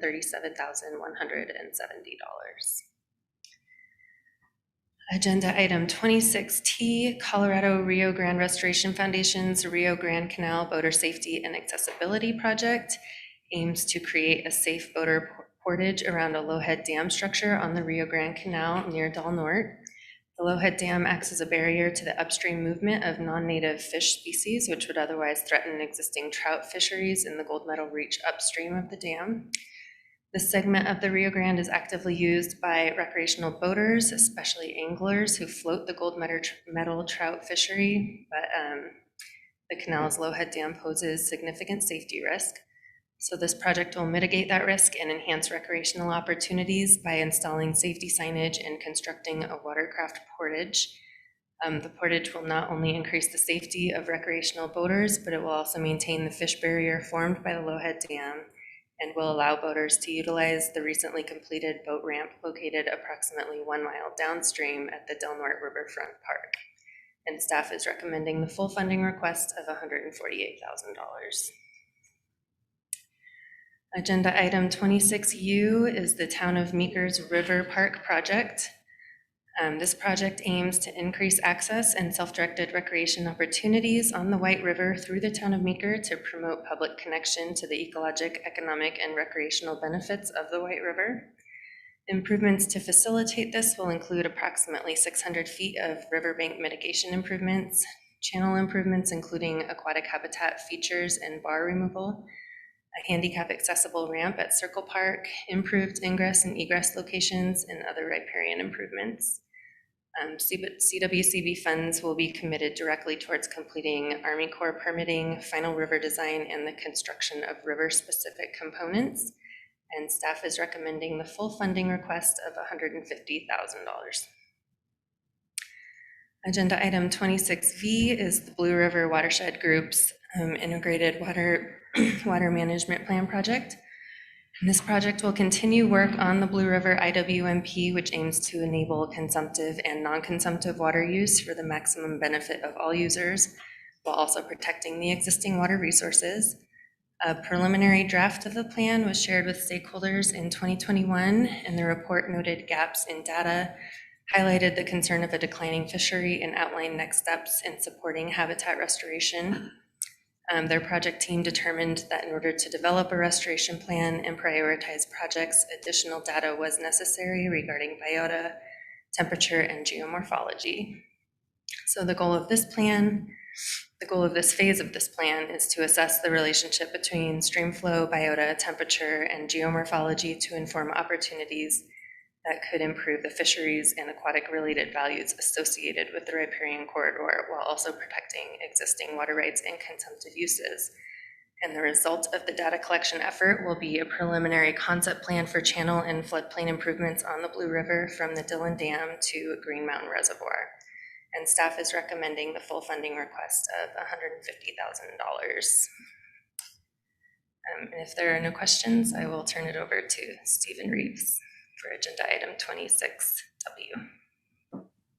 Thank you, Stephen. You're on. For the record, Stephen Reeves, CWCB staff. Agenda item 26W, Stewart Ditch Diversion Improvement from Trout Unlimited. This is a diversion, rehabilitation, and a stream restoration project. The objectives include completing engineering plans, securing necessary permits, and the actual construction of the diversion, which will include water measurement structures, automation, and a fish debris screen. This diversion will take out a fish passage problem, creating more habitat upstream for the local fish population. And they will complete this project with monitoring and fine tuning to ensure project goals are achieved.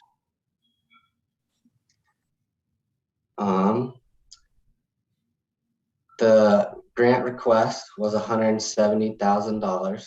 Staff is recommending $169,736.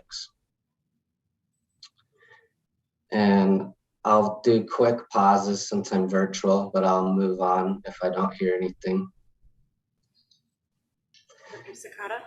Thanks, Stephen. Why the reduction? It's just a small amount, but I was wondering why the reduction. I was not a part of the actual final reduction of this, but it's $300 some. I think it's just a accounting issue at the end of the day, matching the funds. Since we're matching up the funds, I think this one saw that. Okay. I could jump in. This is Chris Sturm for the record.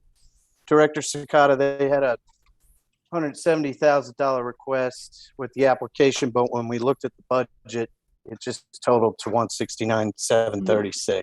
So we went with the budgeted amount. Okay, thanks. I stand corrected. Thank you for the question, Director Sakata. Thank you.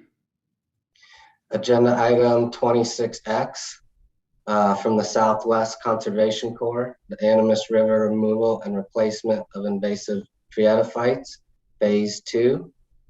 This is a project that we partnered with the Southwest Conservation Corps previously. Phase 2 is going to be the removal and retreatment of approximately 180 acres on both the Animas and La Plata rivers in the Southwest Basin. This will also include annual monitoring, coordination with local stakeholders, and education of local landowners and businesses. The request was $177,603. Staff is recommending $138,514.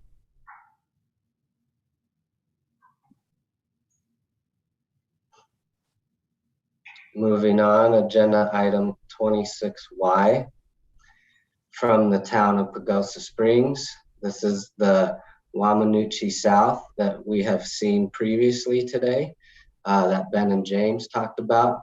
This project is aimed to enhance recreational experiences for both anglers and river enthusiasts, improve public access to recreational features, improve fish habitat, and promote sediment transportation.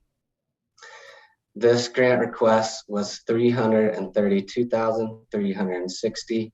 Staff is recommending $195,000, and that is due to the amount of match without the other CWCB grant funding previously discussed as part of the match.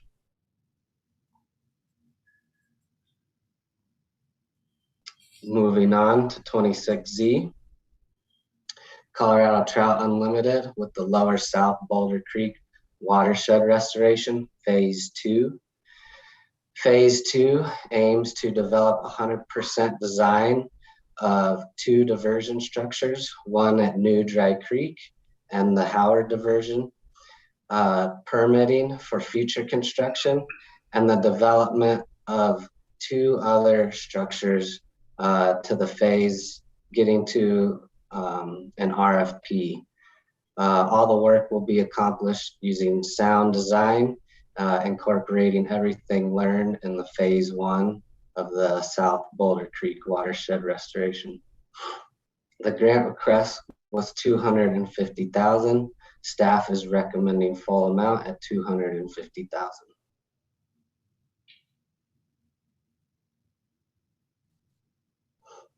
Moving on, agenda item 26AA, Stone Creek Restoration Phase 2 from Eagle Vale Metro District.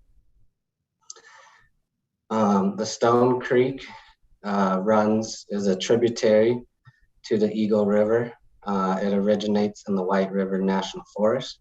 The objectives of this project include removing 9 boulder dams that are currently fish barriers, implementing riffle pool sequences to improve hydraulics, fish passage, and aquatic habitat, creating low flow channel and floodplain connectivity, and educating homeowners throughout this reach on the importance of their landscape practices and the impacts on the stream. The grant request was $413,915. Staff is making a full recommendation of $413,915.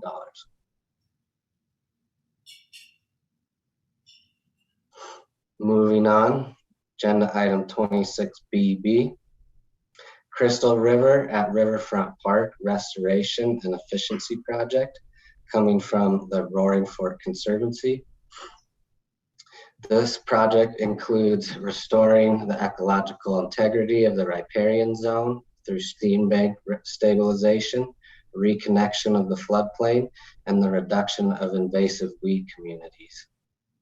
Developing long-term, sustaining river channel stability, fish habitat, spawning areas, all supporting enhanced in-stream biotic structure and diversity.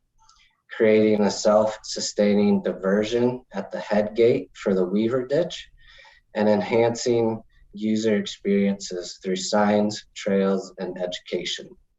The grant request is $798,574 with a full staff recommendation of $798,574. Are there any questions for that block of grants? Thank you, Stephen. Are there any questions for Stephen?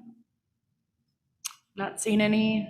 Thank you for your presentation. Directors, I'd entertain a motion on this last block of, yes. Director Dutton. I just wanted to note that nothing's changed in the last hour, and I am still a non-paid board member for the Colorado Rio Grande Restoration Foundation.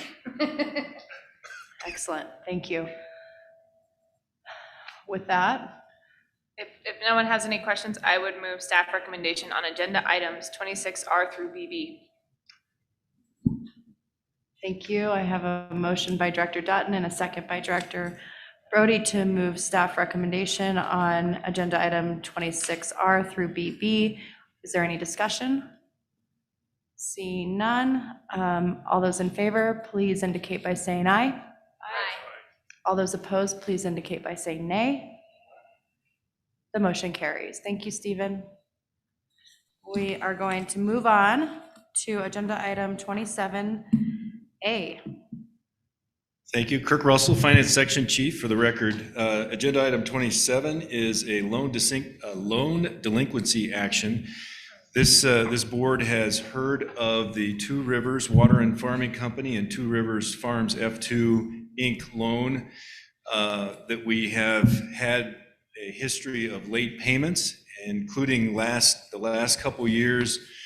We allowed them to make 2 years worth of payments about 2 years late. And matter of fact, I think it was right up against the wire after we notified them that we were going to call it in default. And so their due date on this loan was March 1st of 2022. So it's 12 days ago. And we are asking the board to to direct staff to do it different than our policy identifies. In a normal situation, the policy directs staff to put on the record that the borrower is over 60 days late, and then the policy identifies 180 days later, where we approach the board with the borrower with some recommendations to try to cure the late payment. And this is in line with what we did in the prior years. And then it identifies a full year later where if nothing has improved, that we would act and move them into a default status if they didn't make that annual payment. Because of this history, we are asking the board to direct staff to act within 60 days, notifying them of their default, and then providing a 30-day window after that to cure that default, or we're going to call the entire note due. Obviously, staff understands this is an aggressive approach. We have, I feel like we've shown a lot of patience for this borrower over the years. I have made it clear to them through several phone calls and letters indicating that this is what the staff is recommending to the board to act on. So with that, I would entertain any questions. Okay. Director Brody. Thank you for that update. It's disappointing and frustrating that we're here again. I just want to clarify, as I understand this borrower has effectively had the benefit of this policy already because they've had prior notices and, extended periods of time to cure. Is that correct? That is correct. If I were to think back even 3-4 years ago, we provided them a installment period where the staff asked them to divide it up, I think, into 4 payments. And so we allowed 4 monthly payments to try to get them back on track. And then the next year, I think they made a payment within a couple months. And then it was the following year, we did not receive payment for the full year. And then we began the action and noticed the default. And then they ultimately paid a good 18, 20 months later. So yes, we have followed the policy to this point and given him that opportunity to act per the policy. So it sounds like they've essentially already had the benefit of that time and the benefit of that opportunity to cure that was intended by the policy. Correct. Okay. Thank you. Thank you. Any other questions? I understand you are looking for direction. Is that right? Yes, and I don't have the staff recommendation on the board. Would you like me to read it, or is it acceptable to just utilize what is in the board memo? If you would go ahead, hang on, let me just pulling up that memo. If you would go ahead and read it for us, that would be great. Thank you. Well, staff recommendation is that the board directs staff that in the event that the borrower, Two Rivers Water and Farming Company, formerly known as Two Rivers Water Company, and the Two Rivers Farms F2 Inc., formerly known as Two Rivers Farm F2 LLC, if they do not pay the delinquent loan payment for the loan contract number C150328A by May 2nd, 2022, staff will issue a notice of default, informing the borrower that failure to pay failure to pay during that 30-year cure period will result in the entire loan becoming due and foreclosure action if the loan is not paid in full subsequent after that. Let me continue that will provide this board an opportunity between now and then to hear an update on that. This board will meet in May inside of that 30-day cure period. Thank you for reading that. Are there any questions? Do I have a motion? Oh, Director Anderson? I move to accept staff recommendations on item 27. Okay, thank you. Do I have a second? Thank you, Director Dutton. I have a motion and a second for staff recommendation on item 27A, Two Rivers Water and Farming Company and Two Rivers Farms F2 Incorporated. Is there any discussion? Seeing none, all those in favor, please indicate by saying aye. Aye. All those opposed, please indicate by saying nay. And the motion carries. Thank you. Well, that brings us to the end of our meeting. It's not a question, that's a statement. But I would entertain a motion to adjourn. So moved. Thank you, Director Brody, and second by Director Anderson. Any discussions? Seeing none, all those in favor, please indicate by saying aye. Aye. All those opposed, please indicate by saying nay. Okay, motion carries. Thank you. Oh my. The recording has